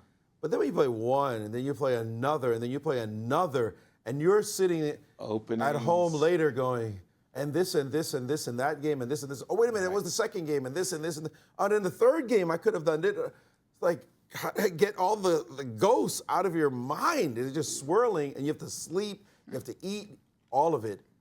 It's rough, and that's why we can see right now in round 9, they've decided, pump the brakes, let's get out of here. By the way, we do have a piece sacrifice. We're looking at MV by, of Fedoseev's game. Maxime versus Fedoseev. When we left it, we did get to this position. We were looking at d6, d5, knight takes e5, and you mentioned the move queen to b7, Nasi, with your own kind of counterplay. Bishop b3 was essayed, knight takes d6, f6. Now you can't move the knight, so we took a pawn. Yeah, Bill decided to just pick up all the pawns. That's a good decision. I like it. Well, what about queen a7? And are you not worried about your king if you're staying on the first rank, which you have to? Let's say I go king h1. I know it looks a little Queen bit e3? bad. Queen e3, h3. Just h3 and you're safe. For the time being. Yeah, I I'm need a not- dark squared bishop. True that. I'm not taking a pawn with check. I'm just, chilling, going after the knight. By the way, Vladimir is shock you, down by the way, to after 17, H3? 17. The move, the impossible but best move in this position. In this, He's played Yeah, Queen King A7. H1, Queen E3. King H1. Did he play it? Yeah, the time control. Okay, King 9 H1, minutes against Queen 18 E3. seconds. It's Yeah. crazy. H3, Yes. and you would not guess the next move. Now that you've warned me, I can't guess it. I'm looking for something that's impossible. Yeah. Not only impossible, completely ridiculous. Tell us. Bishop to E6. Stop. No, I wouldn't have. If he plays Bishop E6. Oh, it was perpetual Queen C1, Queen F4? Check. Exactly. the Getting the pockets. queen off of the diagonal, you get to play Queen C1. That's insane. Hanging Bishop. both minor pieces on F6. Yeah. I know. You got one knight hanging. No. Yeah, nobody plays like that. That's He did not play, by the way. completely insane. He Played did not knight play D7. Queen E3, Knight D7. Hold on. Yeah. There's a check here. Also take on F5 with a check. Understood. And you know me, I'm all about pawns, but I love pinning my opponents. Well, I then guess you have after to worry King about Queen G8. A1. So Yeah, let's take the pawn with a check. of course. Take is King that's G7? a check. That's 3 pawns for the piece. I know. And- I feel like it's a 2-result He's done game it? now, 100%. White always has perpetual, if nothing else. for sure. And if you go knight E8 check, Well, I want to make Luft, but I'm not sure if I want H4, H3. does it make a big difference at the moment? If you play H4, you can play H5 as well, right? That's what I mean. Yeah. But you so- can play H3 and keep the king covered. So there's What do you never feel any about perpetual. the end game? Because that's what, your queens are going to go off the board. Queen A1 check and Queen Queen E5 E5, check. I still like the endgame for white. I don't think I'm taking any risks Agreed. with the 3 pawns for the piece. Winning will be very difficult too. Correct. I think that's what MVL is checking right now. If you play H3 or H4, Yeah. you're going to have to try to prove an end game. And why would you do that if you had another option? But I don't think it exists. Because of the back rank issue, you Right. can't stop Queen A1. There's Exactly. no move that stops Queen A1. Other than Queen G4 check. Yes, exactly. I mean, for now, but Yeah. you're still going to allow. Oh, Queen G4 check actually does. Wait, but I don't want to lose my knight. No. That's going to trade queens. You cannot stop the trade of queens. I've been playing H3 and H4 automatically. I guess G3 just is terrible for whatever reasons, right? Oh, there's Queen A1, Queen A2, and Bishop E6. If you go up. Of course, you know I wanted to go up to H3, but that's really walking into Bishops are good on diagonals, yeah. a Mike Tyson uppercut. Yeah. So why not play G4? To Now deal with you're asking the salient question. Why not play G4? It just looks unnatural to play G4 in that position. No, this is not. We're looking at. I'm just asking if you want to keep Yeah. queens on. For sure. Let's take a look at this moment. King G7, G4. I don't know why my monitor's flickering, by the way. I hope our viewers aren't seeing that. No, they're not saying that. We're not afraid of Queen F2. Oh, D7 hanging with a check. So, maybe like Knight F6 first. Wow, I allow inviting E5. E5. Yeah. Okay. Knight G8. I've learned from Maurice, you keep knights close to your king. Uh-huh. Then you're safe. Just Just Knight G8. tuck in. Nice. I mean, Knight I'm E6, terrified. I think I'm losing, but Knight E8 Yeah, check, this- King H8 is not It a is problem. very tricky because the bishop is guarding E6 and F7. The queen will always swoop in. I get the feeling that MVL will play this way. Because he's not losing.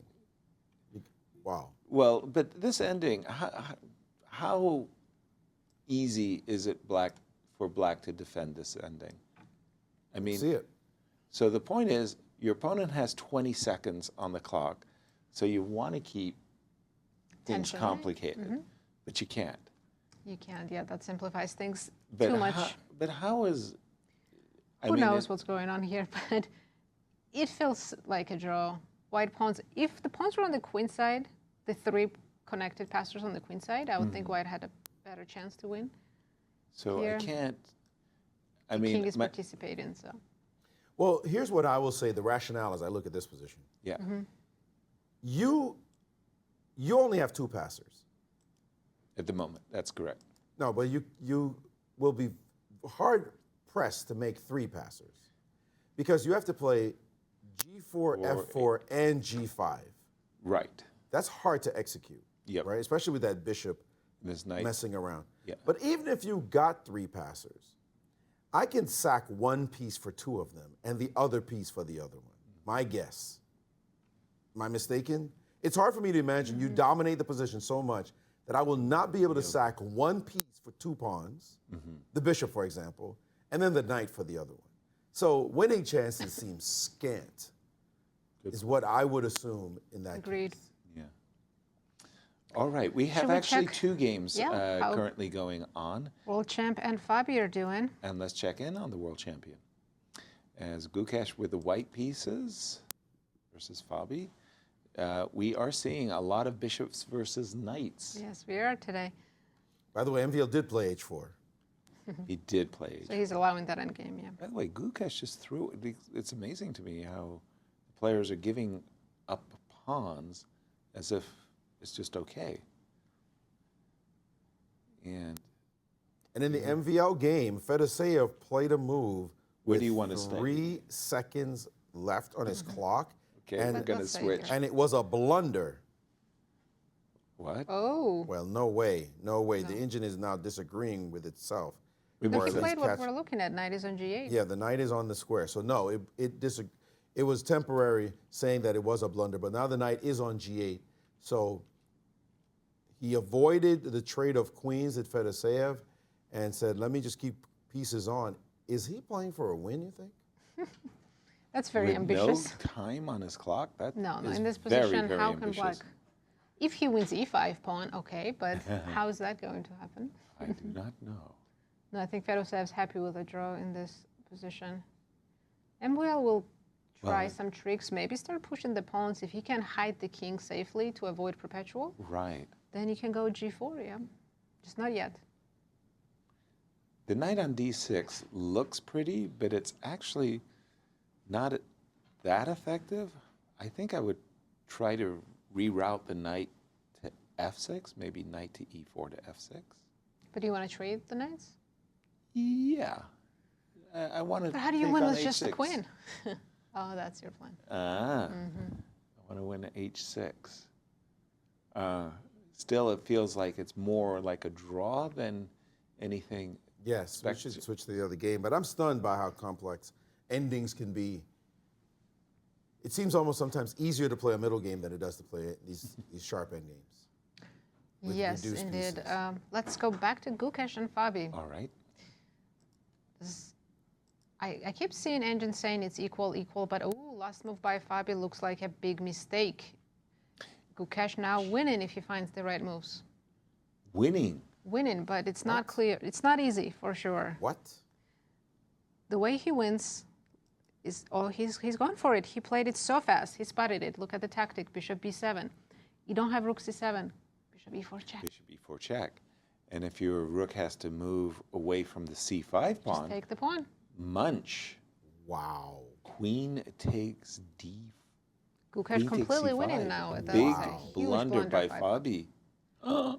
That is very specific. And Fabi about to lose? Fabi has 16 seconds on the clock. Gukesh over 1 minute. But apologies, g5, g4? Just complete That's a blunder. horrible, you Even if it expose your wasn't king. blunder, it's still a weak move. It's a terrible move. It exposes your king.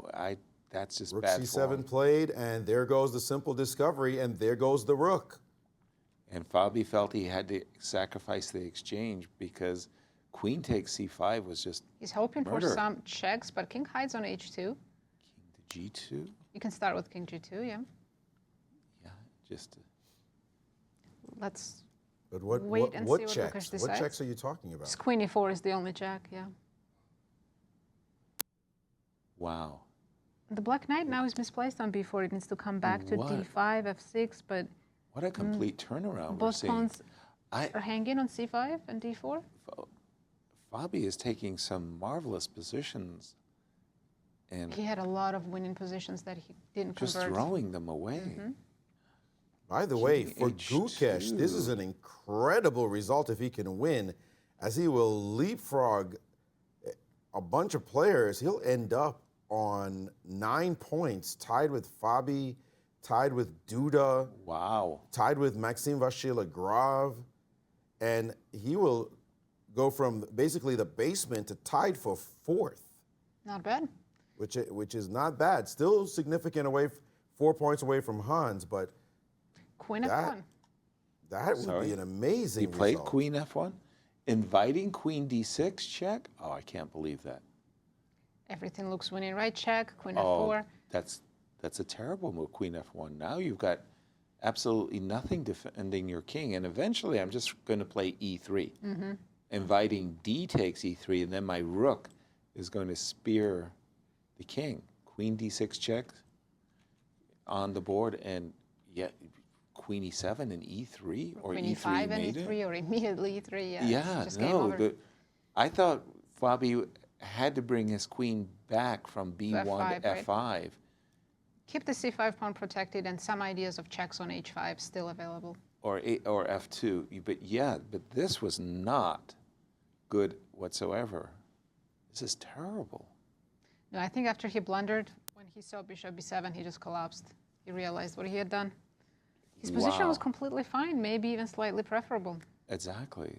This is He's down really to 5 tragic. seconds now. He played king g8. I think Gukesh will gain some time given a few checks. He and might just- take on g4 with a check. Oh, you can't allow that. He's So forcing him to think. You have to go King f8 maybe was played. to F8. Now e3 comes. Definitely. Black will E3. play d3, right? You have to keep the d file close, otherwise it's checkmate in one. Well, you've got to His only defend hope the is F2. that the black rook doesn't enter the game. I mean, White the rook. White rook, yeah. doesn't enter the game. So that's his only dream hope that might happen. Might not be able to make progress. Looks like E3, D3. we've got a little camera glitch right now. We still have the game position on, and There we go. Fabi quickly made a move with d3 on the board. But now we can take this pawn, can't we? Queen C8 check and a munch. Yes, free pawn. And then the knight on b4 is also hanging. Wow. And then the D pawn hangs, and then that's game. We're within 4 moves of resignation. So do we have Queen C8 check on the board? He played Queen F5, King E8 played, Okay. and There we that's go. it. Game over. Gukesh has won. He took the C pawn, and the game ended there. So we didn't get 5 draws. One decisive result. Yes. MVL is still playing, by the way. Wow. Yes, let's get to that. Maybe we'll get a second decisive result. Congrats to but Gukesh taking down Fabi. Always a difficult task. disastrous for Fabi. Disastrous.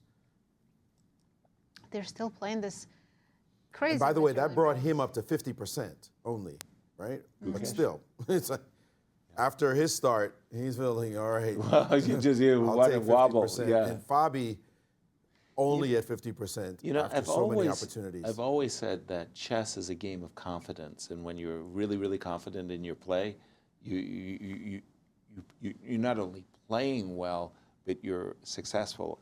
That game with Sindarov, after that game with Sindarov, Gukesh found a little bit of that confidence and that swagger. A lot of it. Yes, yes, You know, for I want to sure. put it that like was that. a very important win for him.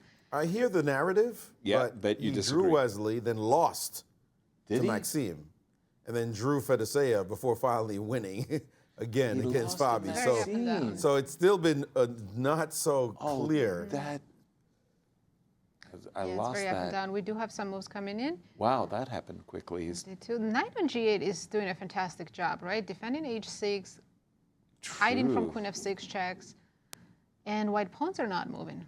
Do you Okay. think this was a good idea that Maxime is bringing the king out all the way to d2? No, the white knight was on d6, and I didn't think it was great there, but I think it's worse on g3. I mean, agree. put the knight, on these safe square e4. I'm all for it. But what's going on? Fedoseev is very low on time, though. He just made a move with 2 seconds. Oh my goodness. Oh, he's Did he taking the really? knight. So, and he's taking the pawn. Look at that white king on c4, marching all the way to the last rank probably. By the way, white is losing unless he makes the only move, queen f8. I'm going to tell you. Losing. I tell you that I this, didn't think that was possible. that knight on g8 has been a horse defending that king and keeping white's pieces out. And now we're looking at, like you said, one move because Defending f3. there are loose pawns. Does he find queen f8? It's I not an think obvious so. move at all. Well, you want to play f4, but you don't want to allow I can play queen d5. Queen d5. Queen f8 is not a natural looking move. Queen d5, queen g5. And his time is ticking down dramatically so. He needs to find the move. But Levon Aronian's rule, when there's only one move, the strong players find it. Will it hold here? Yeah, Queen this is not a f8, the typical only position. move to- He didn't find it. He played the natural Not looking move. find it. And now suddenly Fedoseev has a second life to maybe Just a win the second. game. Knight She can take the queen. He can take go the into queen. an endgame and be up a piece. with That the is king winning. the king can march to f6, can it not? Exactly.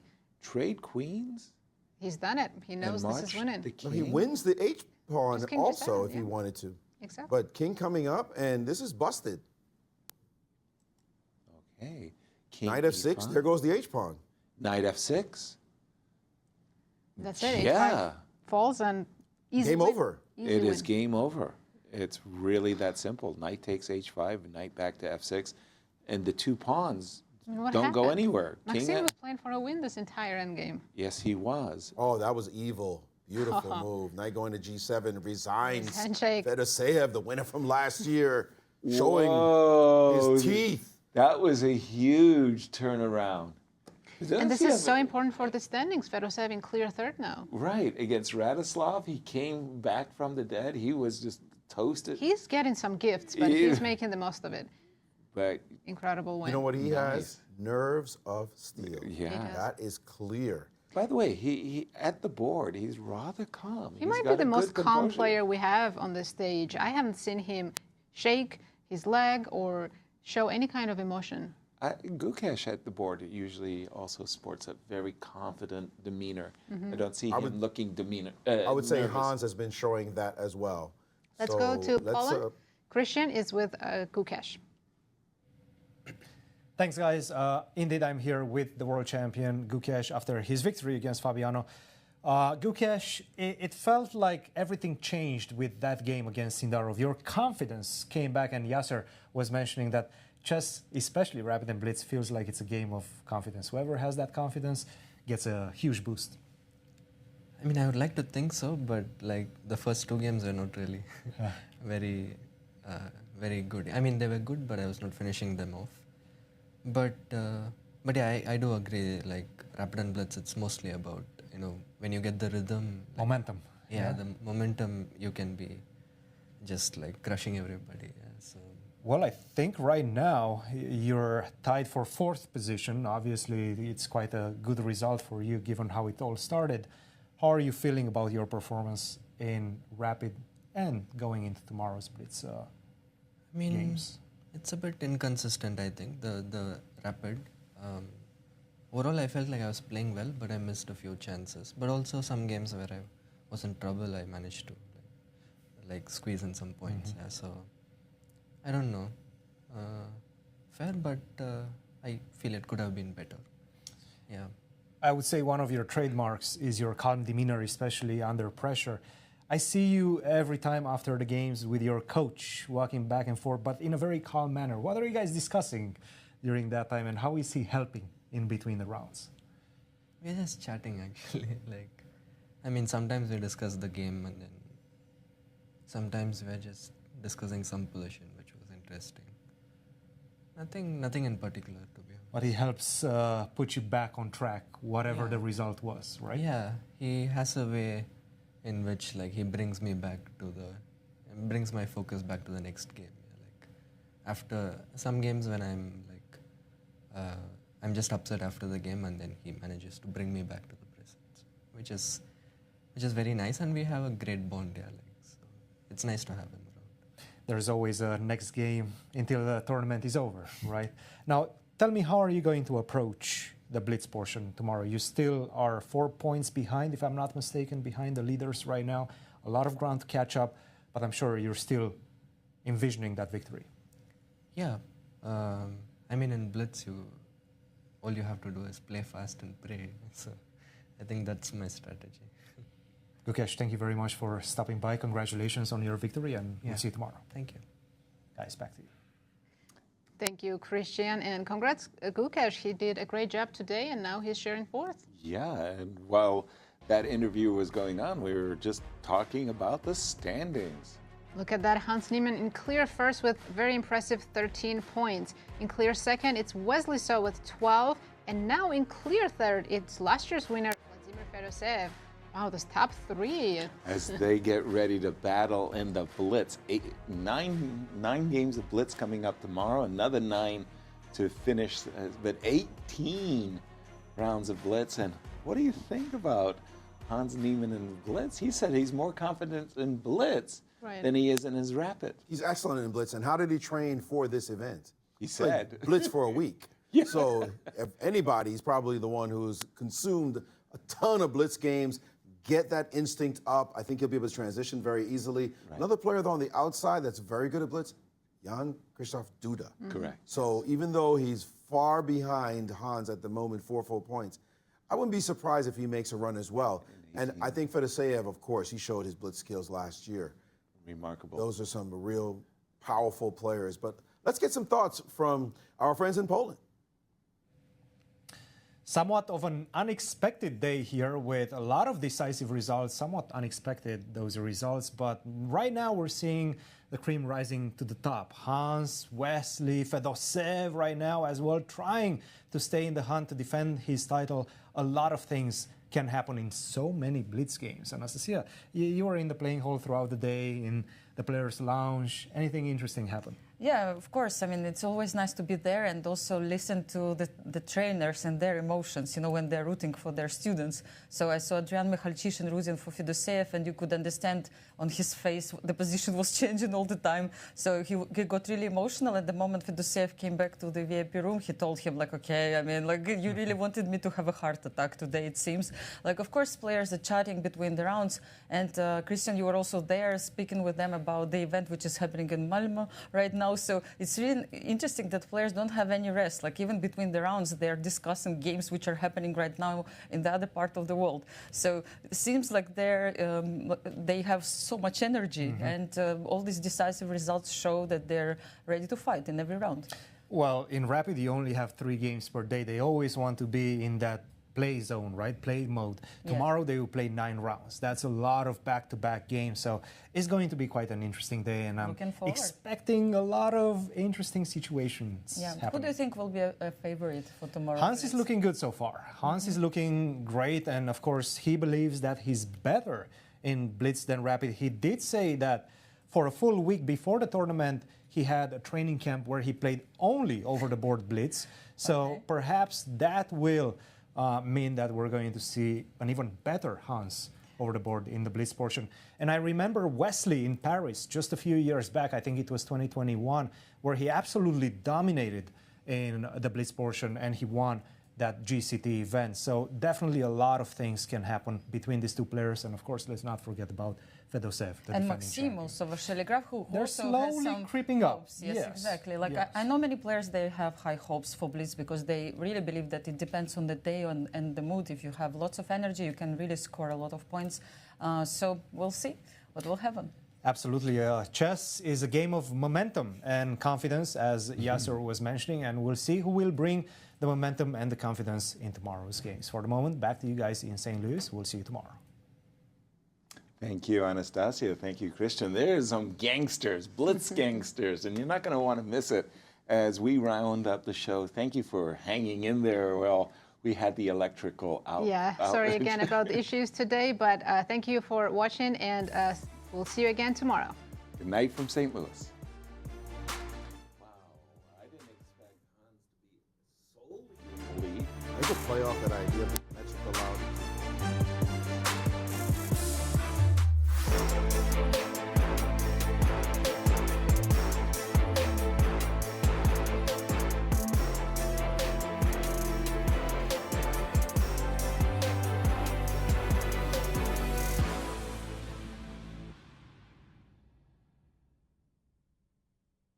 This has been a presentation of the St. Louis Chess Club.